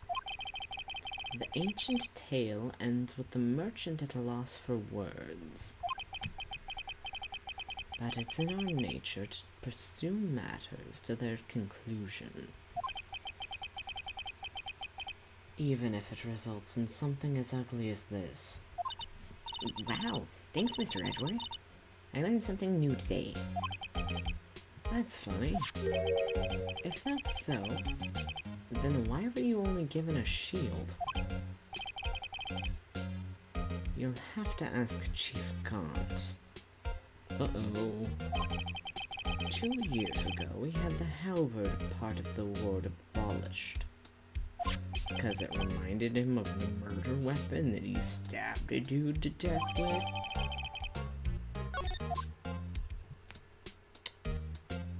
Is that maybe why?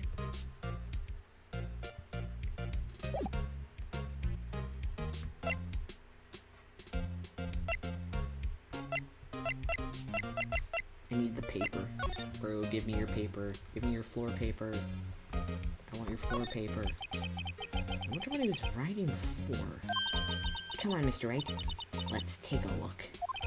Are you crazy? Edgeworth is sitting right there. Just distract him, I'll check it out. Hey, Edgeworth? I'm putting my hand behind my head. Is that Detective Gumshoe out the window there? Oh no, he's falling to the ground. Hold on. First, let me see what this girl's doing crawling around at my feet. He didn't even look. What? Letter of... You're having trouble reading. I'll read it for you. It says letter of resignation. Resignation? Edgeworth, you don't mean... I'm tired, right? I feel as if something inside me has died. But, Mr. Edgeworth, none of this is your fault. I know the path I've walked. You don't need to tell me. And the path I've walked hasn't been a just one. I can't forgive myself for what I've done. And no one else should forgive me either. Uh-oh. I think he's serious. Mr. Wright. Please, you have to do something. This letter of resignation. Wonder if I can use it for anything. Right. Right, please give him a hug. Don't just go, oh, I could use this in court. Bro. He's serious. Why am I gonna cry? Why am I legitimately tearing up? Oh my god. I've nearly cried. I've cried and I've nearly cried on the stream 3 times because of the funny lawyer game. I'm so mad. Oh yeah, Reese hasn't... Reese, are you still here? Are you still here, homie? I think you're still... maybe. I can check the chat. Yes, Reese is still here. Okay. I think Reese needs to see the chess set thing. I think Reese would find it funny. Reese, do you like chess? Reese, wanna see the chess set? Hey, a chessboard. I'm not too up on my chess, but it looks like blue's in a bit of a tight spot. The red knights have surrounded the blue pawn. Huh? Those horses are mounted knights. Their swords have really sharp edges. And check out that poor pawn. His head is kind of spiky. Kind of reminds me of you. Mr. Edgeworth must be an avid chess player. Well, what's wrong, Mr. Wright?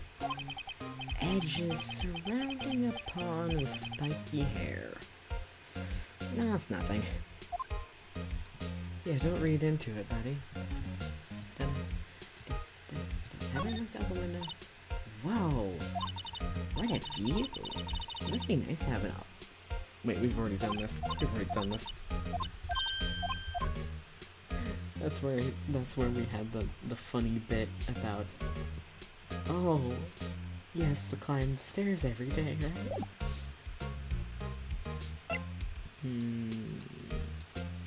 I don't think there's anything else to talk to him about.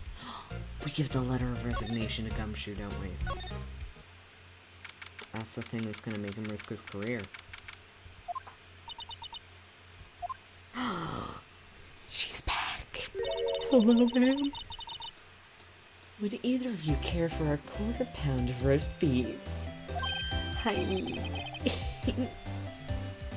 Miss Star, I guess she's out of lunches. You certainly are the curious sort, aren't you?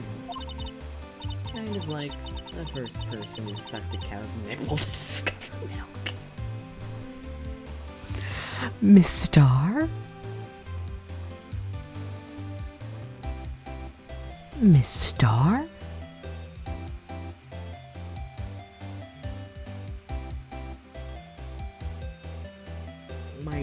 My jaw is agape.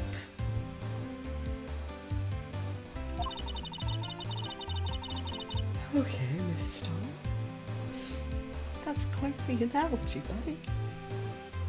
Still, I never thought you'd go digging up that case from 2 years ago. Everyone in this trial was involved with the SL9 incident. What a place to come in. Welcome. We've been having fun this stream. I've actually been pretty smart. And we've gotten pretty far, I would say. Cowboy went to jail. What else has happened? I've made some predictions. Don't know if they're right. We had some fun times. Funny jokes. That's all I can think of as a summary. I don't know. Everyone in this trial. Oh wait, wrong voice. Phoenix is now a MILF. Phoenix, right? MILF attorney. I mean, that was a deep metaphor, but wowee. Everyone in this trial was involved in the SL9 incident. Not only that, but the murder occurred on the very day the evidence from the case was due for transferal. This can't be attributed to mere coincidence. Aren't you forgetting something? You know, a little scene I happened to witness. The instant Lana stabbed Detective Goodman with a knife.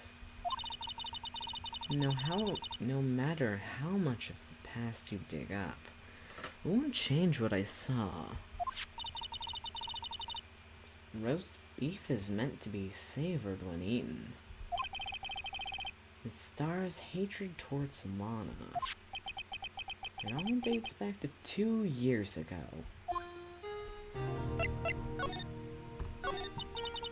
Joe Dark. That's a name I'll not soon forget. We trailed him for half a year. Oh, the pressure. Still, I don't think I was ever more alive than I was then. Those days were steamier than a bull on gravy. Oh, poor old Jake Marshall. Poor old Jake Marshall, though. Must have been going through hell. You mean because of his brother's death? They were close, those two. After Neil died, something took over Jake. He became obsessed. Seeing Jake like that made him all the more desperate. Her? Lana Sky. My sister. The best of the best were put on that SL9 case. Of course, they were led by that legendary duo. Lana and Chief Gaunt. Okay. That legendary pair was the reason we were able to keep up our investigation. That's why we were so shocked over how it turned out. You mean with the forging of the evidence? Don't get me wrong. Joe Dark got what he deserved. Still, it was obvious the evidence produced in court was being manipulated. Items our team never found would suddenly appear while other items were kept secret. But you don't have proof anything illegal was done. I'm proof enough of what happened.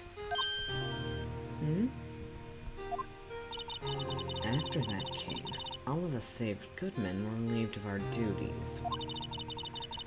Most without even so much as an explanation. Then, Lana Sky transferred to the prosecutor's office and became chief prosecutor. Lana always wanted to be a prosecutor. Nothing's quite as simple as it appears. Huh? Lana Sky was merely being used as a pawn. That's my take on the matter. She was being used. Damon got in Lana Sky. Gaunt led the investigation with Lana's second in command. They were the best. They solved all kinds of cases together, didn't they? Damon Gaunt's magnetism in particular was almost unreal. His magnetism? By that I mean his ability to attract evidence. He produced the most incredible evidence in the cases he handled. Incredible evidence, you mean? Oh yes. There were rumors about him even back then. No one dared confront him, though. I take it she's talking about forged evidence. Back then, everyone looked up to Alana. All the detectives wanted to be like her. Really? Oh yes, myself included. I was a fool, really. She hated anything crooked and always watched out for the other detectives. That's why she was so concerned for Jake. Mr. Marshall. When Jake's brother was murdered, she felt as if she had lost her own brother. If it wasn't for her, I don't think Jake would have ever recovered from his shock. That's what makes it all the more infuriating. Miss Star. That's why I'll never be able to forgive her. Why did she have to turn so cold after that?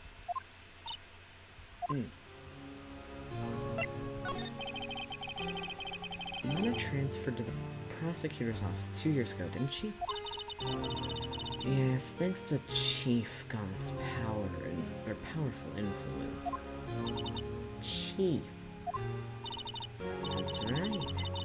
Having solved the SL9 case, his position as chief was secured. There was only one thing left for him to control, and then no one could stand in his way. The prosecutor's office. What? You mean... That's why Lana was transferred. If he can control the chief prosecutor, he can control the prosecutor's office. That must have been his goal all along. But how could he control Lana? I don't know, but one thing's for sure. Ever since that case ended, she's never been the same. It's only logical to conclude there must have been some reason for her change. At last, finally getting close to the bottom of this ugly mess. Thank you, Miss Star. You listen to me, Raccoon. It takes more than just ingredients to create fine cuisine. I hope you turn out to be a better chef than I've been. Don't think there's anything else we need for Go talk to our boy Gummed Shoe. Oh, you're back. You're still here? I gotta make 150 copies of these files. Brewing coffee, cupping files, and I'm turning into a regular DJ. You're a DJ as well? If I'm not mistaken, he means desk jockey. Oh, that DJ. God, in my, persistency, my answer's still no. Huh? I'm not letting you into the chief's office, period. I can be my neck on the line. That office is the last crime scene in the SL9 incident. I have to take a look in there. There's gotta be something we can do to make the detective change his mind. Show him the letter. Show him the letter. Your boy is leaving the office. What's this crumpled up piece of paper? Oh? No way. Edgeworth, Mr. Edgeworth can't be serious. Is he ever not serious? I can't believe they pushed him this far. Mr. Edgeworth really feels responsible. When I first met him, I thought he was as cool as ice too. They're friends, Your Honor.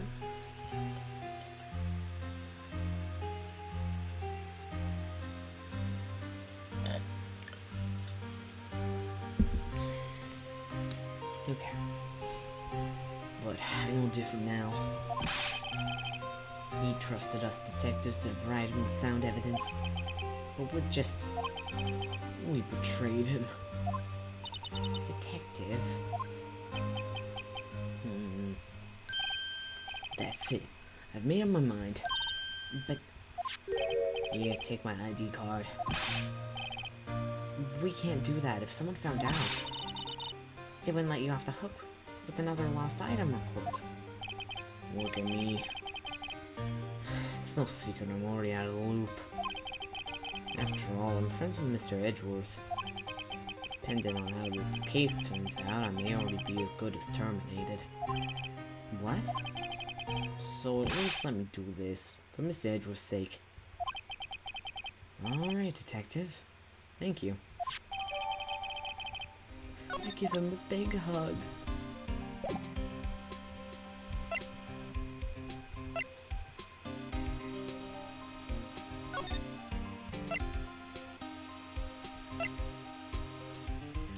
Why am I crying? Why am I sad about the funny attorney game? Gonna kick your ass, old man. Here goes, Mr. Wright.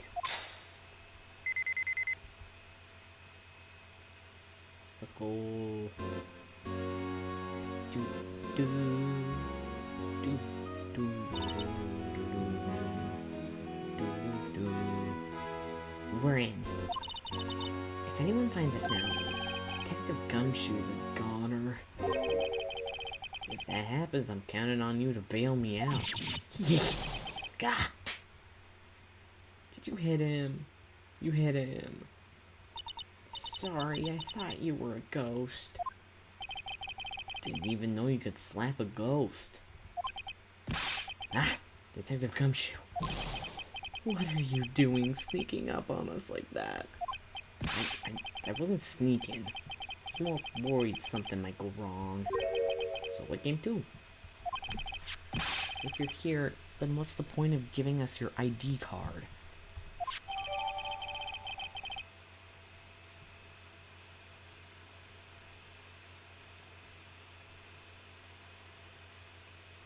Huh? Did we just destroy his card? Hey, don't do that to my card.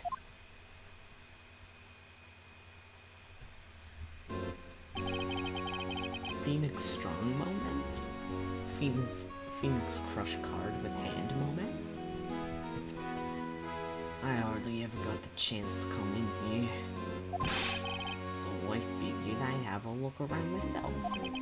Besides, we're all in this together now. They're like a found family. Wow. You really do want us to get fired, don't you? You really do want to get fired, don't you? Not if we're lucky. No, come on. Let's see what we can find out. I've got a bad feeling about this.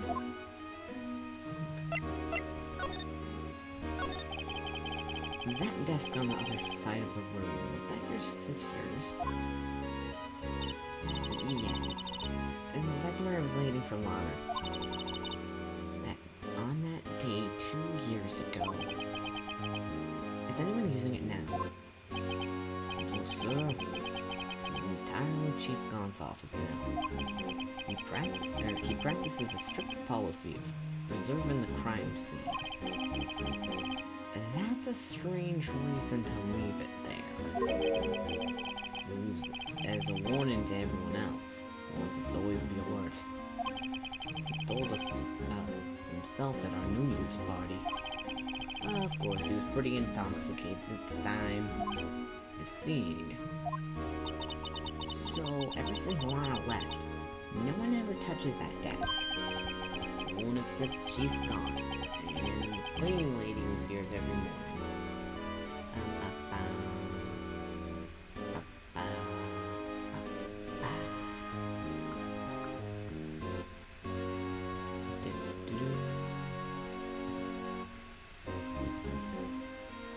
Sorry, you're distracted.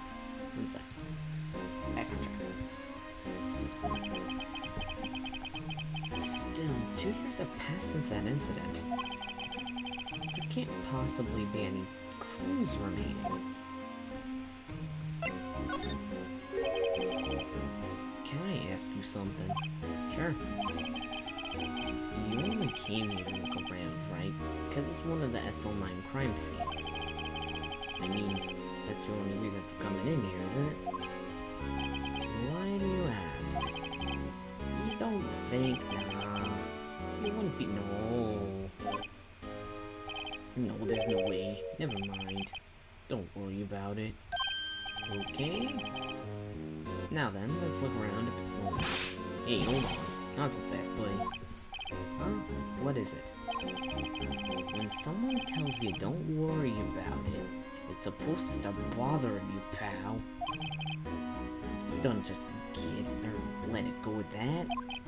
Sorry. This guy's starting to get on my nerves. Okay, so what's bothering you? Gumshoe therapy. You two don't think Chief Gaunt might be a suspect, do you? What? He's right, Mr. Wright. What do we think of him? Chief Gaunt. So let's finally come to this. What do I think of him? Think he's a sucky old man. Perhaps it's best I don't divulge my feelings yet. There you go, ignoring me again.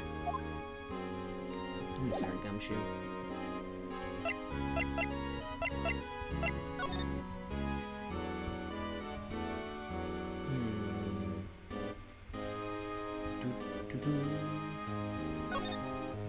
Wow, look at the size of Chief Gon's desk.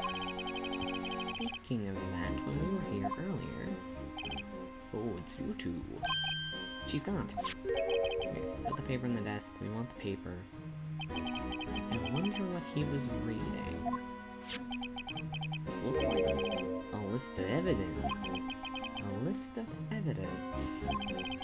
In most cases, the list runs twice as long as this, though. Hey, look at the case name. Huh? SL9 incident. I wonder what this is doing here. Hold on, detective. What did you just say? I said, I wonder what... No, about the evidence lists. Normally they're twice as long. Oh, that's right. I guess there wasn't a lot of evidence. Half-size list of evidence. The list of evidence seems too short. Most lists run twice as long.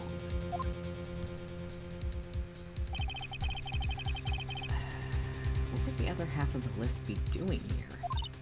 I knew it. Chief must be hiding something about that case. It would appear so. Was he the killer all along? Some evidence, Mr. Edward has...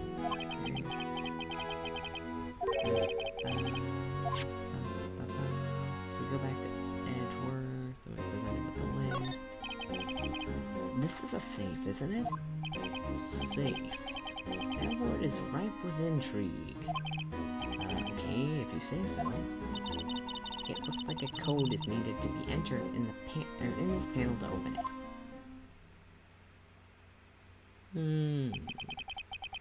7-digit number.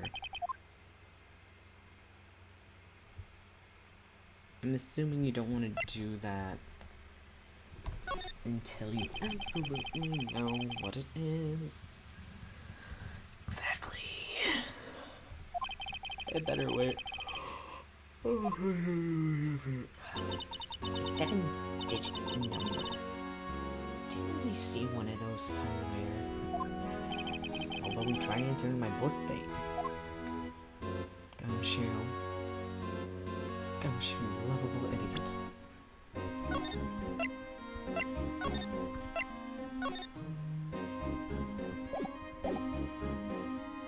What do I want to do? Let's look at this armor. This is the real deal, isn't it? These weapons and this armor and these weapons. Sure is, pal. The chief doesn't care for imitations. First the pipe organ, now this armor. Do you know how many taxpayer dollars must have gone into this room? What? You mean we're paying for this? You're 15, you don't pay taxes. That's it. You're not paying 1 cent of...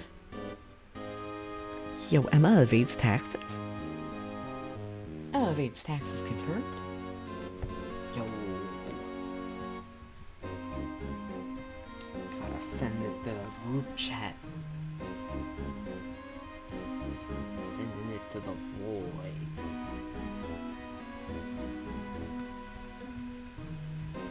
Something went down in general. Holy cow.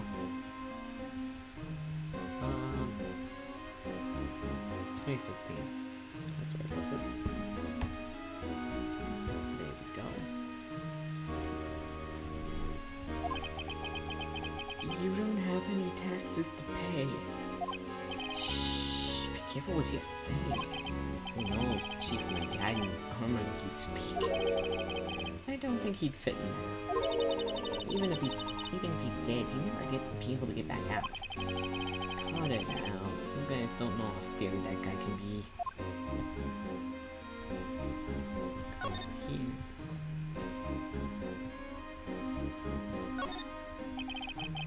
The chief's organ sure is a sight to behold. Occasionally we hear complaints from the Criminal Affairs Department.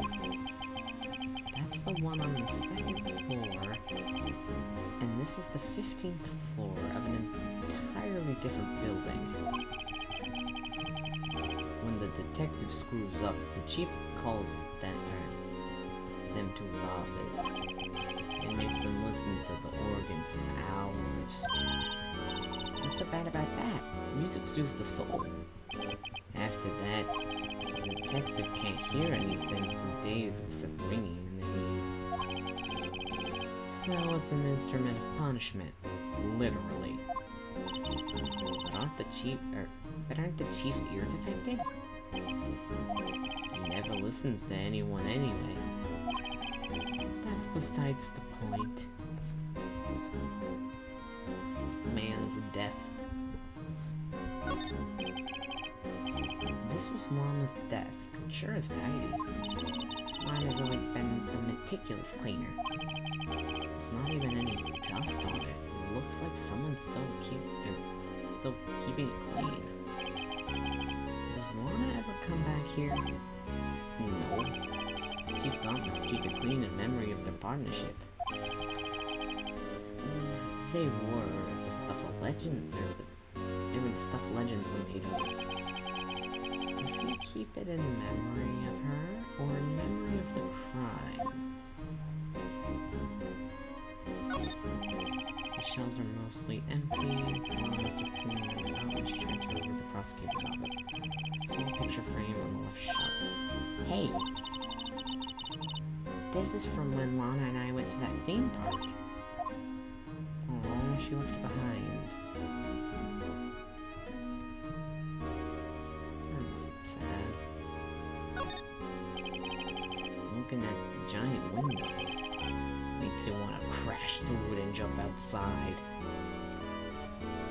Is that a joke about what went down earlier? Where we're like, look, Edgeworth. He's jumping out the window. Look at him go. What's he doing flying past the window?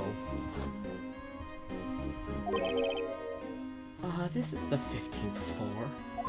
I know, I was just saying. Saying what? Ever since making detective, I was dreaming about doing something like that. Note to self. Detective Gumshoe has a lot of dreams.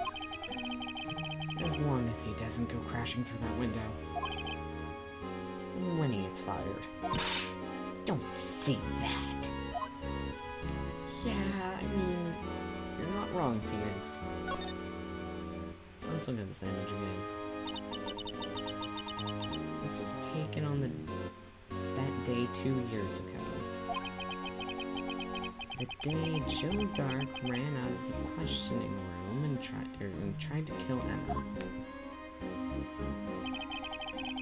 After receiving his award trophy,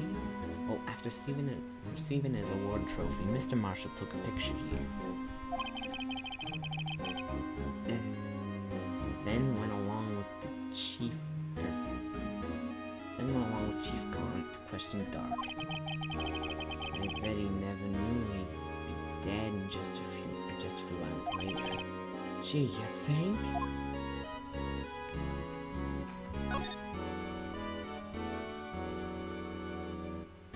We need it in the safe. What are 7 numbers that we have in our disposal?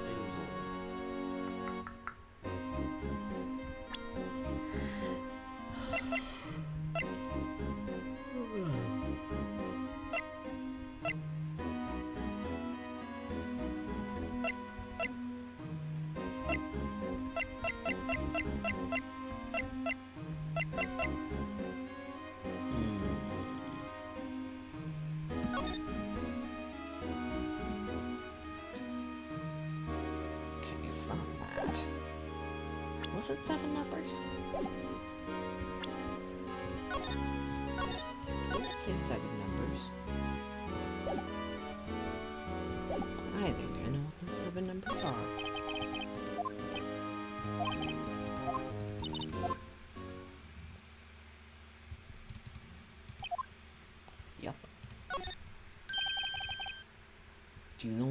what it is?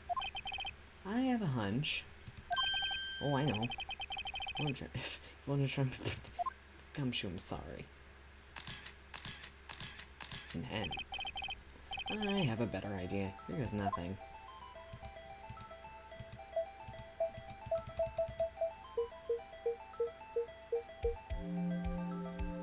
Lucky number 7, baby. Easiest passcode ever. Bingo. What number did you enter? Whose birthday was it, pal? 777777. The final ID card number on that record. What? The number of the mysterious executive officer who entered the room that day. You mean...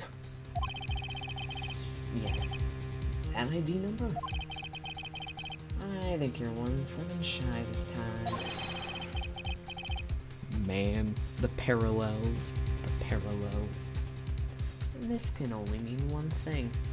The detective... that's Chief Gaunt's ID number.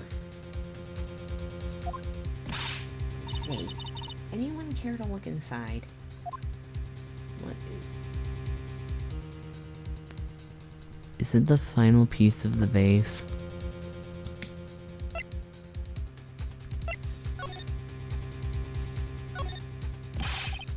Is there any money in there? How much is that stashed away? Look, it's I was right. How did I know? It's a shard from a broken cup. It somehow looks familiar. Where have I seen this before? There's something else in here, too.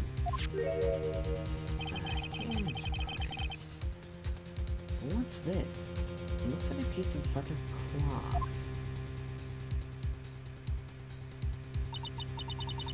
Ooh, we can fingerprint it.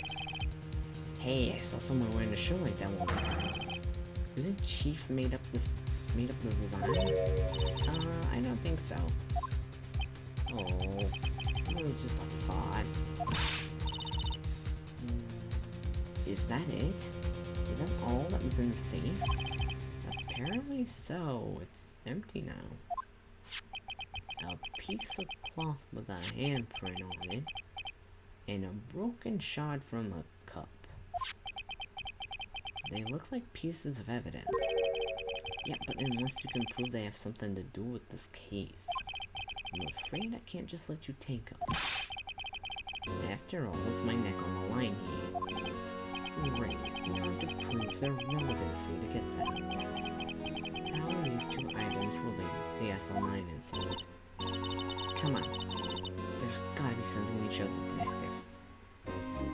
Space. I think I know what I need to do. It's all coming together.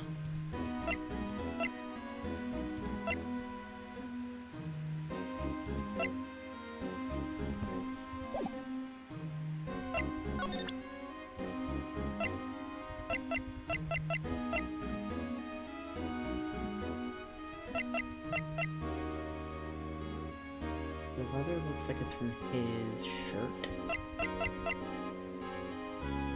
And that's from this. Detective Gumshoe, could you have another look at this jar? I remember when the three of us put it back together. Ah, those were the days. It's kind of early to be nostalgic. Wasn't this jar a piece of evidence from that case? That's right. One of those shards had SL9 incident sticker on it. Doesn't this ring any bells? Do you know that fragment we just found? You mean this one? That was in a safe? Yes, that one. That was in the safe. Now that you mention it, it's ringing a lot of bells. Let's see if it fits. Let me see this shard. I'll take a crack at it. Go ahead, pal. Show us what a rookie can do. Mr. Wright, here's some glue. If I can piece this together again, it will prove Chief Gaunt was knowingly hiding evidence. Here goes.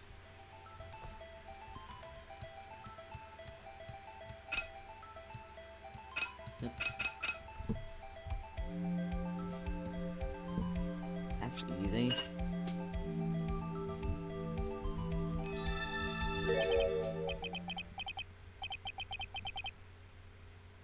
What is with the blood splatter on it? That's the real question. There. It fits like a charm. That of course means Chief Gaunt willingly and knowingly hid a piece from this jar in his safe. In other words, he concealed a piece of evidence from the SL9 incident. But, hey guys, get a load of this. What is it? This piece you just touched. It's different from the others.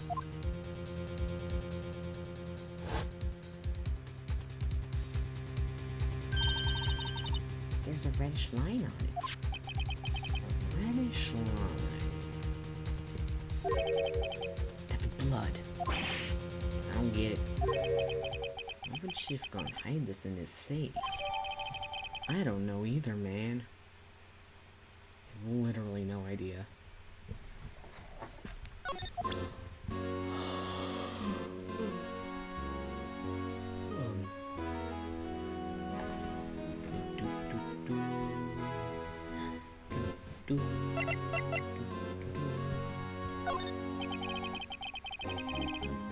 I'm fired. I won't be able to give you any information.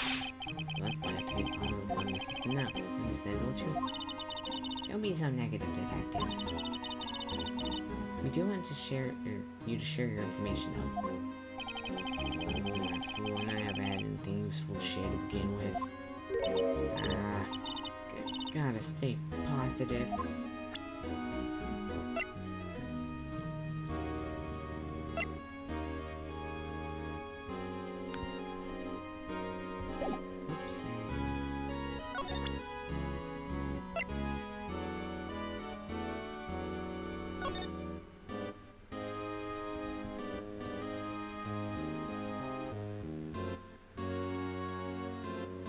That's the sketch. Can I please get it upright so I can look at it?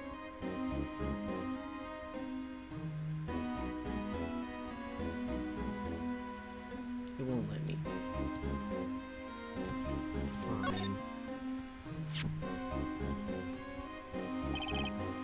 I wonder what this is. It looks like someone drew some kind of sketch here. What is it? Did you find something? I couldn't make it out. I have to be quiet about it for now. Huh? Oh. Huh? Oh, it's nothing. Why are your eyes moving about like that, Mr. Wright? You better not forget about this picture. Okay.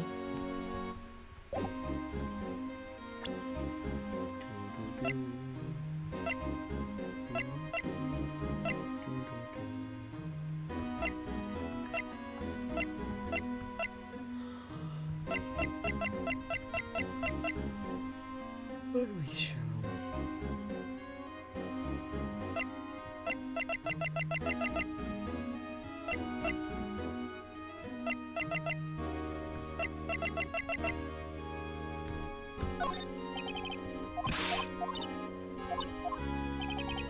How are we going to give us the leather piece?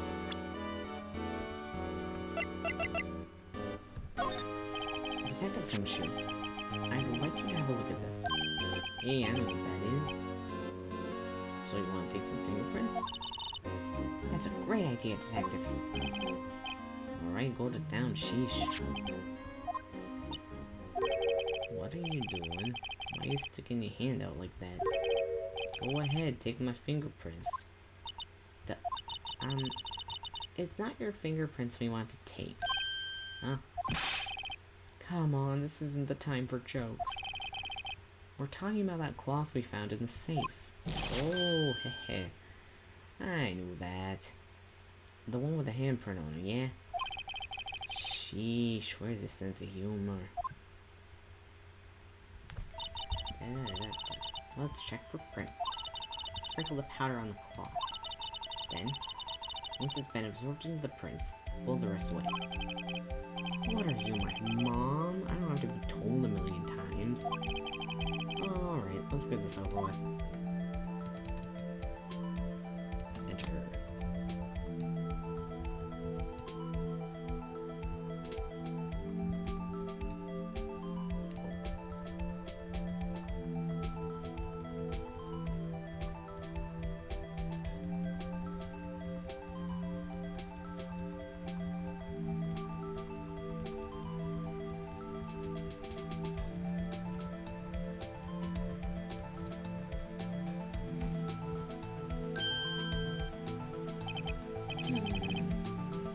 Gave it my best shot.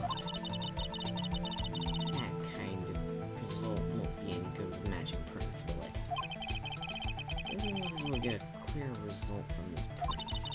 Okay, let's try a different finger then.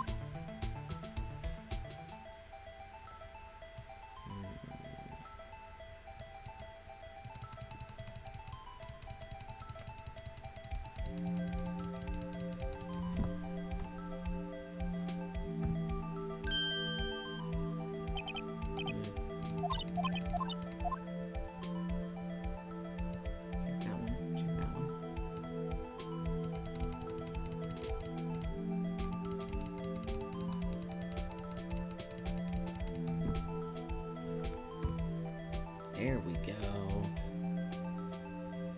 There we go. Oh, it wants me to dust more.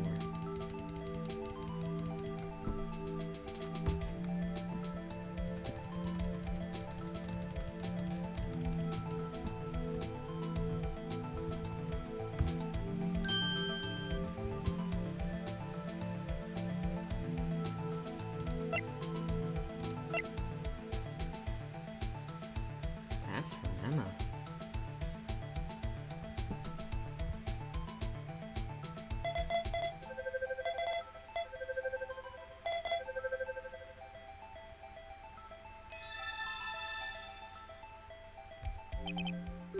No. How can this be? What are Emma's fingerprints doing here?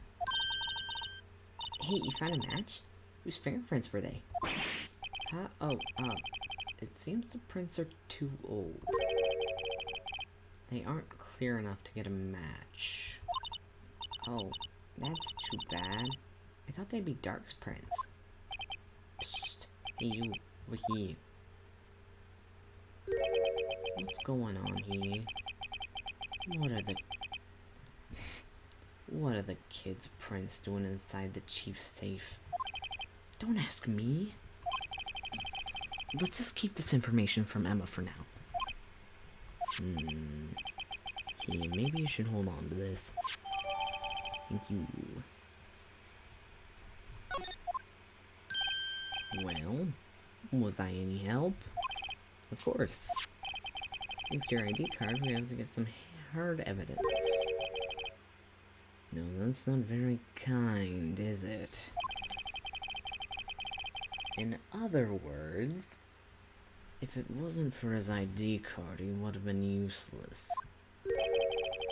Isn't that right, you in the coat? Chief Gaunt. We didn't think you'd be back so soon. Fortunately, I'm a man who believes in signs. As I was walking to my meeting, I happened to look out a window and saw a stray dog run right into a bowl. Just then, I thought of a certain detective. Do you mean me, sir? Now then, I'm afraid I'm going to have to ask all of you to leave. Yes, sir. Sorry. Oh, you in the coat. Me, sir. Drop your ID on the way out. You won't be needing it anymore. But sir... Now get out. Yes, sir.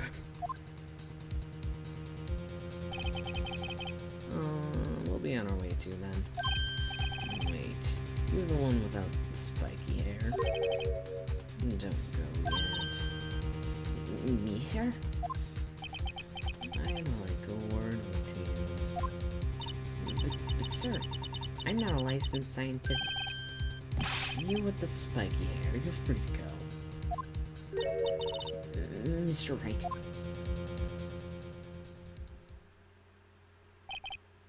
Look, pal. If I've told you once, I've told you 1,000 times. The chief's office is off limits. But no, you just had to go sneaking in there like that, didn't you? I thought you said you didn't care anymore if you were fired. Yeah, but if I knew it'd be like this, I never would have said it.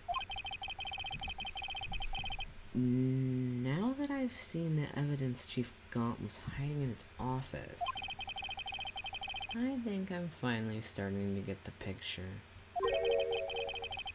But why has she kept eerie silent about it all this time? Anyway, are you listening to me? I'm gonna try to smooth over things with the Chief again. Later, pal. Uh-oh. Uh-oh.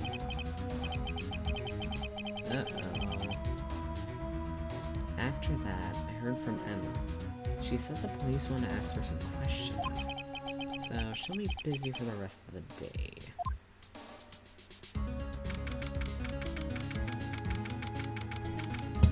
Oh gosh. Ow.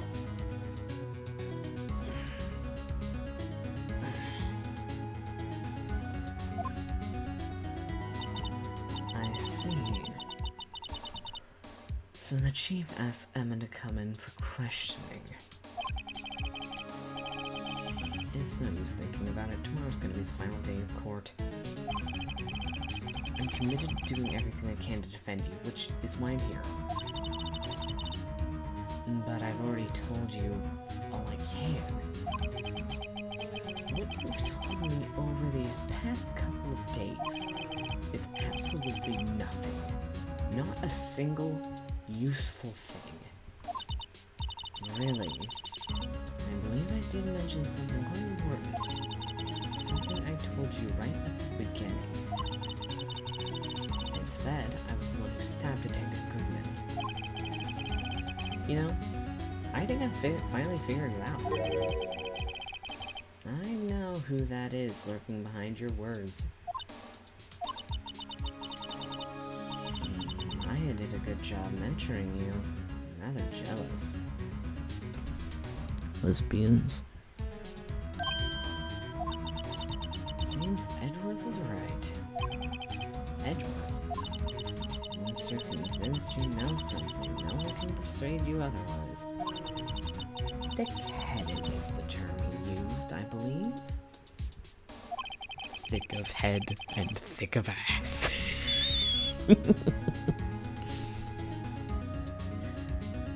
Now's my chance to get her to tell the rest of the story.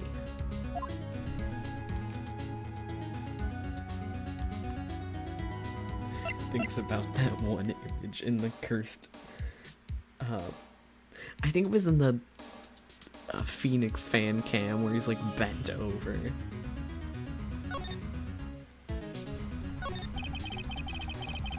I have to admit, I was more than a little perplexed at first. You insisted you did it, yet there's no incriminating evidence. That's when it hit me. It's not that you're unwilling to tell the truth. It's that you're incapable of doing so because of a certain individual. What an intriguing notion. A certain individual, you say? So you think I'm protecting this person? Protecting? No. I think afraid of is more like it. If I'm not mistaken, The person in question may have persuaded you into silence. For argument's sake, Mr. Wright, who may I ask this is this person you're speaking of? The one I'm supposedly so frightened of. What's this person's name? Damon Gaunt. Take that! Well, Miss Guy? Mr. Wright, you are addressing the chief prosecutor. Do not forget your place. I take it she's still not ready to spill the beans. My apologies. Could you please tell me a bit more about what you think you know? We were partners until 2 years ago. I respected him as a detective. Assuming he is respectable. And tell me something. Why would he try and hide his crimes? His crimes. Both you and Edgeworth would be brought before the board.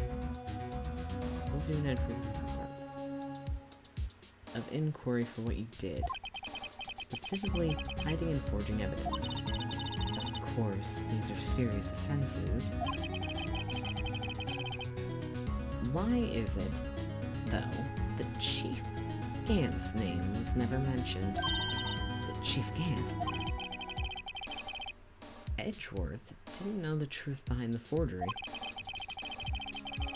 The only party who could have possibly tampered with the evidence was me. I had access because of a second in command of that investigation. Yes, you, but also one other, Damon Gaunt.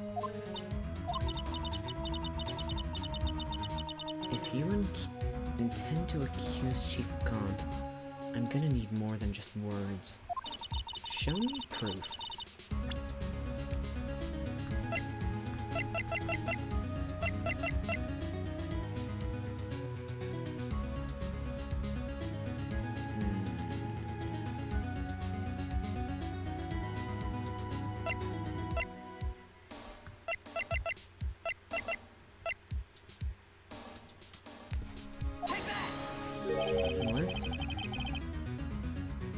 I just found this in a safe in the chief's office. This jar piece and this piece of cloth. Do you know what these are? They're pieces of evidence from the SL9 incident. The person concealing evidence was none other than Chief Gaunt himself. Now tell me, why are you taking all the blame for him? Touché, Mr. Wright. It's as you surmised. I cannot obey the chief's orders. Even if it means being found guilty for murder. Why not? Come on now, Mr. Wright. Come now, Mr. Wright. You can't possibly expect me to tell you that. Is he threatening her sister? Is he threatening her sister in some way? 3 days ago, I had no choice but to cooperate. In the murder of Detective Goodman. Or perhaps I should say, follow orders. Yes, that's more accurate than cooperate. Orders. Although I can't tell you the details, I can say I was given an order that day. I need you to dispose of Bruce Goodman's body. You'll find it inside the trunk of Mile Edgeworth's car.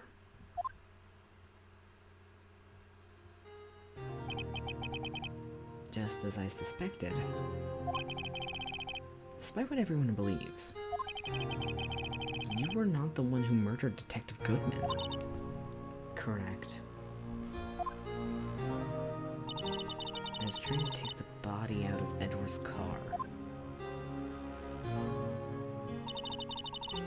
The trunk's lock was broken, and I discovered that murder weapon while inspecting the body. The murder weapon Oh, the murder weapon? You mean Edward's knife? No. When I found the body, this was the knife stuck in it. The knife from the SL6 incident. The serial killer Joe Dark's knife. Dark Joe. I couldn't just leave that knife in him. So I took it out and stabbed him with another knife. That would be Edgeworth's knife. That's right. Even though he was already dead, my hands were shaking at the thought of stabbing him. That's why I ended up cutting my hand. And that's the reason for the bandage on your right hand. Yes. Seems I got my blood on the victim's shoes as well. And then she saw me just as I plunged the knife in. This star, huh?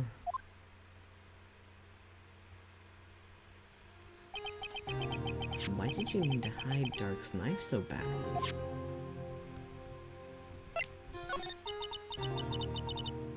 Took a lot of work to finally close the Dark case 2 years ago. It's over with. Didn't ever want it to be opened again. My intent was to prevent that, by whatever means possible. So you hid Dark's knife. The weapon used to stab the detective was evidence in the Joe Dark case. If word got out, which it would, the reporters would have a field day with that. So you wrapped your knife in the scarf and hid it in Edward's exhaust pipe. Right. Then I called my sister. Tell her what happened and asked her to hide the knife that was inside my muffler. You asked Emma? I didn't want anyone on the force to know about this. That would explain why Emma was so confident about Lana's innocence. Speaking of phone calls, I had a bad feeling about one of them that day. A bad feeling? The truth is, after I received those orders from Chief Gaunt, the first thing I did was make a phone call. A phone call to Patrolman Jake Marshall. Cowboy music. To Marshall? Why on earth would you call him? The lead investigator for the SL9 incident had been murdered. I wanted that fact to be kept hidden, and I needed help. He was the only other person I could trust. Or at least I thought I could trust him at the time. However, it seems that after I spoke to him, he went off on an escapade of his own. Oh, you mean... Not wanting the case to die, he decided to take things into his own hands. He disguised himself as Detective Goodman and tried to steal the evidence. He had already stolen the ID card, but seems he hadn't made up his mind to break into the evidence room. After my phone call, any remaining doubts he must have disappeared. So your phone call caused the incident in the evidence room.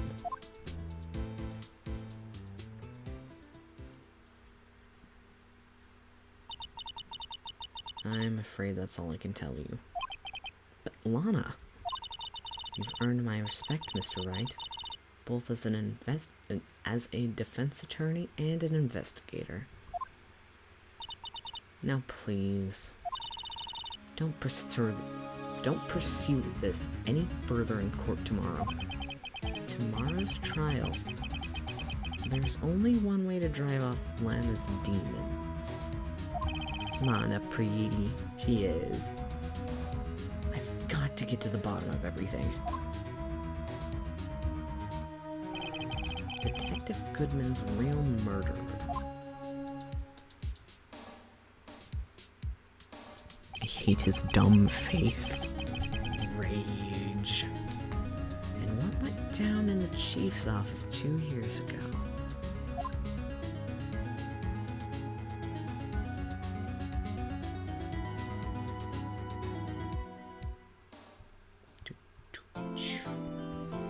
Oh, I'm so tired.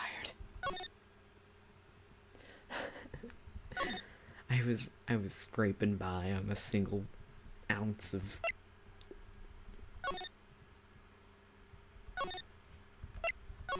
trying to stay awake during the last segment. Especially since my throat hurts real bad now. So, this is the end of the stream. It is time for me to sleep. I'm tired. Good night, farewell, sweet dreams. If it's not time for you to sleep yet, have a nice relaxing day. Have a good day in general. Goodbye. Good night.